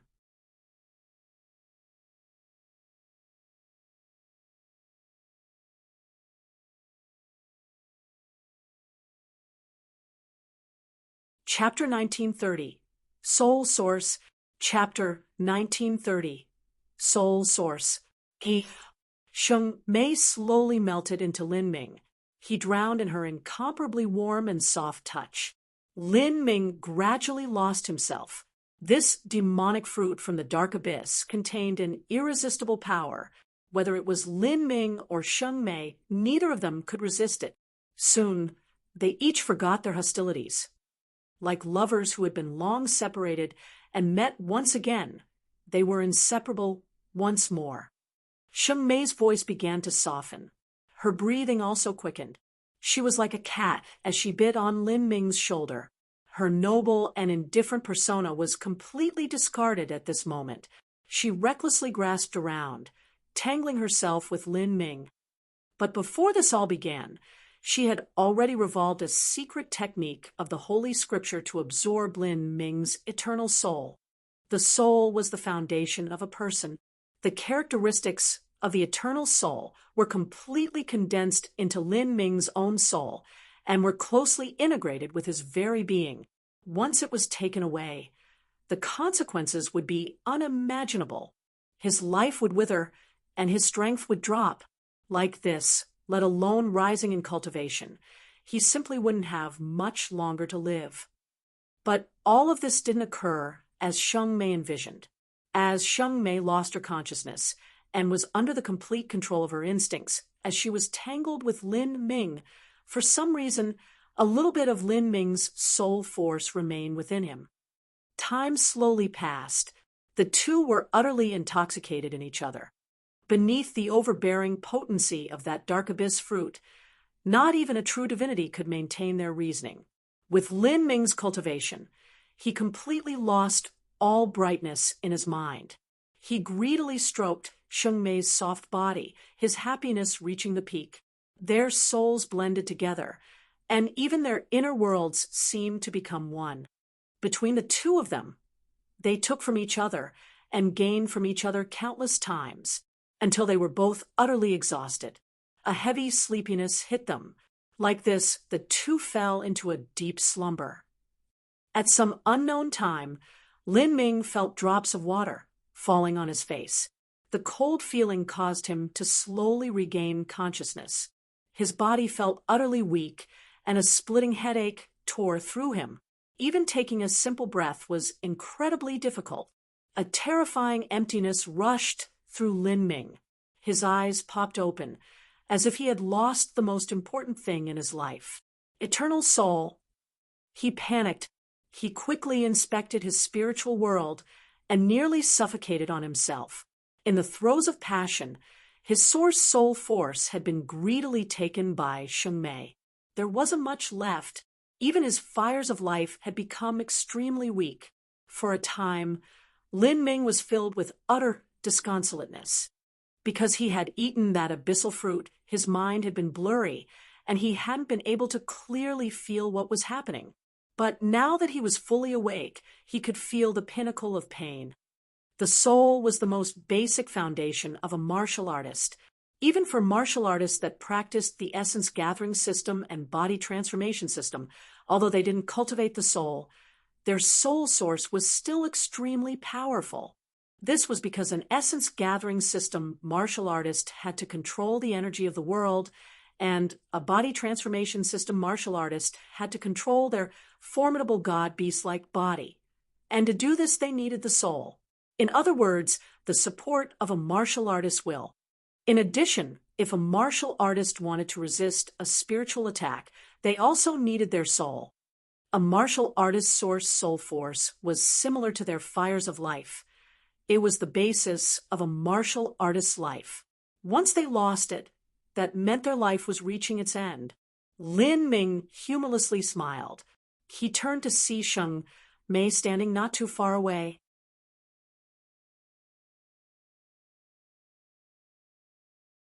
At this time, Sheng Mei had already dressed herself and had even wrapped her face in a veil. Her proud calmness and indifference had returned, as if she was completely unrelated to the passionate woman from before.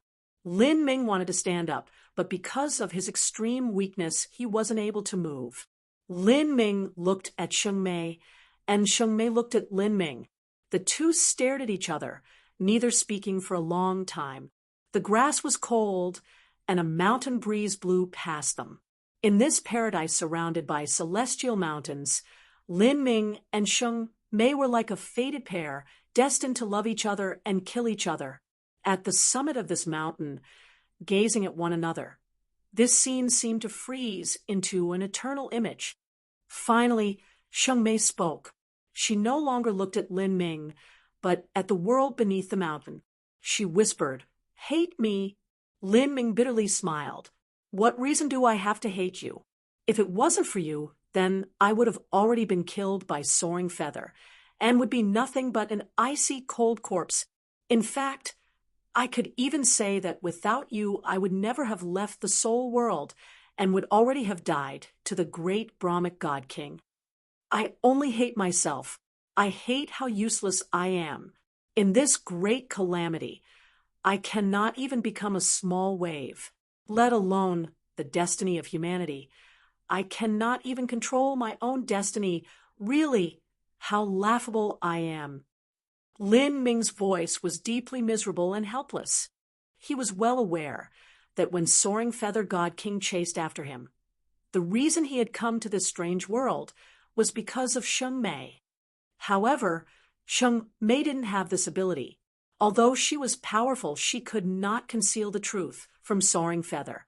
This was likely the work of the Soul Emperor, manipulating things behind the scenes. The Soul Emperor, just what was he planning? Lin Ming didn't know, or perhaps it could be said that he didn't need to know. With the loss of his source soul force, his fires of life would begin to weaken. With his current condition, Lin Ming had no idea how he could stop any of this. Lin Ming struggled to sit up. He leaned against the abyssal tree behind him and looked at Sheng Mei. A sad smile crossed his lips. "I thought I wanted to go to the primeval universe, but were you the one purposefully leading me in that direction?" Sheng Mei sighed, shaking her head. "I really did wish to persuade you, but you did not listen. I had no other choice. The reason I led you to the primeval universe was because I wanted you to leave that place, but he already discovered you, and he already desired to obtain your eternal soul." Lin Ming naturally knew that this so-called he was the Soul Emperor. Why didn't he do so at the start? Why did he wait until I went to the primeval universe, struggle with everything I had, wait until the moment I exhausted myself, nearly losing all hope before he then moved against me? Lin Ming angrily said. His eyes were also beginning to turn red.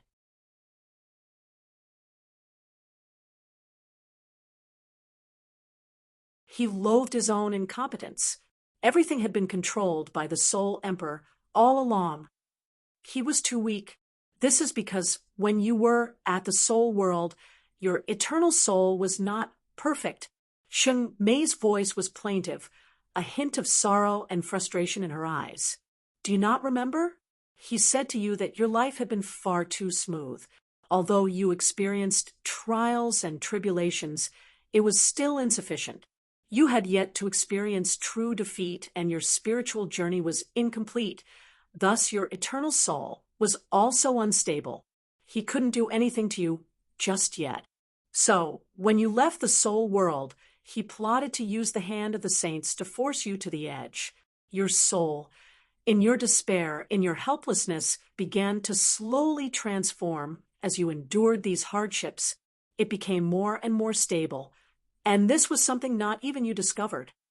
If it wasn't for this day where I ruined you, then after experiencing all this, you would definitely have made more terrifying progress, perhaps even stepping beyond divinity, becoming an unprecedented existence in this universe. But no one will give you this chance. The good fortune Saint Sovereign won't, and neither will the Soul Emperor. If you want to blame something, then blame this era in which you were born.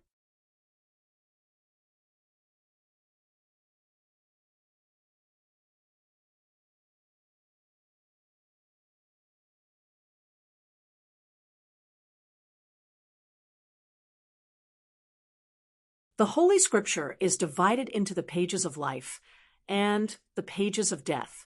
The golden pages are the pages of life, and the black book comprises the pages of death. My focus are the pages of life, and I gather vitality within my body.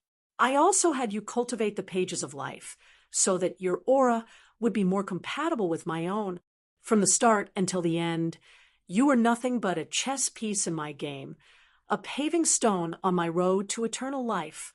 Sheng Mei's words were icy cold and heartless, but Lin Ming heard something strange within them. Even so, he didn't care. What meaning was there in investigating such a thing now? Lin Ming mirthlessly smiled. He shook his head. Understood. I remember what you told me before, that a worm living in the dead leaves and branches will never know the beauty and majesty of the world. You said the road of martial arts is to struggle with the heavens and trample the heavens beneath your feet. For a mortal to fight the heavens, just how difficult is that? The heavens have existed for hundreds of billions of years, and just how many years can a genius live? No matter how great the destiny upon your body, even being an extreme talent is far from enough. Thus, you resorted to any means possible. I apologize, I will never be able to be like you. Although I have resolved myself to chase after the peak of martial arts, I still have my own bottom line. I cannot discard my race, my family, my friends, my wives, my child, and thus I was destined to be defeated. It's over. There's no need for you to speak so much to a loser and a dead man like me. As Lin Ming spoke these words, he seemed to become much older. Sheng Mei fell silent. Her expression was as still as a placid lake, but her eyes were terrifyingly cold. As she looked at Lin Ming, her eyes no longer contained an unbearable sadness, but a suffocating calmness. Her body slowly floated upwards. Her dress fluttered about. She turned around, as if she were about to leave, but she eventually turned around and looked at Lin Ming once more. Her eyes seemed to contain the infinite indifference of the past. She said, "This is the Sky Spill Planet.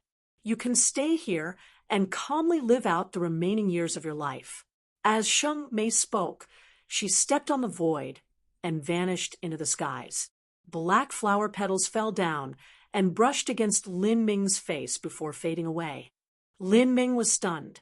He looked up at the sky, dazed. Sky Spill Planet. So, this was the Sky Spill Planet. After he used the Azura command to open a space channel, the Soul Emperor should have used his own transcendent methods to forcefully divert the space channel, making it so that he arrived here. Sheng Mei wanted him to die in his own homeland. Truly, what a kind and thoughtful charity. After learning this was the Sky Spill Planet, Lin Ming didn't feel much. Rather, the expression Sheng Mei had when she left lingered in his mind, causing his heart to ache. This feeling was like his heart being cut apart.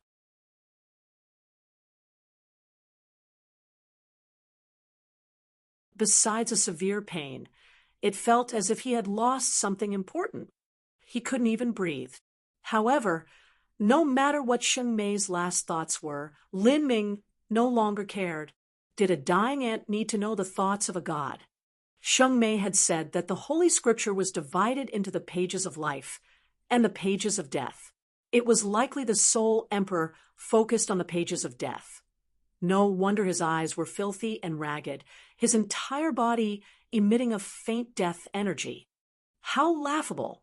Just what point was there in thinking of this? Lin Ming lay down on the grass. He had already lost his drive and his will. As for the spirit mark left in him by Soaring Feather God King, Lin Ming no longer cared about that either.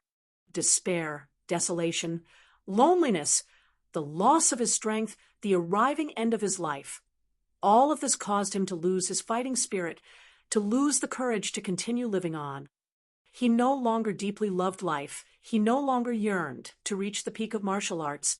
He was nothing but a loser. He had ascended from the Sky Spill Planet, from a youth that knew nothing and had nothing, step by step. He eventually became the #1 genius of the divine realm. His glory was endless, and even the good fortune saint's sovereign couldn't abide his continued existence, and was forced to expend a favor to have Soaring Feather God King hunt him down. All of this was enough for him to leave behind a legend, his own fables. But afterwards, he returned to the sky spill planet as before, still possessing nothing. The only difference was that his source soul force was stolen away, and his fires of life had begun to weaken. Everything was like a dream. A person chasing after their dream, from the start, then ran back to the starting point once more. But the difference was that this dreamer was already far too old, and could no longer run. What a joke! The sun fell, and the moon rose. Starlight sprinkled down from the skies, but all Lin Ming felt was a desolate cold. He lay motionless, as if he had died, not even moving an inch. To him, the passing of time no longer held any meaning. There was no greater sorrow than a withered heart that had lost hope.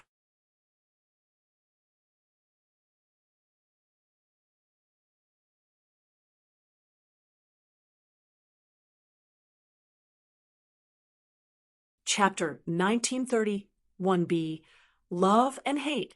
Chapter 1930-1b, Love and Hate.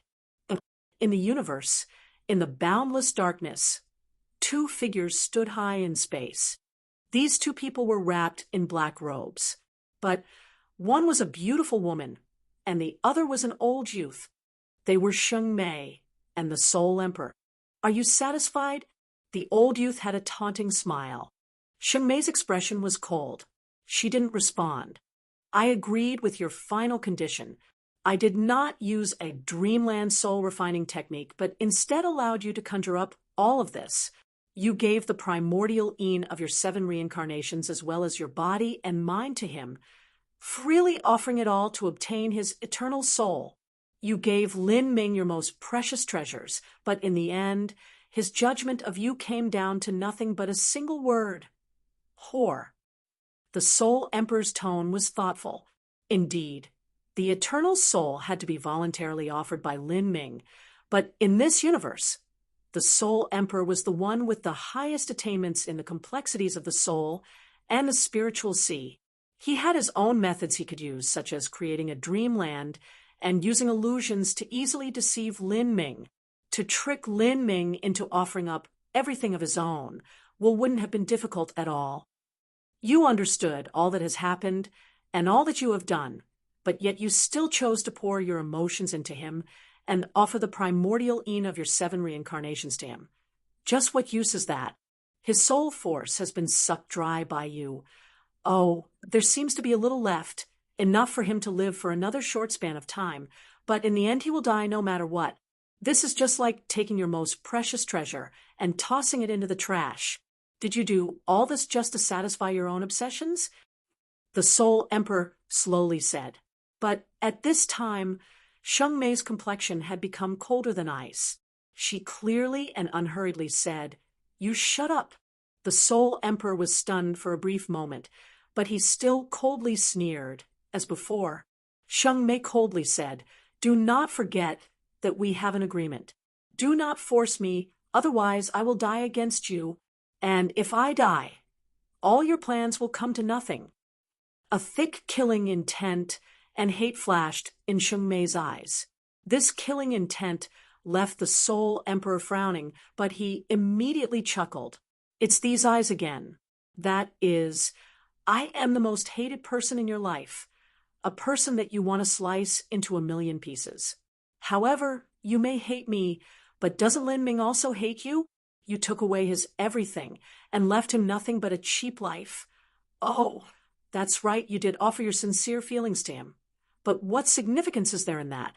It is worthless. I never imagined that even after 7 reincarnations, you would still be so mesmerized by that word love. You are just like a little girl with your naive little expectations of others. Since you want to maintain that fragile and ridiculous bubble in your heart, then I won't pop it for you. I want something else, bring it here." The Soul Emperor put out a hand. Sheng Mei grit her teeth, her eyes thick with murderous thoughts. But in the end, she composed herself and completely opened her spiritual sea. Slowly, from between her eyebrows, countless motes of light condensed, finally forming into a bean-sized deep red and purple sphere of light. This sphere of light slowly floated away. In the void of space, a constant flow of energy came from this small sphere of light, as if it contained an infinite universe within. This was Lin Ming's eternal soul. Unless it was offered voluntarily, it could not be taken. When Lin Ming and Sheng Mei had made love, his mind had completely fallen into her hands. At the pinnacle of joy and passion, he had voluntarily handed it over. And now, Sheng Mei was giving this eternal soul to the Soul Emperor on her own volition. It was different than what Lin Ming had thought.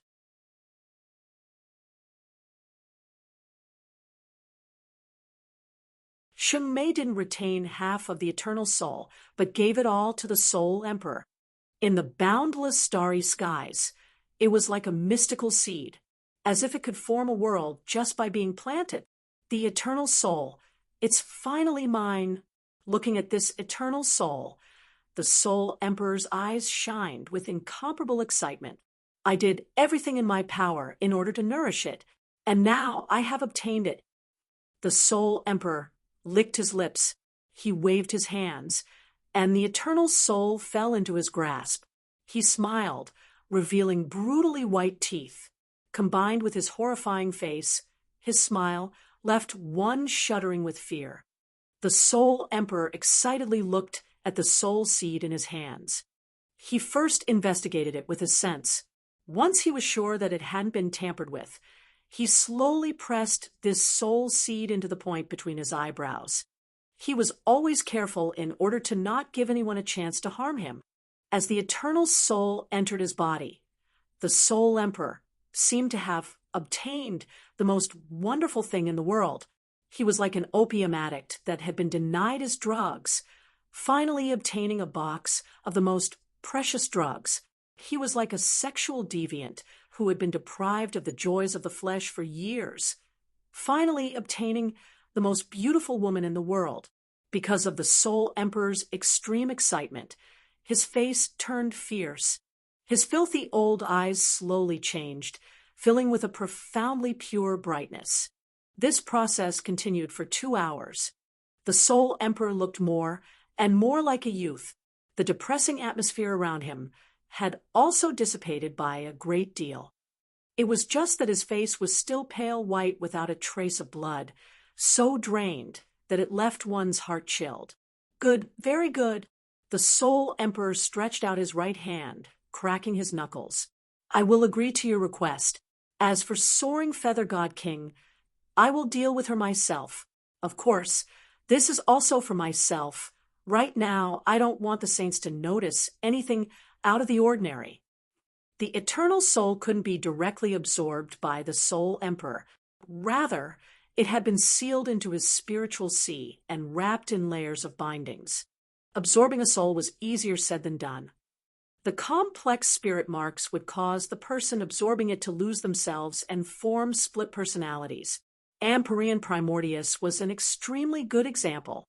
Even though the Soul Emperor had profound understandings of the soul, he still couldn't accomplish this. In fact, it would be an extremely long process for the Soul Emperor to refine the eternal soul. He would need at least 100,000 years.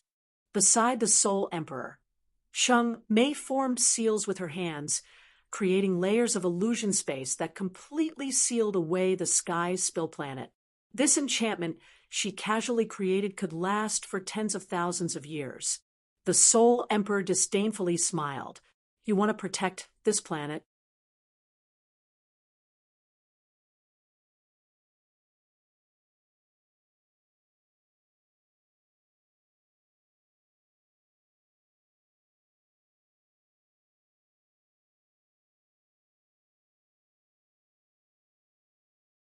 The one he chose was the mask he once wore in the Nine-Furnace Divine Kingdom.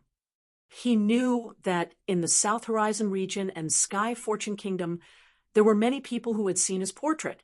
He didn't want to be recognized by anyone because he could guess that by this time, the divine realm would have fallen into the hands of the enemy. Although the flames of war had yet to reach the Sky Spill planet, this was only temporary. If the saints learned that he was at the Sky Spill planet, then the consequences would be unimaginable. Lin Ming might not care about his own life, but this would bring a grave catastrophe upon the Sky Spill planet. All the people on this planet would die along with him. He wore the mask and continued forwards one step at a time. Then, in front of him, a mountain appeared. This mountain was majestically high, and its sides were steep and dangerous. It was like a divine sword that had been stabbed into the ground. Lin Ming looked at this mountain. He was silent for a moment before he started to climb up. "Hey, brother, do not crawl up this mountain. You cannot climb it." As Lin Ming began ascending the mountain, he suddenly heard people speak up behind him. He turned and saw a young man and woman. They held swords in their hands and were clearly mortal martial artists. The man was in his 20s, and the young woman seemed around 18 to 19 years old. Their cultivations were respectively at the Hotian realm and Pulse condensation realm, according to the standards of the mortal world. For two youths to have such a cultivation absolutely meant they were elites. They were stunned upon seeing Lin Ming's mask, as if they didn't expect such a strange person to appear. This person seemed eccentric, and yet wore such a cold and heartless mask. It seemed that they had met a weirdo. However, they still spoke politely to him. "I can see that you aren't young, but your physical strength is quite good, and you also cultivate the martial path. If you want to climb up Sword Mountain, could it be because you wish to seek out the sword immortal on this mountain and request to be his apprentice? If so, then I urge you to give up. I don't mean to be rude, but with your cultivation it is impossible for you to climb this mountain, and even if you can, you will not succeed in becoming an apprentice. I heard that after a little more time, Sword Mountain Sword Immortal will be holding a gathering of swordsmen, and at that time all sorts of masters from across the South Horizon region will be arriving here. But even so, there are many people that cannot ascend the mountain. Because of our masters, we can go up once ourselves." As the young pair spoke, the young woman had a somewhat satisfied expression. It was clear they were fellow disciples, and their master was also extremely famous in the South Horizon region. Lin Ming quietly turned back round. He continued to climb upwards. From start to finish, he didn't say a single word. His heart had already been burned to ash.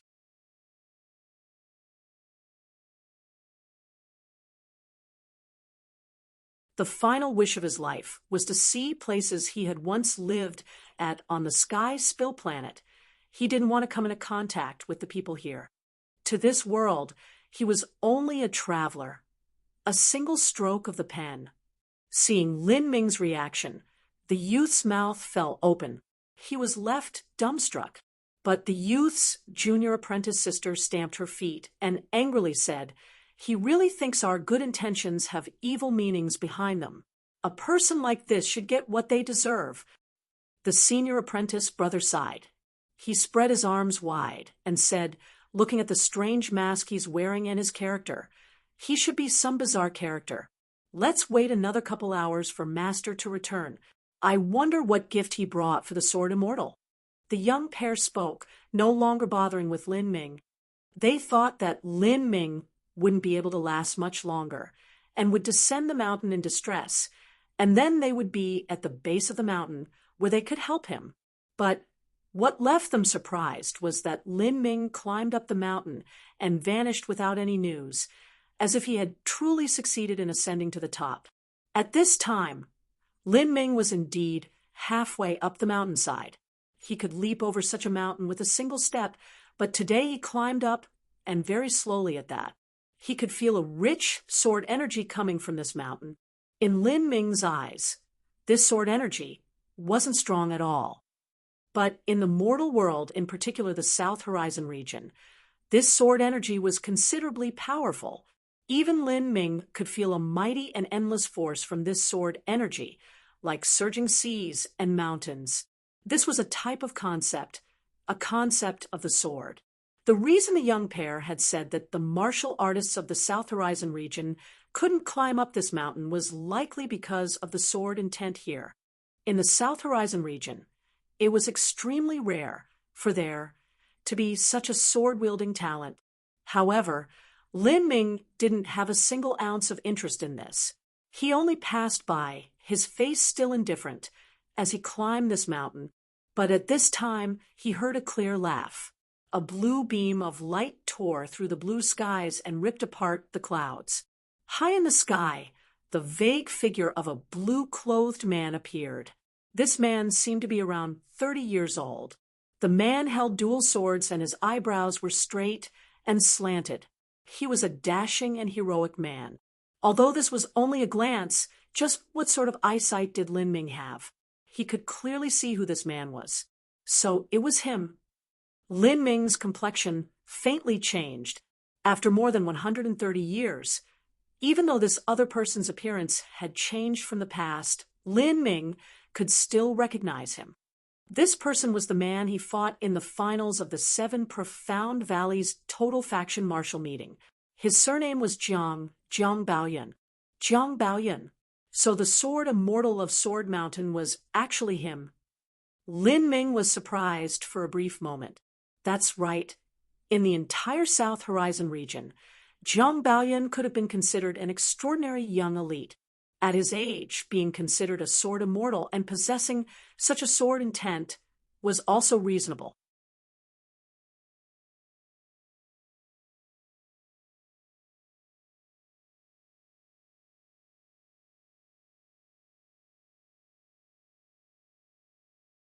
Chapter 1933. How Can I Defy the Heavens? Chapter 1933. How Can I Defy the Heavens? Gia. Sword Mountain was extremely high. The skies above Sword Mountain were awash with light blue and clouds were scattered across. It resembled a beautiful watercolor painting. Sword Mountain was also extremely cold. On the summit, snow fell year-round. But strangely, there was a clear, unfrozen spring that flowed out from Sword Mountain. Because of how steep Sword Mountain was, the spring eventually became a waterfall, falling down the skies like a dazzling white dragon that left one sighing in praise. Lin Ming had ascended Sword Mountain. With his cultivation, he could absolutely cross over without alarming anyone. However, he chose to stop here. Stepping through the pure white snow, he could feel a lonely and cold sword intent. An inexplicable feeling crossed through his body. After more than 100 years, when old friends met once more, although things may have remained the same, people will always have changed.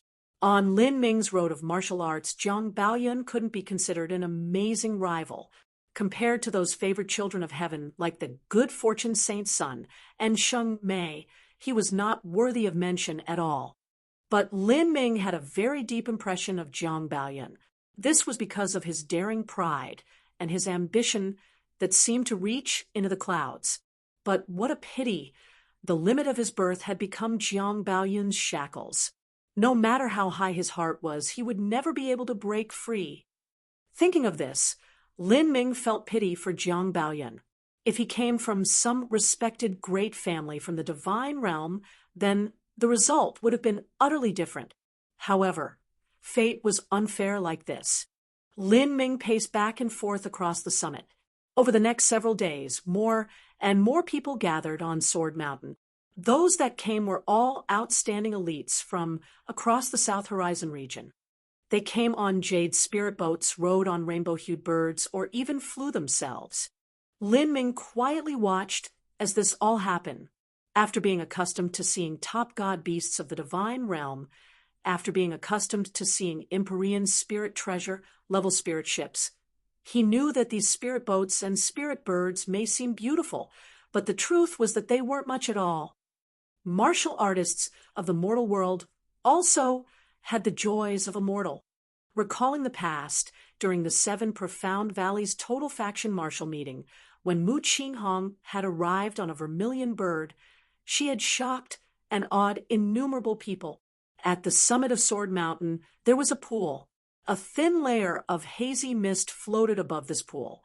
The spring that flowed down the mountain originated from it, and this pool was unfrozen all year round.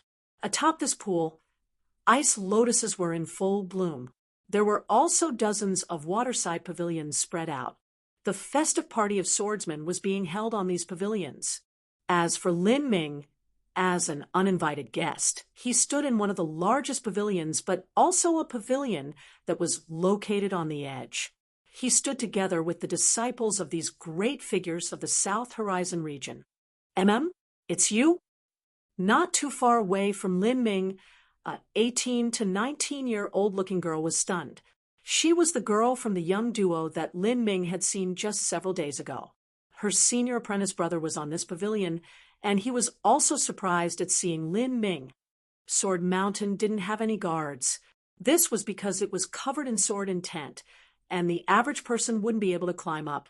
This friend, how did you get up here? The young man looked at Lin Ming's icy cold mask and was left a bit dumbfounded. When he saw Lin Ming at the foot of the mountain, he had thought Lin Ming was some sort of weird person or even a fool. But he never thought that this fool would arrive at the summit before they did.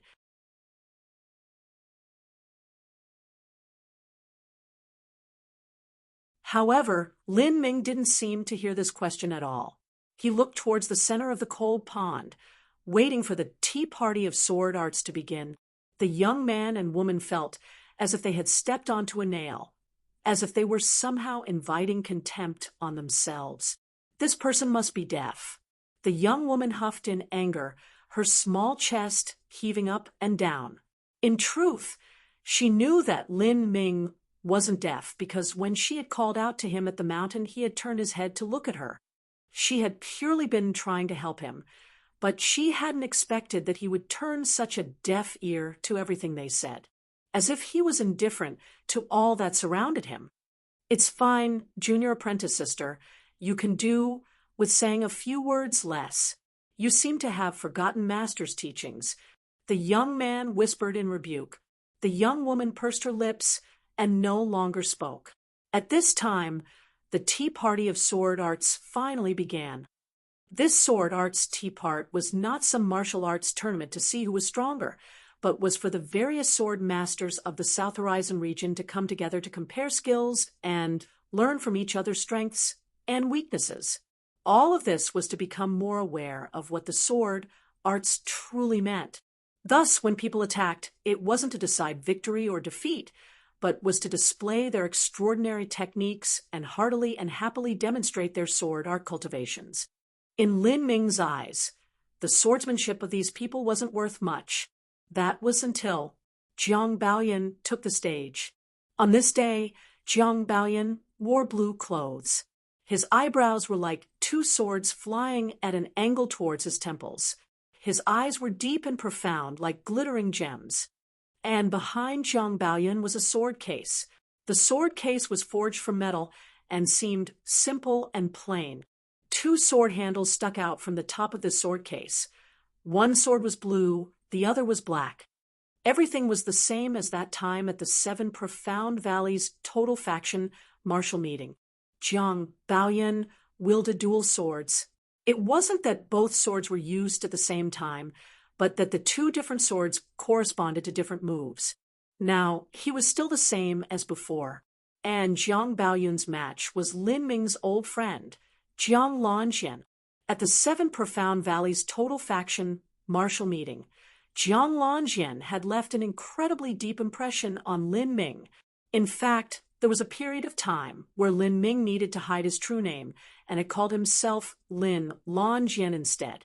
So, after so many years, Jiang Baoyan and Jiang Lanjian considered each other rivals. With brothers and rivals that understood each other on the most basic level, it was natural they would progress quickly. The Jiang Lanjian that appeared after over 100 years shared a greater likeliness to Jiang Baoyan than he did in the past. Jiang Lanjian looked around 30 years of age, and he also wore blue clothes.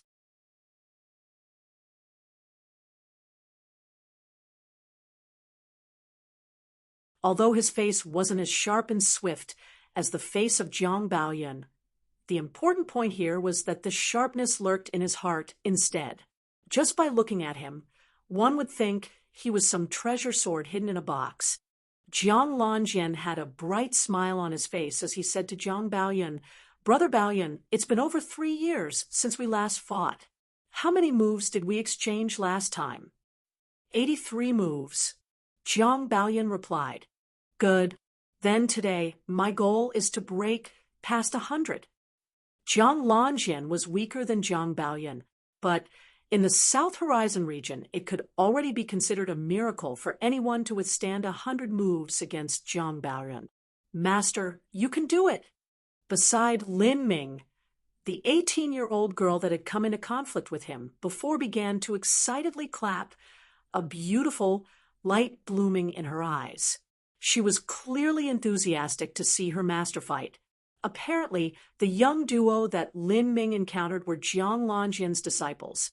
Lin Ming didn't care much about this. Instead, he calmly looked at Jiang Baoyun and Jiang Lanjian's match. Jiang Baoyun and Jiang Lanjian had both cultivated their own sword intents. For a time, sword beams crossed through space, incomparably brilliant. Their sword intents even caused the swords of some weaker martial artists to ring out loud. As these rings gathered together, it was like the cry of a dragon, shocking to the mind. These low-level disciples had never seen such a grand scene before. All of them began bubbling over with excitement. Fierce, they are truly worthy of being called the Cloud's Word Immortal and Blue's Word Immortal. Just now, I thought my sword was going to go flying out of its scabbard. They are the two greatest and most extraordinary sword immortals of the South Horizon region. Generally speaking, there is no swordsman that can contend with them. Before the battle begins, their enemies' swords are already drawn to them. Moreover, I heard that Cloud's Word Immortal and Blue's Word Immortal were once fellow disciples of the same sect. That's right. They did come from the same sect. It was only a small and common sect called the 7 Profound Valleys, but it actually produced so many extraordinary individuals. It's simply unbelievable. The 7 Profound Valleys was only a single third-grade sect. Even if placed in a tiny land like the South Horizon region, it wasn't enough to be glanced at twice. It had to be known that the South Horizon region's South Sea Demon region had been a 5th-grade sect. Even Divine Phoenix Island had been countless times stronger than the 7 Profound Valleys. For Jiang Lanjian and Jiang Baoyun to arrive at this step hadn't been easy for either of them. Hey, don't try and look down on the 7 Profound Valleys. You might not know this, but the 7 Profound Valleys once produced a legendary character. He is someone that comes from the same sect as Cloud's Word Immortal and Blue's Word Immortal. In the past, during the 7 Profound Valleys Total Faction Martial Meeting, this person ranked even above Cloud's Word Immortal and Blue's Word Immortal, and he became the champion of the Total Faction Martial Meeting.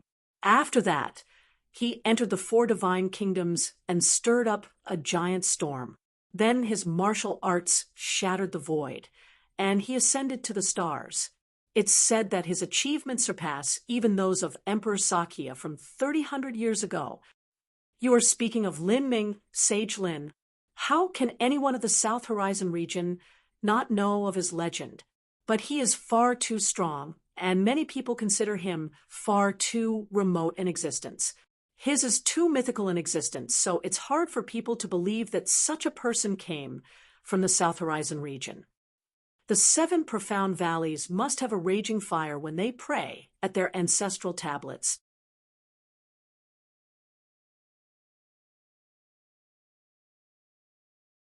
But then again, during a period when an extreme talent appears, they can often drive the overall strength of a sect to new, never-before-seen heights.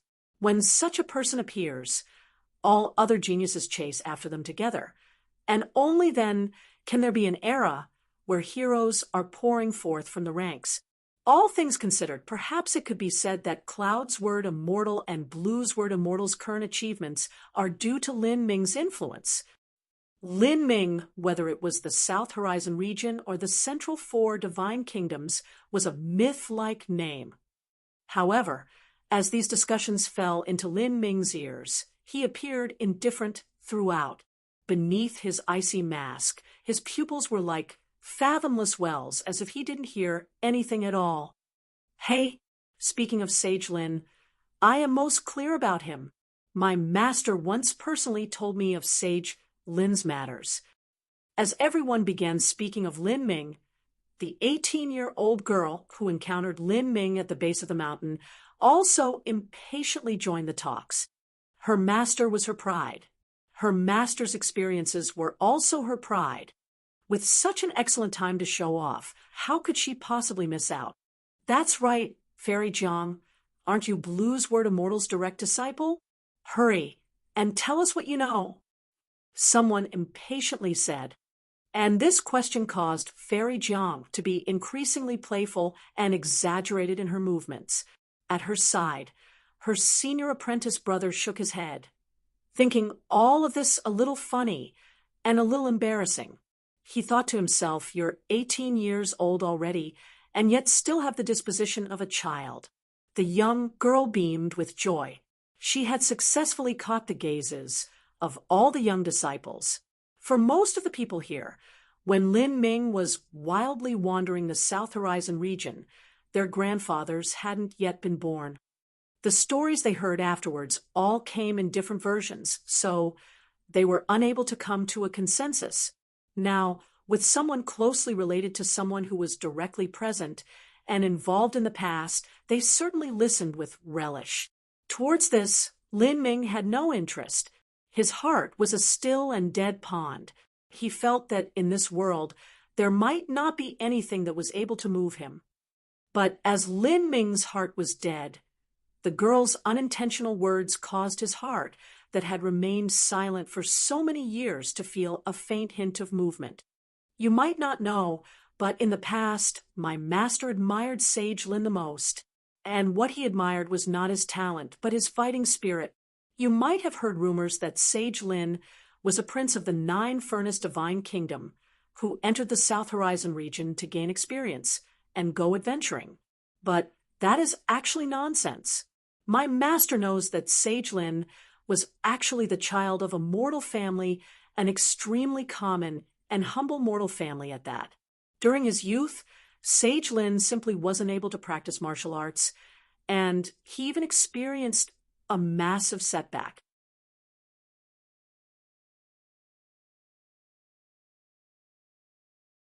The road of martial arts is bumpy and filled with holes, but Sage Lin continued walking one step at a time.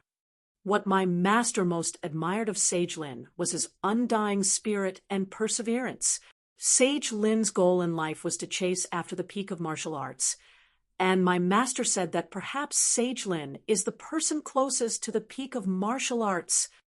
The girl's words caused the young disciples to cry out in praise. To chase after the peak of martial arts? That's so amazing. I wonder what the peak of martial arts is like. I also want to immediately chase after it. Everyone enthusiastically discussed, and as these words fell into Lin Ming's ears, his heart began to fill with emotion. The peak of martial arts, such words were easily spoken, but only those who stepped onto this road themselves knew how ephemeral a goal it was, just how many terrifying ordeals and trials one had to experience in order to run towards it. There were so many peerless individuals in this world. How many things had they betrayed? How great of a price had they paid? A newborn calf didn't fear the tiger.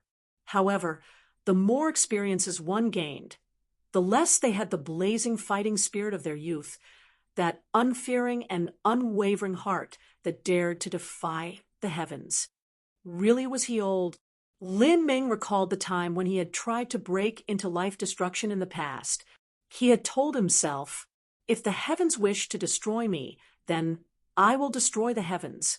If the death god wants to take me, then I will cut down the death god.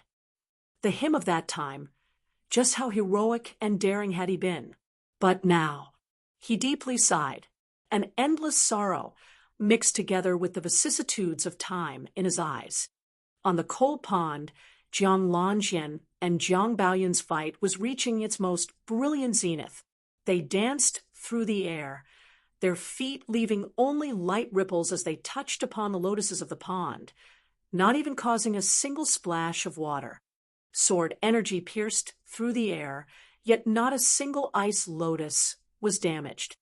They weren't strong, but from their sword intent, Lin Ming could profoundly feel something he once chased, an unyielding fighting spirit. An inexplicable unwillingness suddenly stirred in his heart. He grit his teeth and tried to stimulate the weak fires of his soul. Once again, he wanted to use the energy from his own inner world. He wanted to impact the limits of his cultivation. He wanted to open the magic cube. However, the fires of his soul and the fires of his life were far too weak. Such a massive amount of energy needed soul force to manipulate. His inner world remained quiet like before, and the magic cube didn't respond at all. When Lin Ming was at the Divine Lord realm, only then was he able to slowly grasp the ability to use the magic cube. Moreover, he hadn't been able to do so whenever he pleased. But now, compared to when he was a Divine Lord, his soul force was nothing at all. It was like an ant trying to shake a tree. Completely meaningless. Moreover, what caused Lin Ming to feel the most despair was that even if he could stimulate the magic cube, he wouldn't be able to rely on it to restore his source soul force. Although the magic cube was a divine tool of the soul, its abilities lay more in extinguishing a soul and erasing spirit marks. But to restore a soul, that was unlikely to be possible. Losing his source soul force, losing the fires of his life, that was the same as losing the source of his life. For instance, no matter how heaven-defying a divine tool, it still couldn't restore the aged and declining 3 lives old man to the peak of his youth. That would violate the most fundamental rules of the world. Disappointment once again crashed into Lin Ming. To struggle, to overcome loss with but a single thought. Although this was a simple thought, how many people could cross this bridge? Often in this world, there were many matters that could not be done.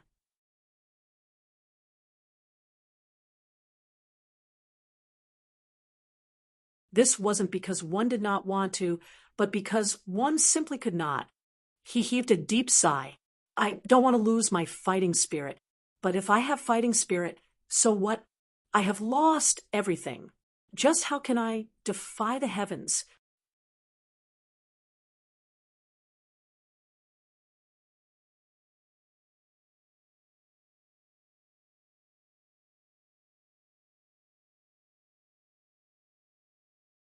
Chapter 1934. Old friends meet once more. Chapter 1934. Old friends meet once more. Atop the cold pond, Jiang Baoyun and Jiang Longyan's match was reaching its superheated phase. Each move condensed the essence of their swordsmanship.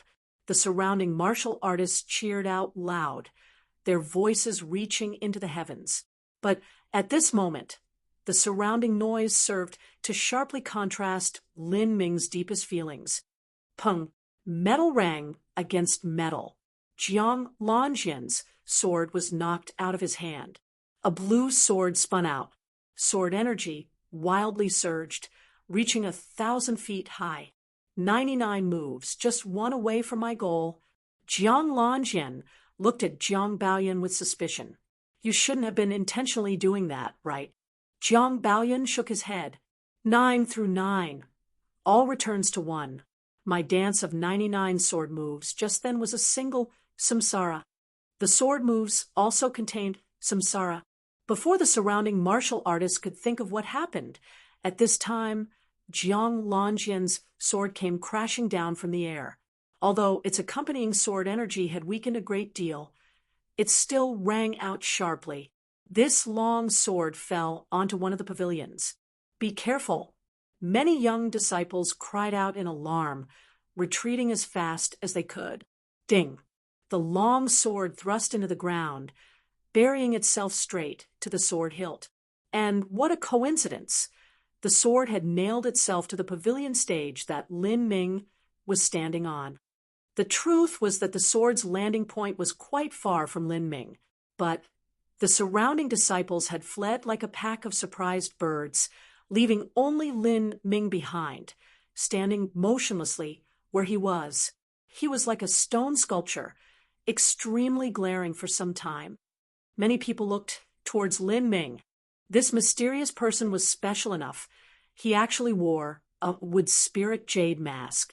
In the South Horizon region, wood spirit jade was a precious treasure. Not many people knew of it, but there were some knowledgeable individuals who recognized it. The icy cold wood spirit jade mask seemed slightly distorted, giving off a strange feeling. However, what was weird was that this youth wearing the mask had a restrained cultivation, and it was impossible to see what boundary he was at. This sort of person was either a peerless master or someone proficient in concealing their cultivation, or even a truly ordinary commoner. But presently, the last possibility didn't seem too likely. Jiang Lanjian and Jiang Baoyan both noticed Lin Ming. Jiang Baoyan nodded. "Friend, may I know your name?" Jiang Baoyan could feel a familiar aura from this youth's body, but he wasn't sure just where he had sensed it before. Lin Ming remained silent. "How rude! Cloud's word a mortal asked you a question." The sovereign of a third-grade sect scolded Lin Ming. This sovereign wanted to maintain Jiang Baoyun's authority and enhance his own impression to everyone present, but Lin Ming remained motionless like before, as if he hadn't heard anything at all. In the South Horizon region, a third-grade sect sovereign could be considered a top character in their own right, so when had they ever been ignored like this? The sovereign became enraged and began preparing to teach Lin Ming a lesson. But then Jiang Baoyan said, "Sovereign Lu, please be patient." His words were light but carried a strange tone to them, a calm affinity that caused anyone who heard him to immediately subside their anger. Jiang Baoyan turned to Lin Ming. "Friend, my name is Jiang Baoyan, an ascetic swordsman of the South Horizon region. If you have nothing to do right now, then how about coming to my humble abode for a drink? I happen to have a pot of 1,000-year fog-flower wine, and I would like to invite a few friends to come drink with me." Jiang Baoyun's polite words left everyone shocked.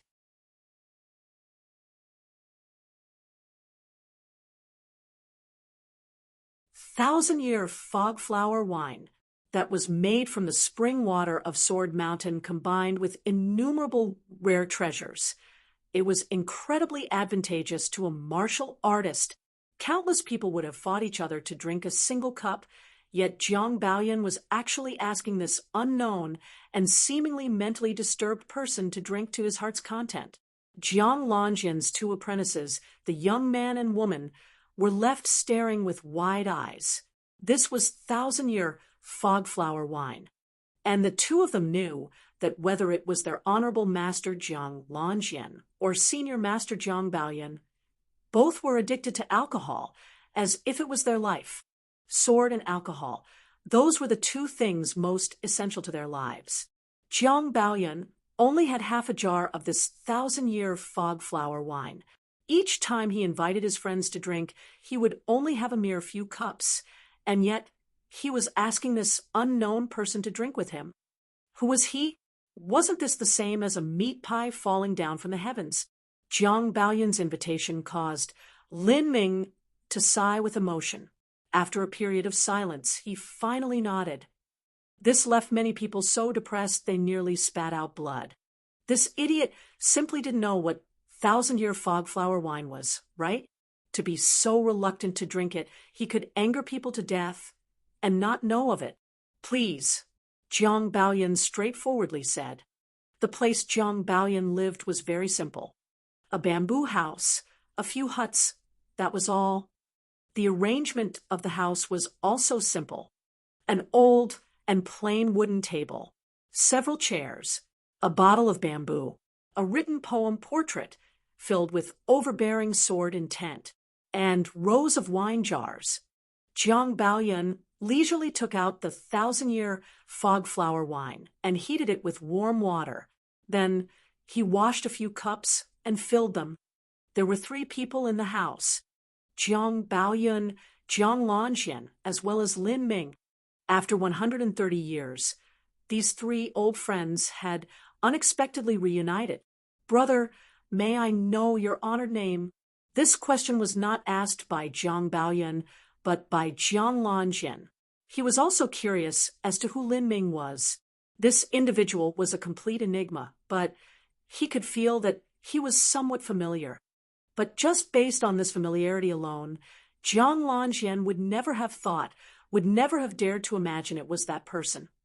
"Very well, if this brother doesn't wish to speak his name, then there is no need to ask. When sharing a drink, all we need to do is raise our cups. Why must we know each other? Let's drink." The three people raised their cups and drank the wine. "Good wine," Jiang Lanjian praised. Jiang Baoyun also savored the aftertaste for a long time. He praised, "The charm of wine comes from the mood of drinking wine. Those that understand wine taste not just the wine, but also the mood, from the spiciness when it first enters the throat, to the fresh heat once it is swallowed, to the lasting fragrance that one can mull over. It's just like life."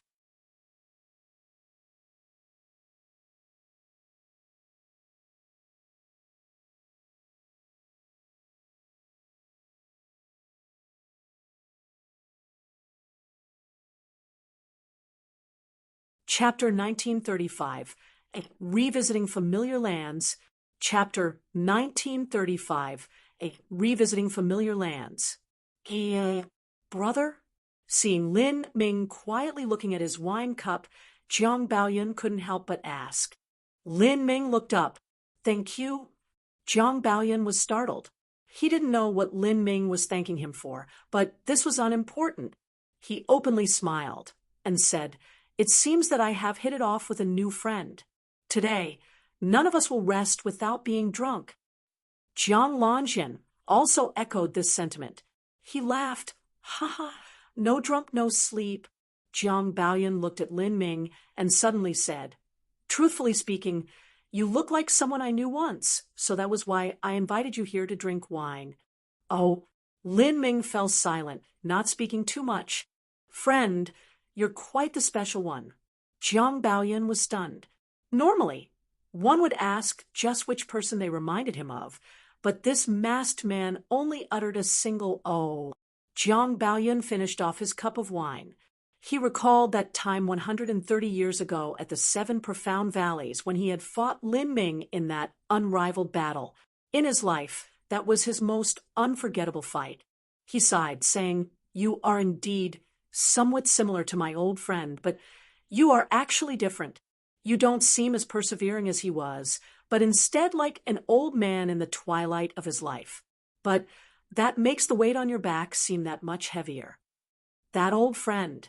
I once tried to chase after his footsteps, but he kept running further and further away until I could no longer see him. Now, he should have already stepped onto the road towards the peak of martial arts. After all, that was his dream. The peak of martial arts, Lin Ming quietly said, somewhat at a loss. "What is the peak of martial arts?" He asked Jiang Baoyun this question, but he also asked himself. The truth was that in these past years, Lin Ming already had his doubts as to what the peak of martial arts was. Countless peerless masters had searched for the peak of martial arts since ancient times. For the peak of martial arts, Sheng Mei had done everything in her power, even giving up her body. For the peak of martial arts, Divine Dream diligently strived and struggled. For the peak of martial arts, the good fortune Saint Sovereign was willing to fuse with an abyssal without any hesitation. But just how far did they manage to go? Not mentioning them, even the Azura Roadmaster or the creator of the Holy Scripture, the two of them, did they ever reach the peak of martial arts? Jiang Baoyun said, "As to what that peak is, I don't know. But I believe that when people see a group of mountains together, they call the top of the highest mountain the peak. If so, then my Sword Mountain is also the peak." Lin Ming shook his head. "Sword Mountain is not enough." "Yes, it is not enough. When I mount the summit of Sword Mountain, I can overlook a country, but overlooking a country is far from enough. In this world, there are endless mountain peaks, but there must be a single mountain that is the highest. The higher a mountain peak, the more difficult it is for me. And to me, the most terrifying, the most horrifying thing is that I simply don't know where this mountain is. Lin Ming calmly stared at this wine cup. Perhaps he already knew where this mountain was. Between the three great universal divine tools, the roads of essence, energy, and divine, the Holy Scripture that cultivated the inner universe and the heavenly sutra that cultivated the outer universe, to fuse them together. This was the highest peak. Lin Ming wasn't sure, but what he knew was that when Jiang Baoyan displayed his samsara sword arts, his dual swords weren't anything at all when compared to the cultivation of essence, energy, divine, or the outer and inner universes. Even if Jiang Baoyan had reached the limit of his road, that was only the heights of Sword Mountain.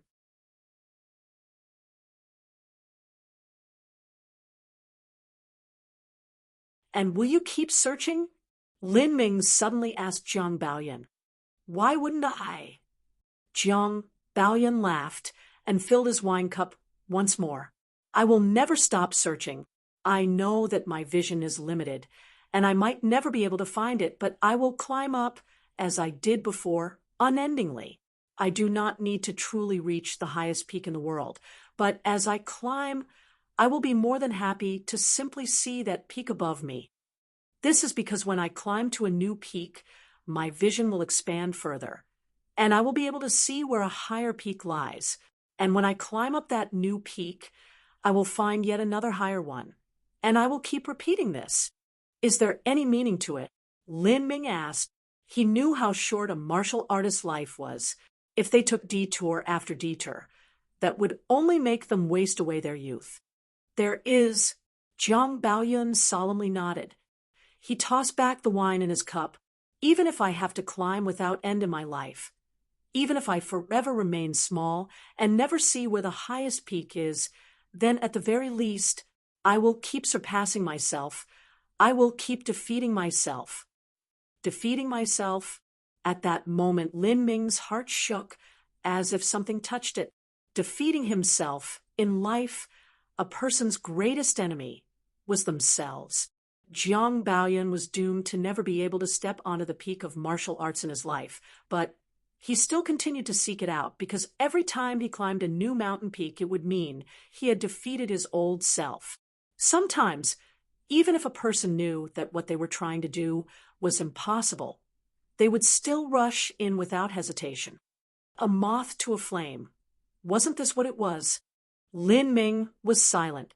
He mulled over these new sentiments in his heart, not speaking. He had once said that he was a moth willing to fly into the fire. However, a human was not a moth. For those who were willing to be moths that flew into the flames, the truth was that when they really did rush into that blazing inferno, they would still see a glimmer of hope within. In the past, Lin Ming was also like this. He said he would be a moth that flew into the flames, and he did do that. Moreover, he even succeeded. However, a real moth would not succeed. For them to fly into a flame, what they faced was certain death. When one truly saw no hope, when the flames burned brightly before them, how many people would still be willing to rush in? Let's have another drink. Jiang Baoyan's words broke Lin Ming's reverie. Lin Ming drank another cup of wine. Cup after cup, the 1,000-year fog-flower wine was finished. They changed to a new wine. Jar after jar, it was unknown how many jars they drank. These three normally wouldn't become drunk, but today they did. When a person was drunk, their thoughts would become muddled. The lives of the people